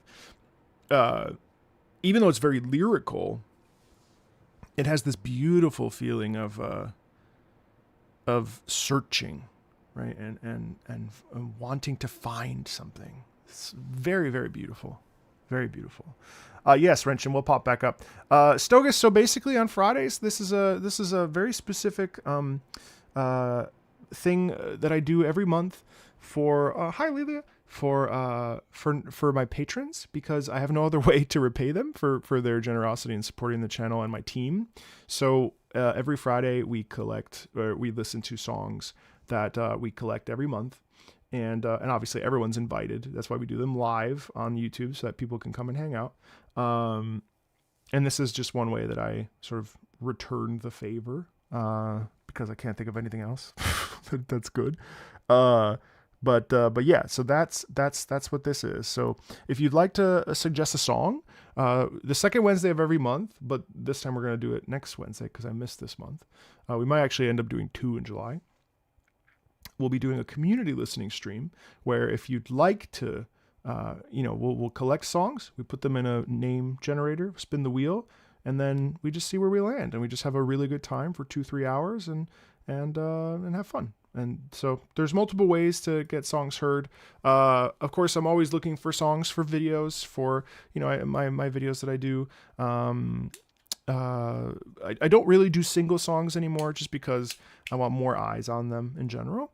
So I'll try to package songs in a specific way. So those are the ways that we share music and do it. So I try to keep it fair for everybody, but Fridays specifically are the way they are because of money. No, but actually because of that. So okay, let's go back to our No Surge since they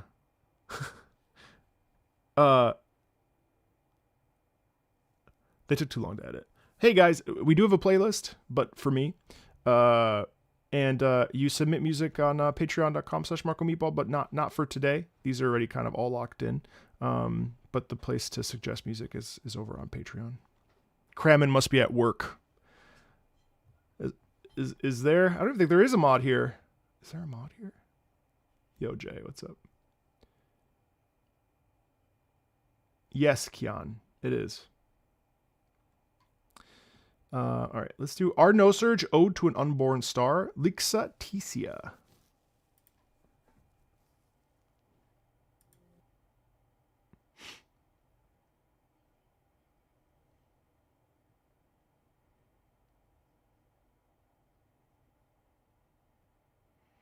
If there's like a thematic thing, like if it's like selections from Zelda or something, then yes.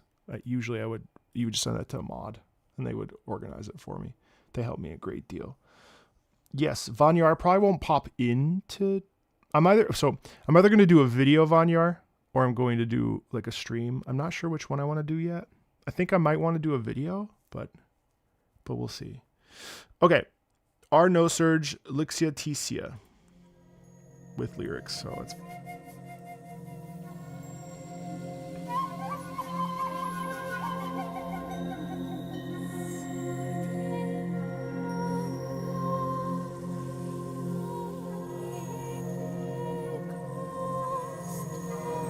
so Wrenchen, is this binary? Or is this a fusion language?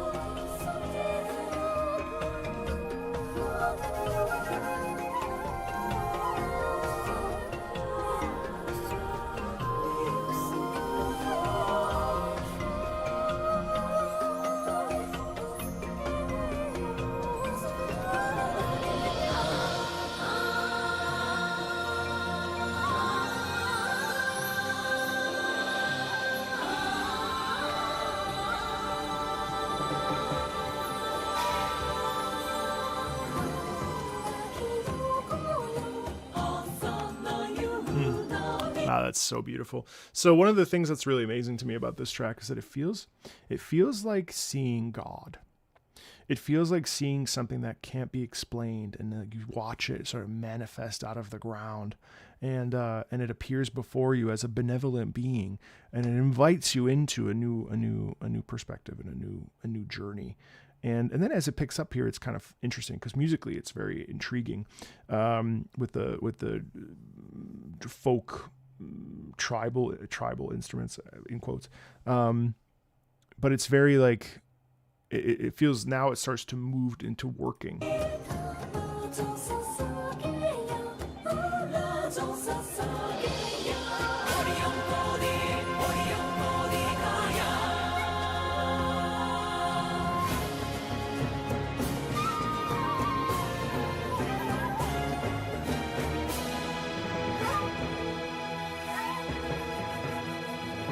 The timpani in the back is so interesting.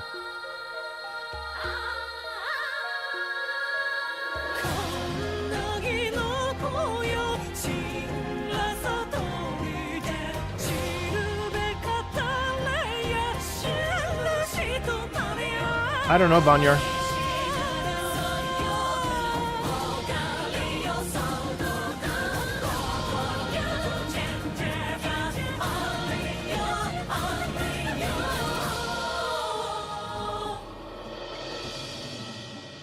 So it comes in phases. So it comes in little chunks. So we're getting little bites of each musical corner. And so it's interesting because it's actually kind of telling its own story. Now, of course, there are lyrics here that are also doing that for us. This is Akiko Shikata, I believe, yes. But it's very beautiful. It's exceedingly beautiful.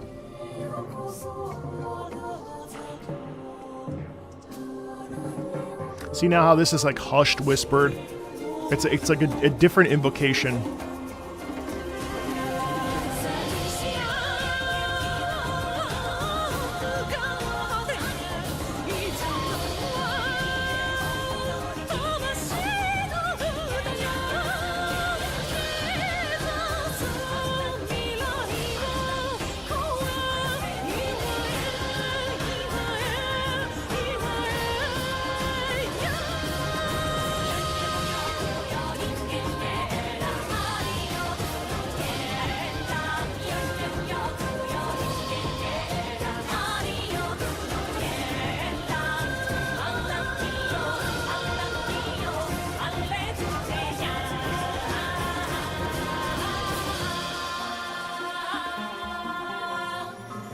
I love how unpolished the singing is.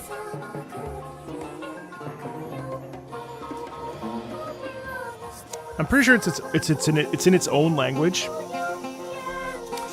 I can't remember all the details though.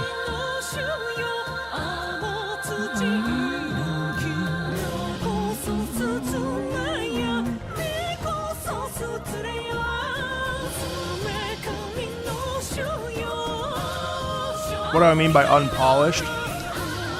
Raw, not super processed.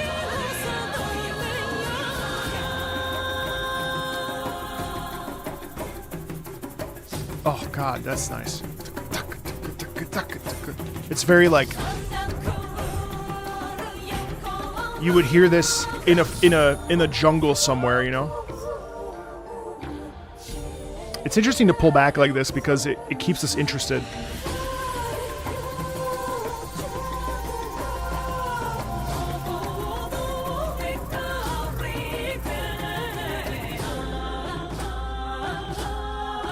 The language is RCL.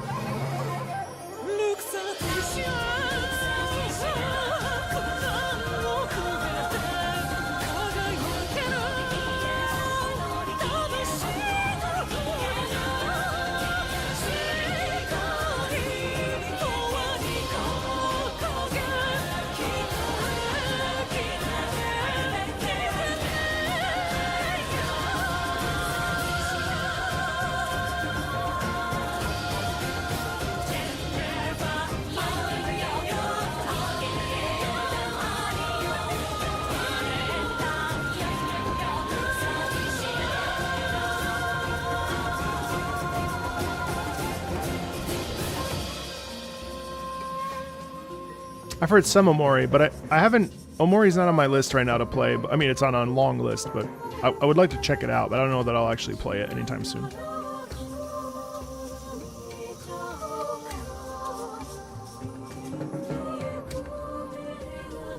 It's interesting how much more chant-like this gets.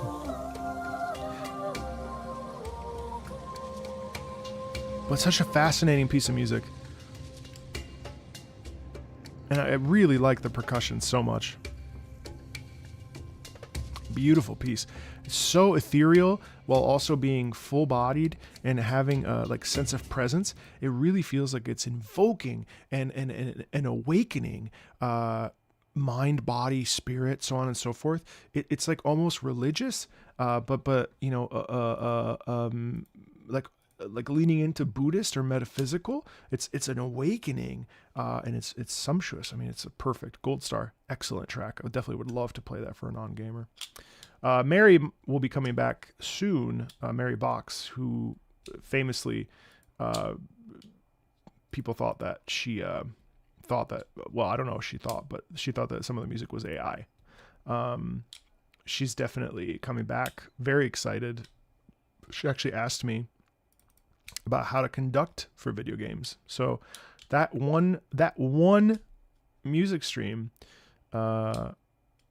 changed her perspective on games, and now she's actively looking for ways to become a conductor for video games, which is crazy. Even though everyone was like, yeah, she's kind of like elitist. And I was like, no, she's not elitist. She's just normal. She just tells you what she likes and doesn't like. She's honest.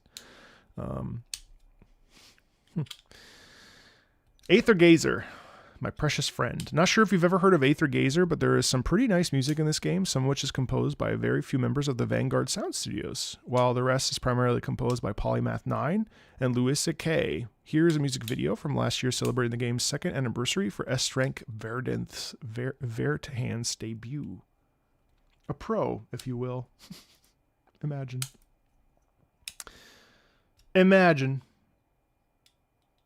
Kiana, I was thinking about you the other day because of how much the one video that featured Limbus Company blew up. I am filming a Limbus Company video next week. Mostly, I feel like the sleeper agents are desperate. And I did not realize that they were so desperate. But they surprised me with how much they wanted to talk about Limbus Company. I will be honest. You're very desperate. Do I have any guests planned soon? We have an episode today with my friend Alyssa. Next week I have an episode with my friend Dominic. Then I have 2 more episodes, and then I have to start recording. So by I have to do a whole nother round of probably in August. I'll do a whole nother round of interviews. And I have Bucky from Pal World coming on. So I have about 5 guests. So we'll be good until August with guests. So I have to start my fall season of non-game. What I'll do is I do a big chunk of them. So I'll try to film like 10 in a row, or not in a row, but like I'll film 10 of them, and then it helps me to not feel like get burnt out. I'd rather do them in big chunks and then just sort of have them come out as they come out so that I know that there's something planned ahead. But it seems to me like the weeklies have been very positive. It seems like people have really been enjoying the uptick in them. I thought people might get burnt out on them, but overall, I mean, I do have people that are, frustrated with some of the same tracks and stuff, but for the most part, people are silently very enthusiastic. So I'm very happy to see that, because it's my favorite thing to film. Will I be including songs from Millie? Well, I guess you'll have to see. I don't know.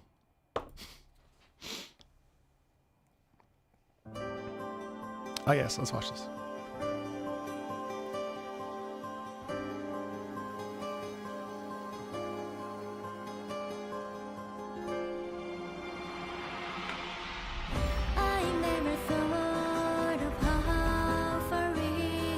What the hell is Aether Gazer? Oh, I know what it is.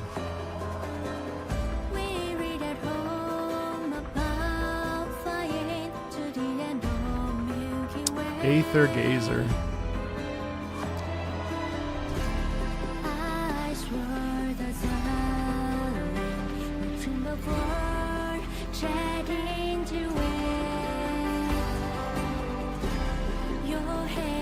It looks like PGR.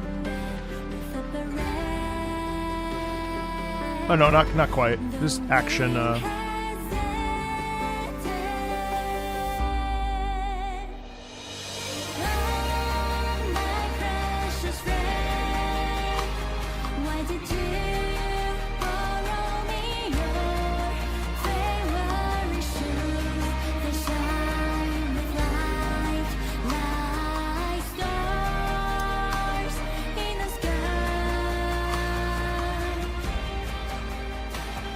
That's cool. She like overclocked. Her eyes got all crazy. Oh, my precious friend, we can go anywhere beyond where we look out, so don't say farewell, please.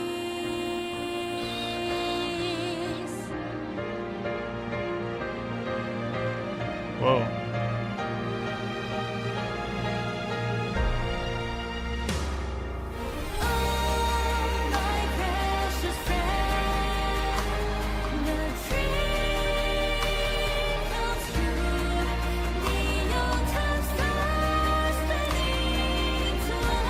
This is Aether Gazer.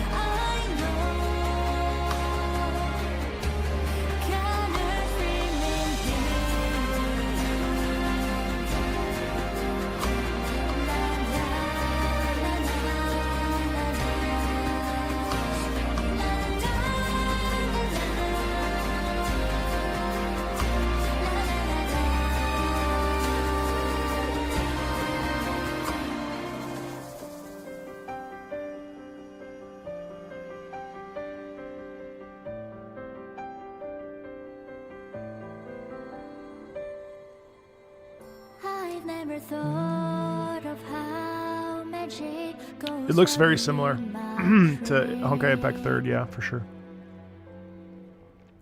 I walk alone when moon hears the clock strikes at midnight. Oh, my precious friend, why did you borrow me your favorite shoes? They shine with light like stars. Wait, is she saying? In the sky. She says her shoes are shining like a bright. I never It's kind of sweet though. the dream comes true. The old time stars turning to our side. I know. Colors Oh, thanks, Simon. I'm glad you like it.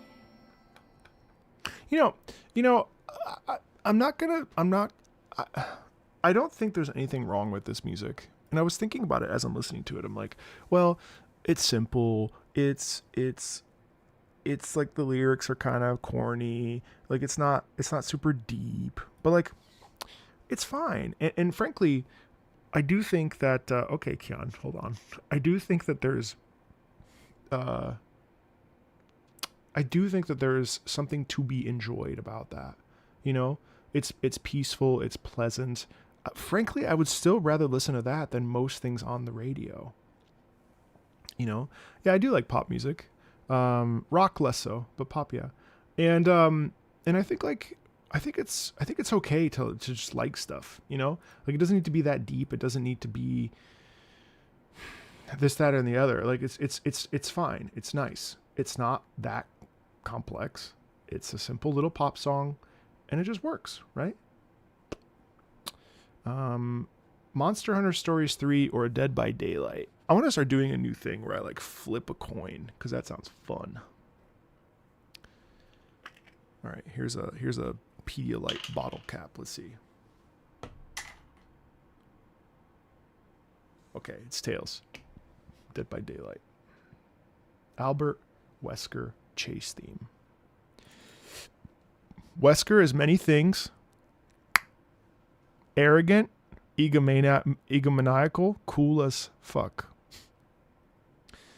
This chase theme plays dynamically, depending on your proximity to the killer. I re-downloaded Day by Daylight. I'm nervous. I'm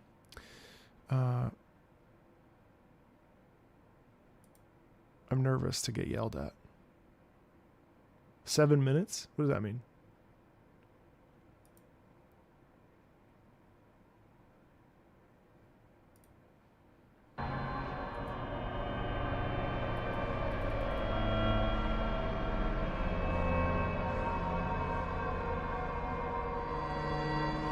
Oh, it's a Wesker thing.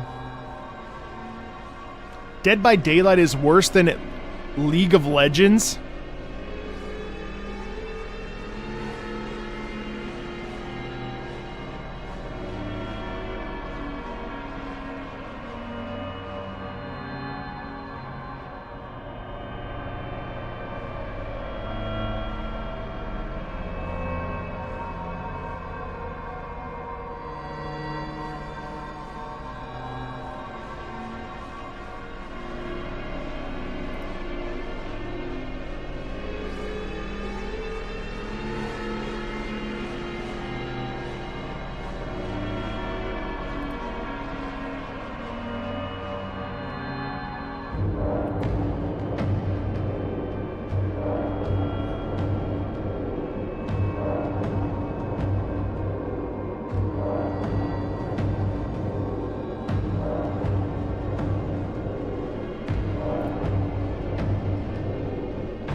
Hello?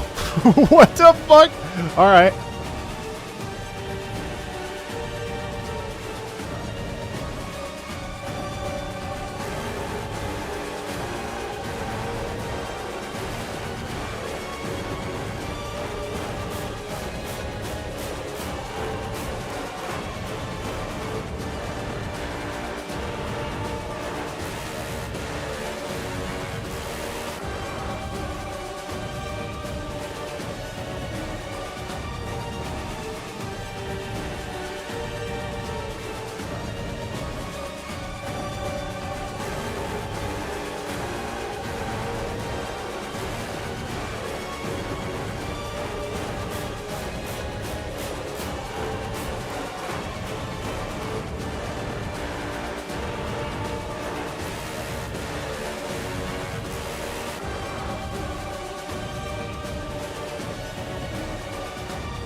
I mean, so fascinating layering. So yeah, so as you get closer to as Wesker gets closer to the music changes and stuff.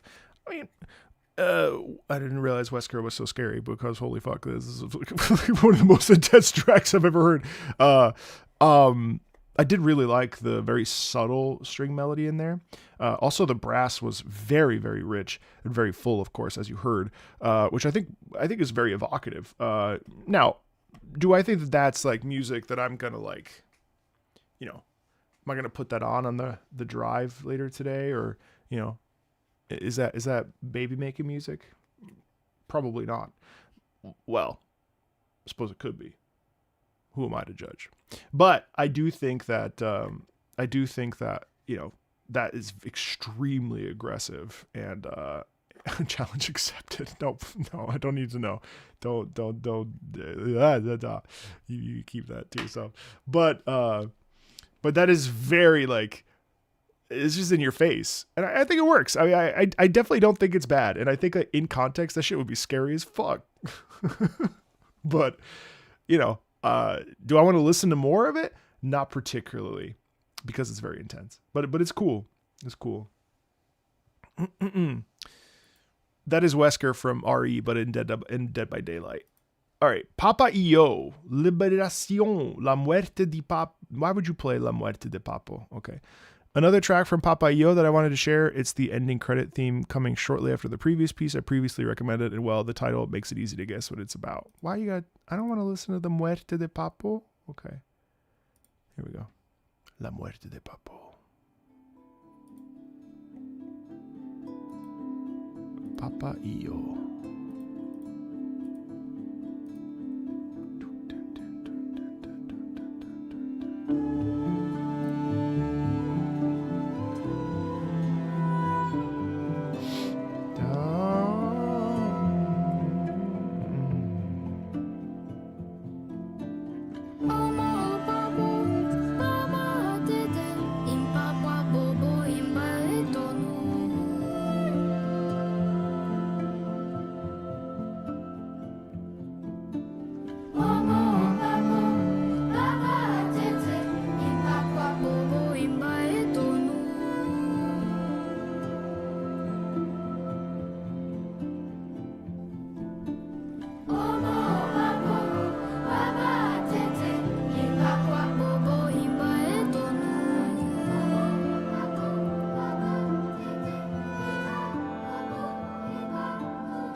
What's interesting is that obviously it's a beautiful and somber and I think offers a really beautiful perspective on grief and on, I think, death. And I think what's really interesting about it is that it's like a child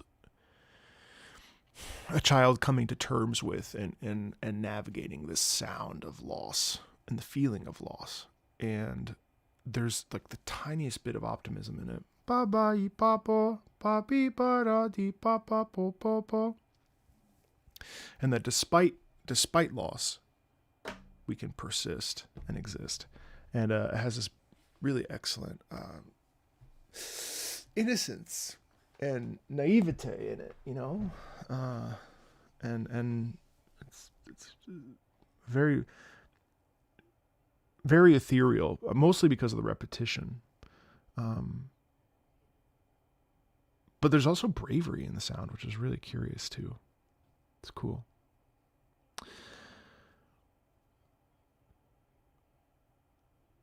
Let's do Limbus Company Canto 6 Node 41 Medley. This is a two-phase theme. It's in the middle of a leitmotif video. The first theme, Leviathan, is actually taken from a web novel serving as a prequel to the game and is a recurring leitmotif throughout Limbus Company. Think of it like the Ruins motif from Undertale.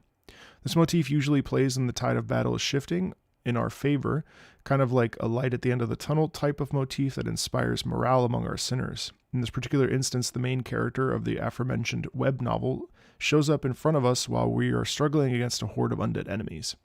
Being the first time they ever interfered in our affairs, as they flip the table around and turn what was a grueling battle into one where you and everyone can pretty much just sit back and watch the fireworks. Phase 2 is the same vibe, but our ally has significantly powered up to the point where we can't even perceive their stats, as they went on to board wipe entire waves of enemies alone.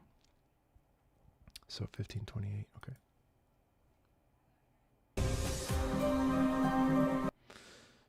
Ethereal is like sparkling and otherworldly and like kind of floating.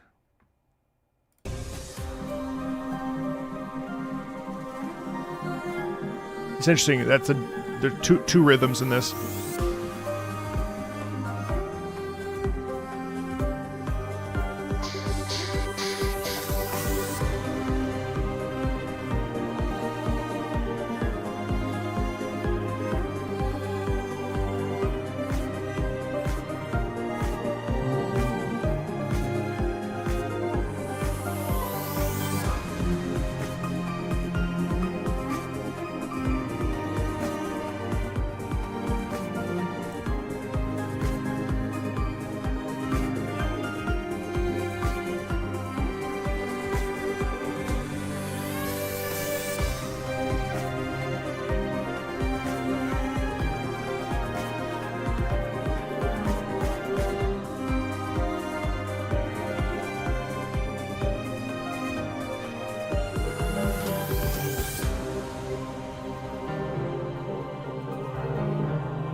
I actually love the piano. It's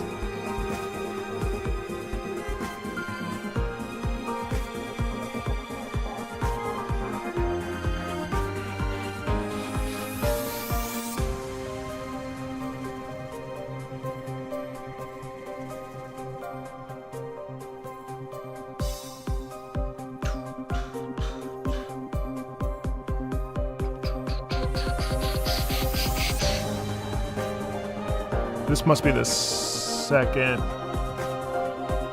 No. Actually, like, honestly, this is so much more pulled back than I'm used to. Alright, so here's phase 2. Because you can hear the desperation, and you also hear, like, the action. But it's dialed back, so it's not in your face, which a lot of Limbus tends to be very aggressively forward. And then this is when we...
That's cool.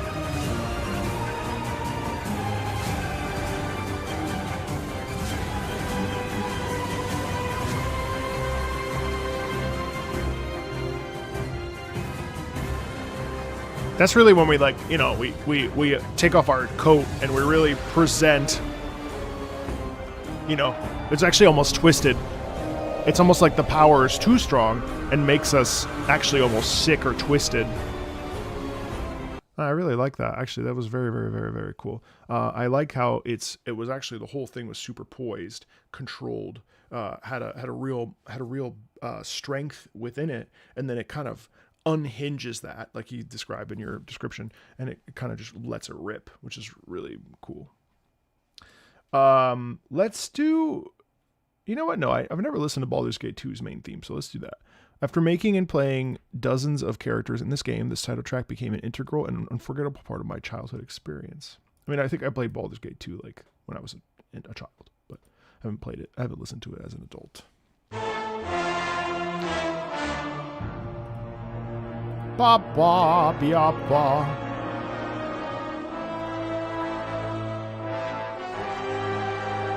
So crunchy.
Holy shit, what a pivot.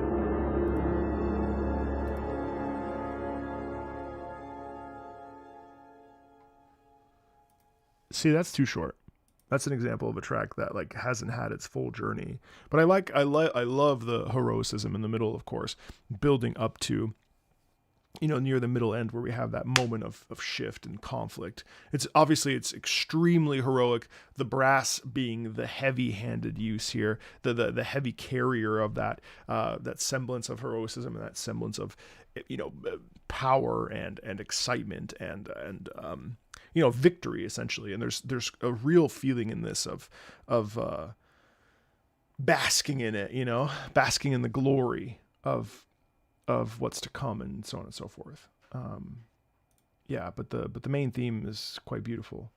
Okay, Aldia, Scholar of the First Sin from Dark Souls 2. His theme starts to hit a lot harder once you understand his past and what he's talking about.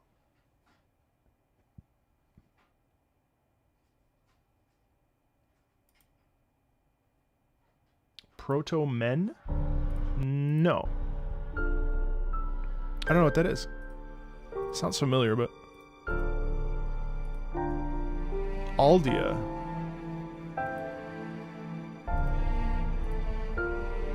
I love how broken that sounds right off the bat.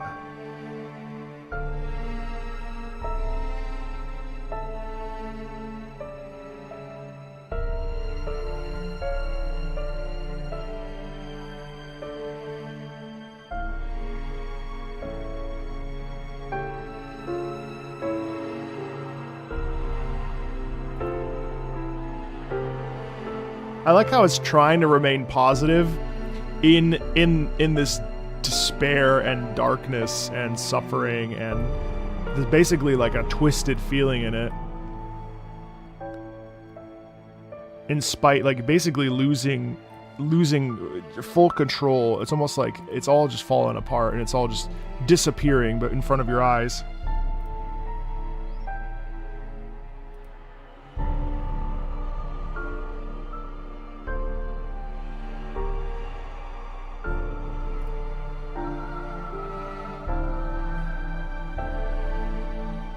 And then the chant in the background.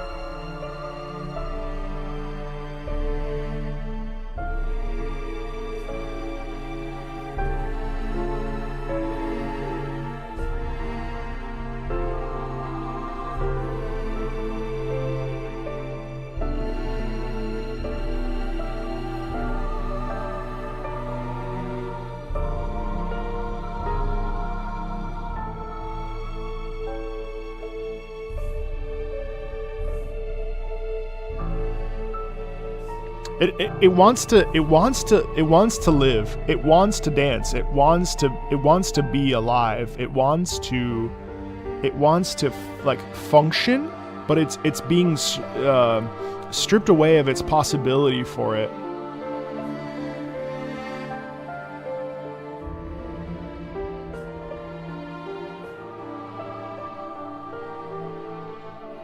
But it almost feels like this was like a father that lost his children, or his children, like he suffered some sort of a fate where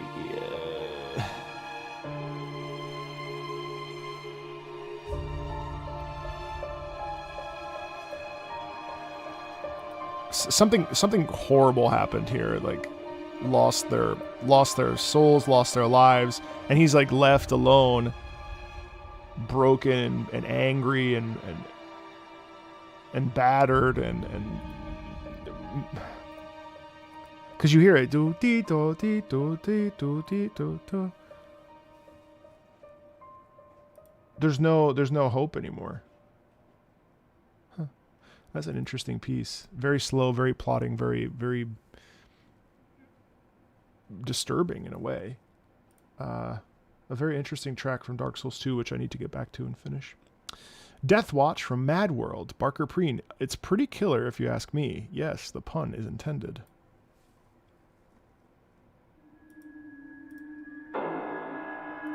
Oh yeah, Mad World. This soundtrack is crazy.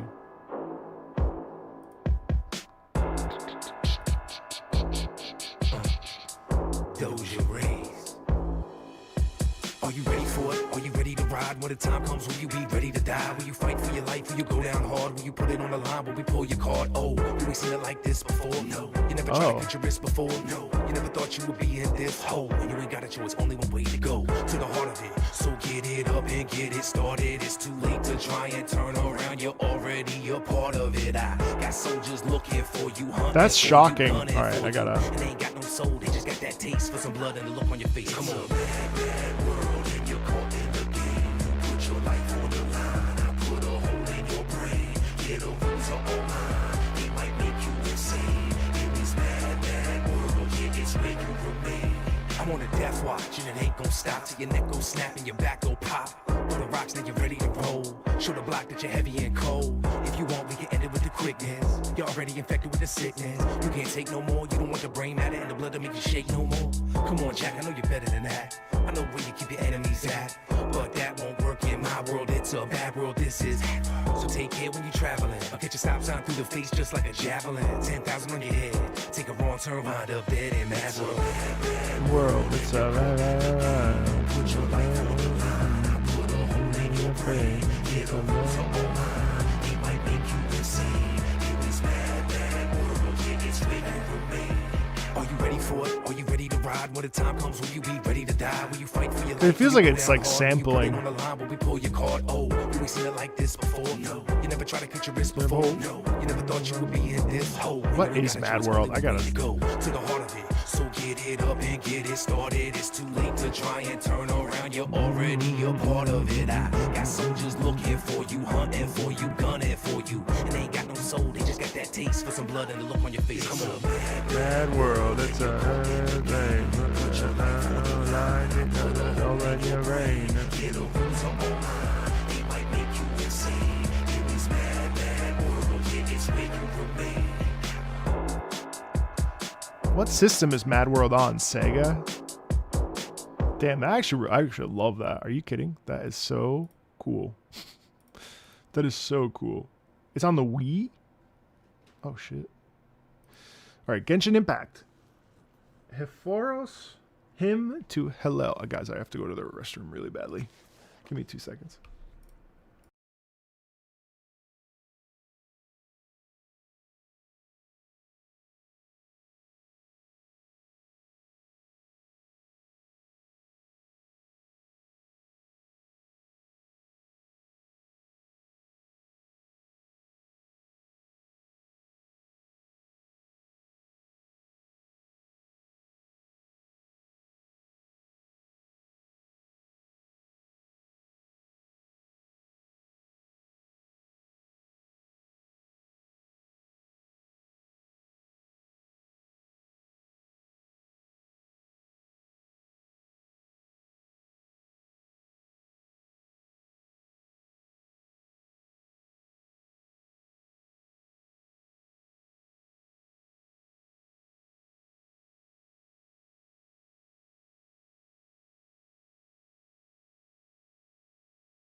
Okay, guys, sorry about that. All right, so next up is Genshin Impact, Hephoros, him to Hellel.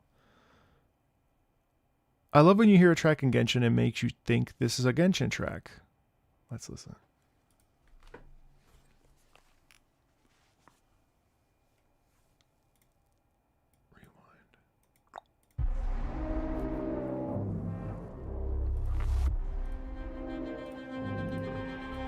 Rewind.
Nice rhythmic shift there. Da da dee da da dun da dee da da dun.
Oh, cool. Photon of fluctuation in the background there. That's cool.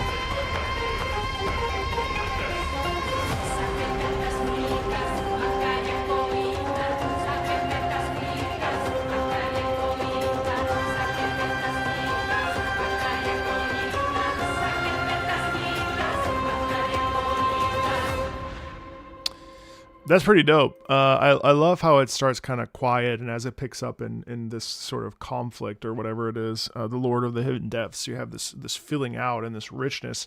It's very aggressive, but it also has this, it's vibrant, it's aggressive, but it also has this this lilt and this bounce in the rhythm that makes it feel really like kinetic. And so there's a lot of jumping around and moving, and it's very voracious, and it's hunting and stalking the prey, and it's got a lot of energy in it, which is really neat. Nice little piece, really intense, in a satisfying way. Toho 4, Sleeping Terror. An older Toho piece, so no trumpets, but it's still got the Toho sauce, one of my favorite themes for one of my favorite characters, especially in the fan remixes. Okay, and the loop is at 229. Cool.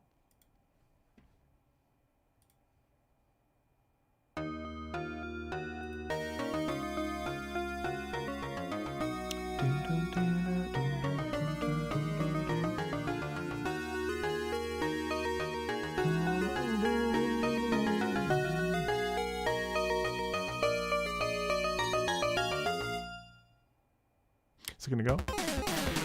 Oh shit.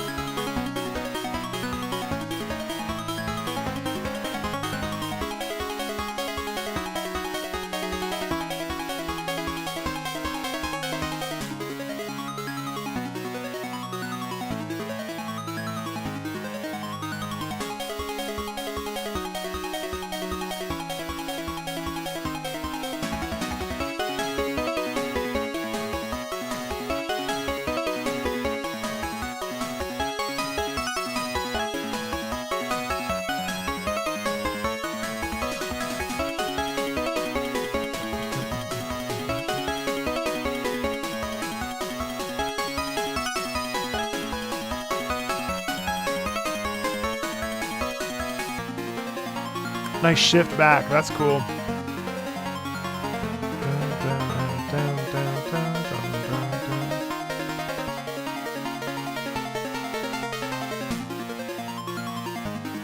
Love those arpeggiations. That's fun.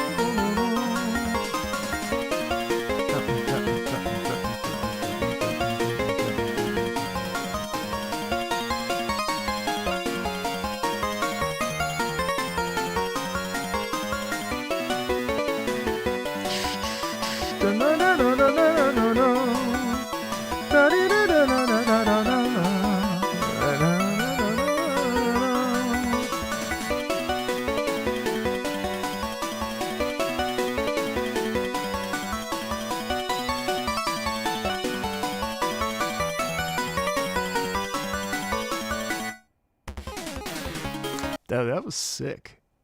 I really enjoyed that. That's such a fun, again, much like the Jake Kowalski thing. Like, it's really cool to take something. Although, actually, no, this is an older track. I mean, not this old, obviously, but I actually love that. I love the energy in it. It's so much fun. And also too, like, it's desperate. Like, there's this sort of go. You gotta push, you know what I mean? It's really, really cool. Have I heard the Fanatic from the Forsaken? Most certainly yes, because Forsaken is an expansion I enjoyed very much, Trevor. I really like that song. That was really fun. Moon Over the Castle, of course, a classic, a vamped up version of the gaming classic. This is from GTA 7, though. What? That is... What? Don't recall this. In this video, Sorry.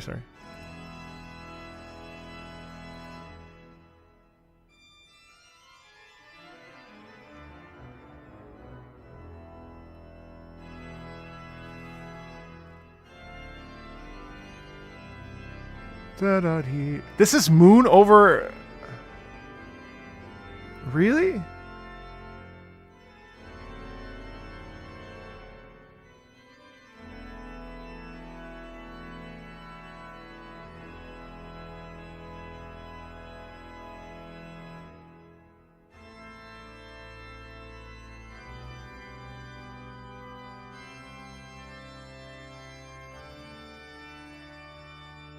Okay, well...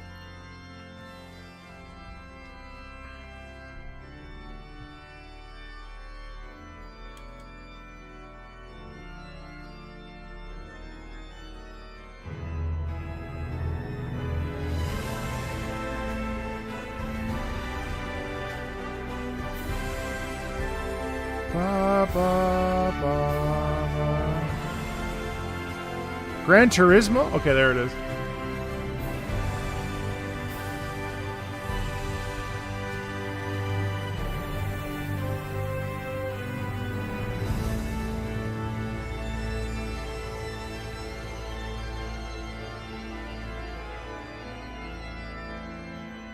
I kind of want like some jazz in there though.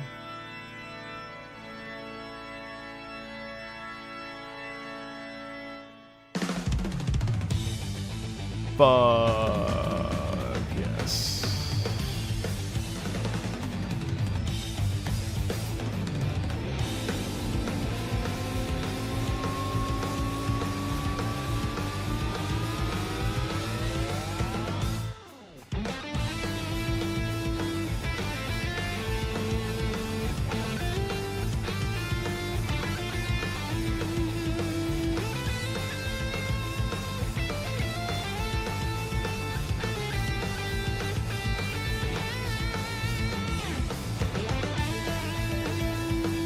This is amazing.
Man, okay.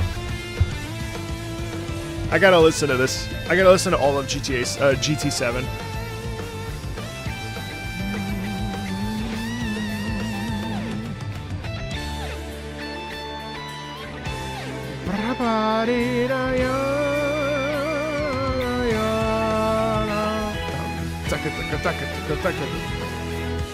I gotta show this to a non-gamer.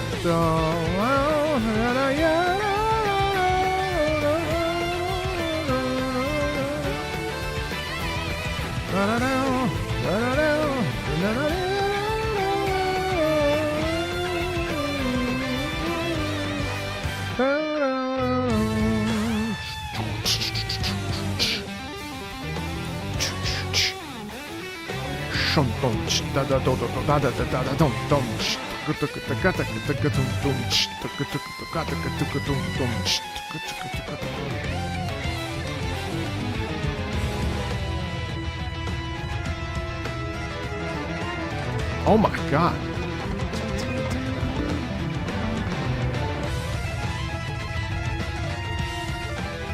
Oh. Oh.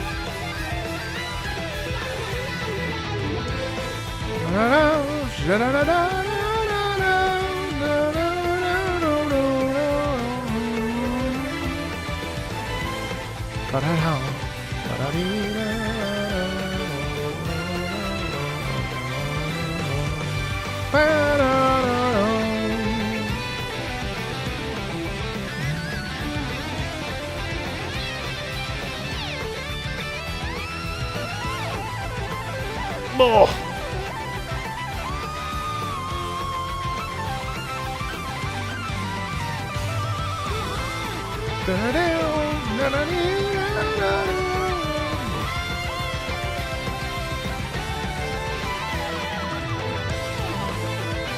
Oh god, that slowdown right there is so sick.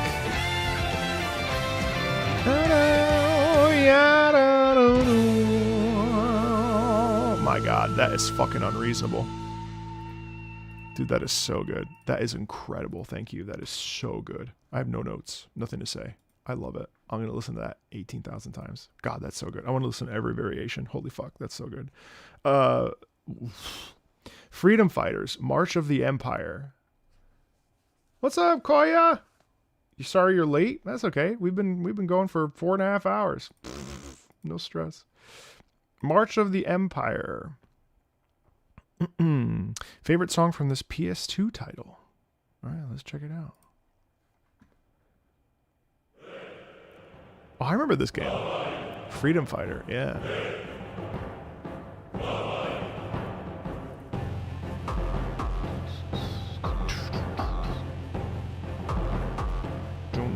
God.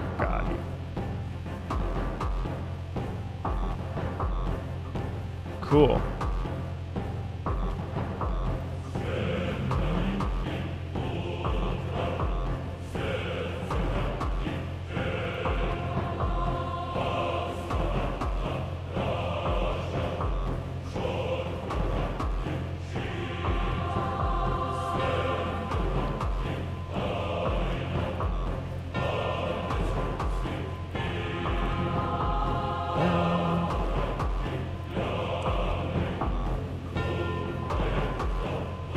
I love that it's a chant, but it has this modernization.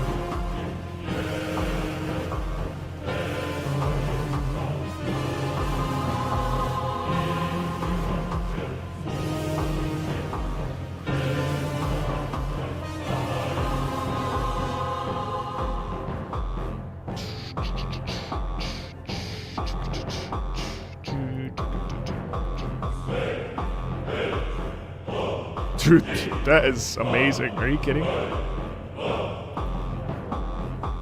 Is this Jesper?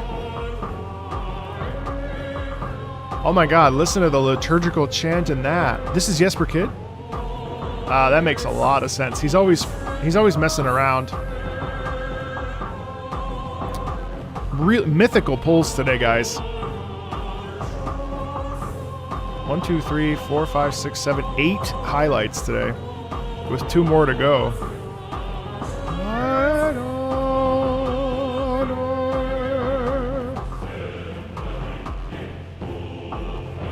It obviously like a Russian anthem, but with this edge of modern violence.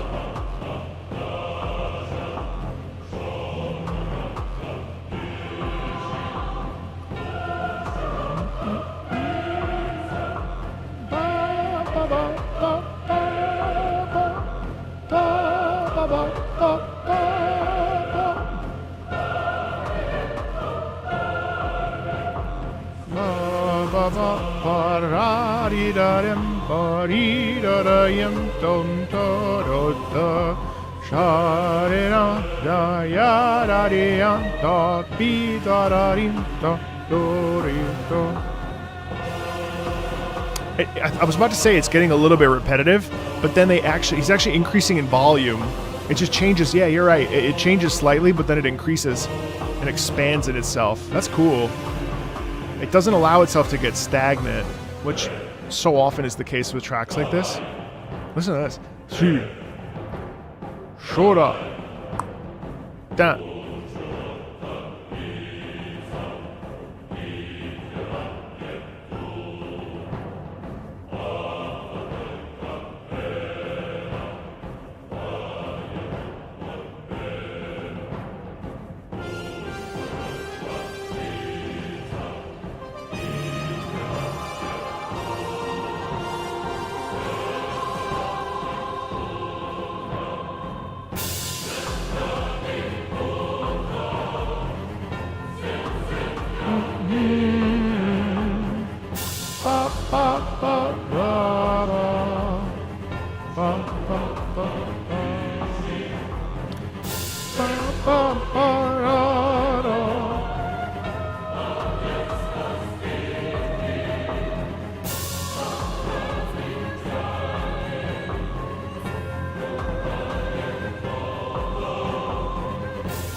I absolutely love that. And then also not only the chant with the female singing in the background right here, which is all like prayer and hymn and reflection, but then also you get the sick momentum of the strings. This is a banging track, dude. This is unreasonably good. Wow.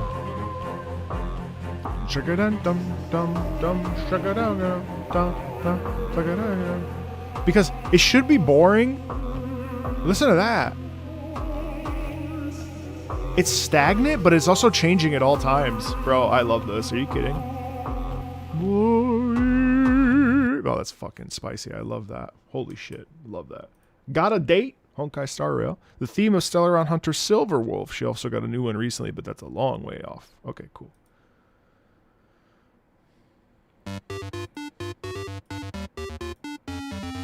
Oh, I didn't realize they did an 8-bit sound for Silverwolf.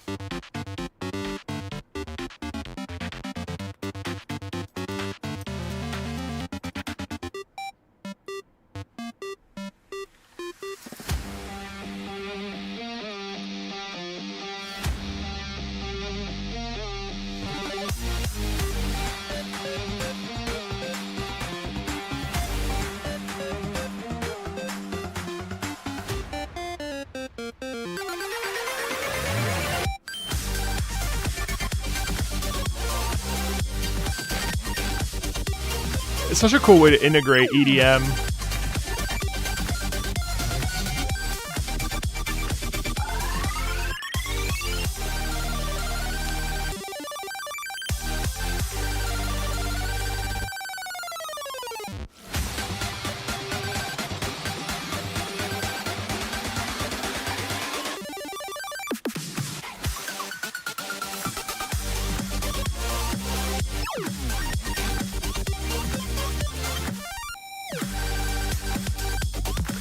You know what's interesting?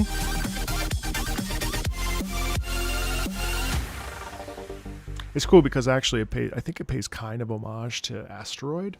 Asteroid was one of the first video games to have like what we would consider music in essence, where it has like, I believe it's just ascending chords or something as the Asteroids. Asteroid VGM. Good luck trying to find the original on YouTube, but Asteroid OG. Yeah, I'm not gonna.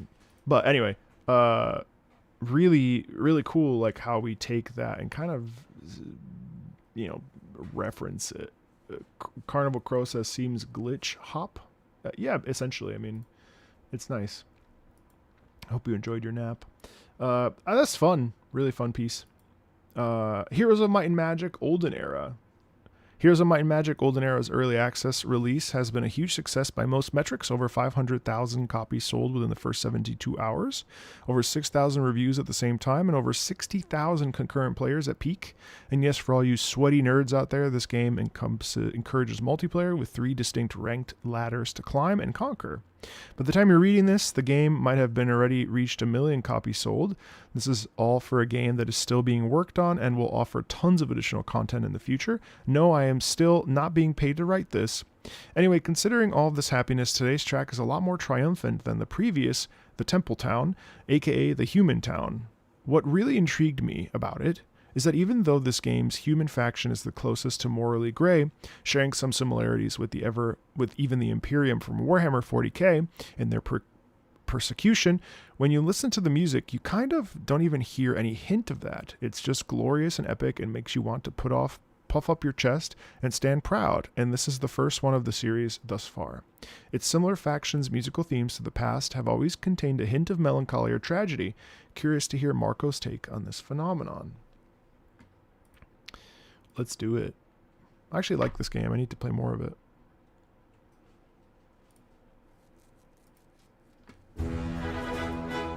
Oh, wow. I love the strings. Oh my god, this is so like Viennese waltz.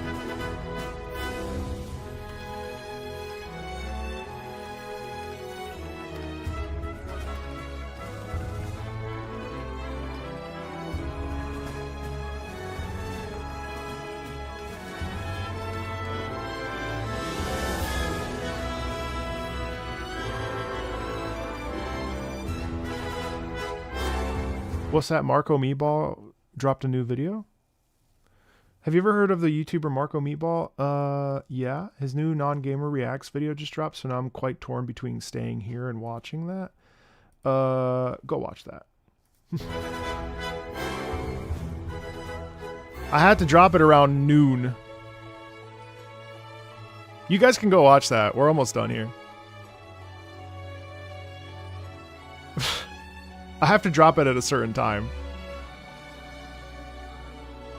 I love the choral background there. That's pretty. I won't be offended if you all leave to watch my video.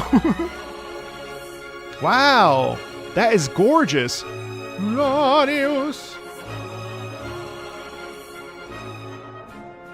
Shit, I think I might play this tonight.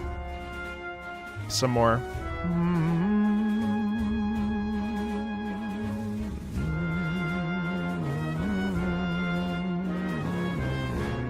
Love the lower brass too. That's great.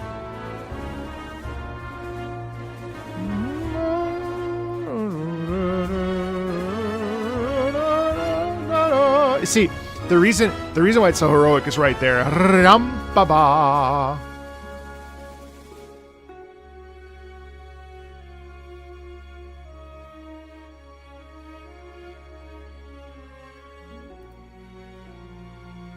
Wow.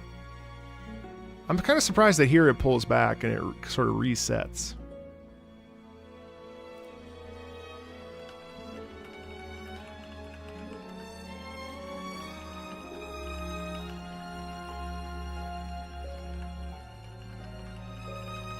But it also ends up being like kind of like a love song here, which is very intriguing as well.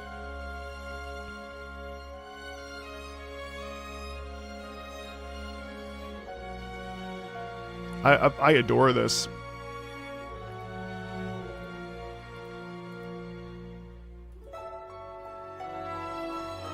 It tells a story of possibility and love and hope for the future and excitement and I like that.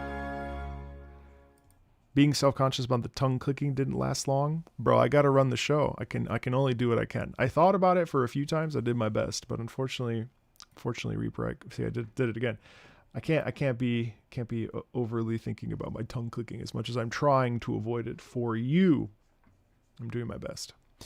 She was a sweet guest. Oh, you already watched it? It's an hour long. What influence? You always wonder what influences the song choices. Near this week, or we back to Ludwig's Holy Blade. So see, I did it again, Reaper. Oh, my bad. So for me, when I pick songs, I try to have variety. I try to keep things that are in the popular culture. What I try to do is have like 4 to 5 big players, common songs that are known and beloved. And then I try to have things that maybe people have asked for kindly or referenced or you know, are interesting. So I try to have variety. And then I try to have like 1 or 2 on the deep end that are a little bit more deep cuts. In this particular one, in this particular video, we also did try a ranking this time. I haven't done it in the last 4 videos. I don't know that I'll keep rankings. They seem fun. But Happy Chaos I liked because it's kind of crazy. Heroes of Might and Magic 4 I included because I felt that it was appropriate. So Daemon X Machina was one of the deep cuts. Xenogears is one of the older songs. Bastion is a good one because it's fun. Fire Emblem Engage, I don't remember what I brought up with her here, but I did. This one's actually pretty varied. Terraria's in here randomly. And then 2 Nier songs. So, and then, yeah. I tried to have some American with Bastion and with European with Heroes of Might and Magic. And then everything else is Korean, Japanese, Terraria, American, I guess, or European. It doesn't matter. But no one's recommended MTG Arena songs yet. But give me a second to, you know, get into MTG because I'm starting to get into it as well. Have I heard the Terraria Calamity mod OST? Brother. There's a whole live stream. Terraria. Well, there's two videos. Roar of the Jungle Dragon and then the Leviathan theme. No, Faustina, I was teasing. I thought the Fire Emblem Engage track would be interesting. I don't know why this week has become Fire Emblem Engage week. But what was the Fire Emblem Engage track I played? Sorry. Hey, what's up, everybody? Oh, gosh. I'm so excited. So fucking loud. Jesus Christ. Xenogears because she liked choral work. What track from Fire Emblem Engage? Oh, this is Bright Sandstorm. This particular track is called Bright Bold Sandstorm. Yeah, of course. How could I not play this? And it's the map and the battle mix. We just listened to this track yesterday. This is such a banger track. It's one of my favorite desert themes ever. I don't even think she liked it very much.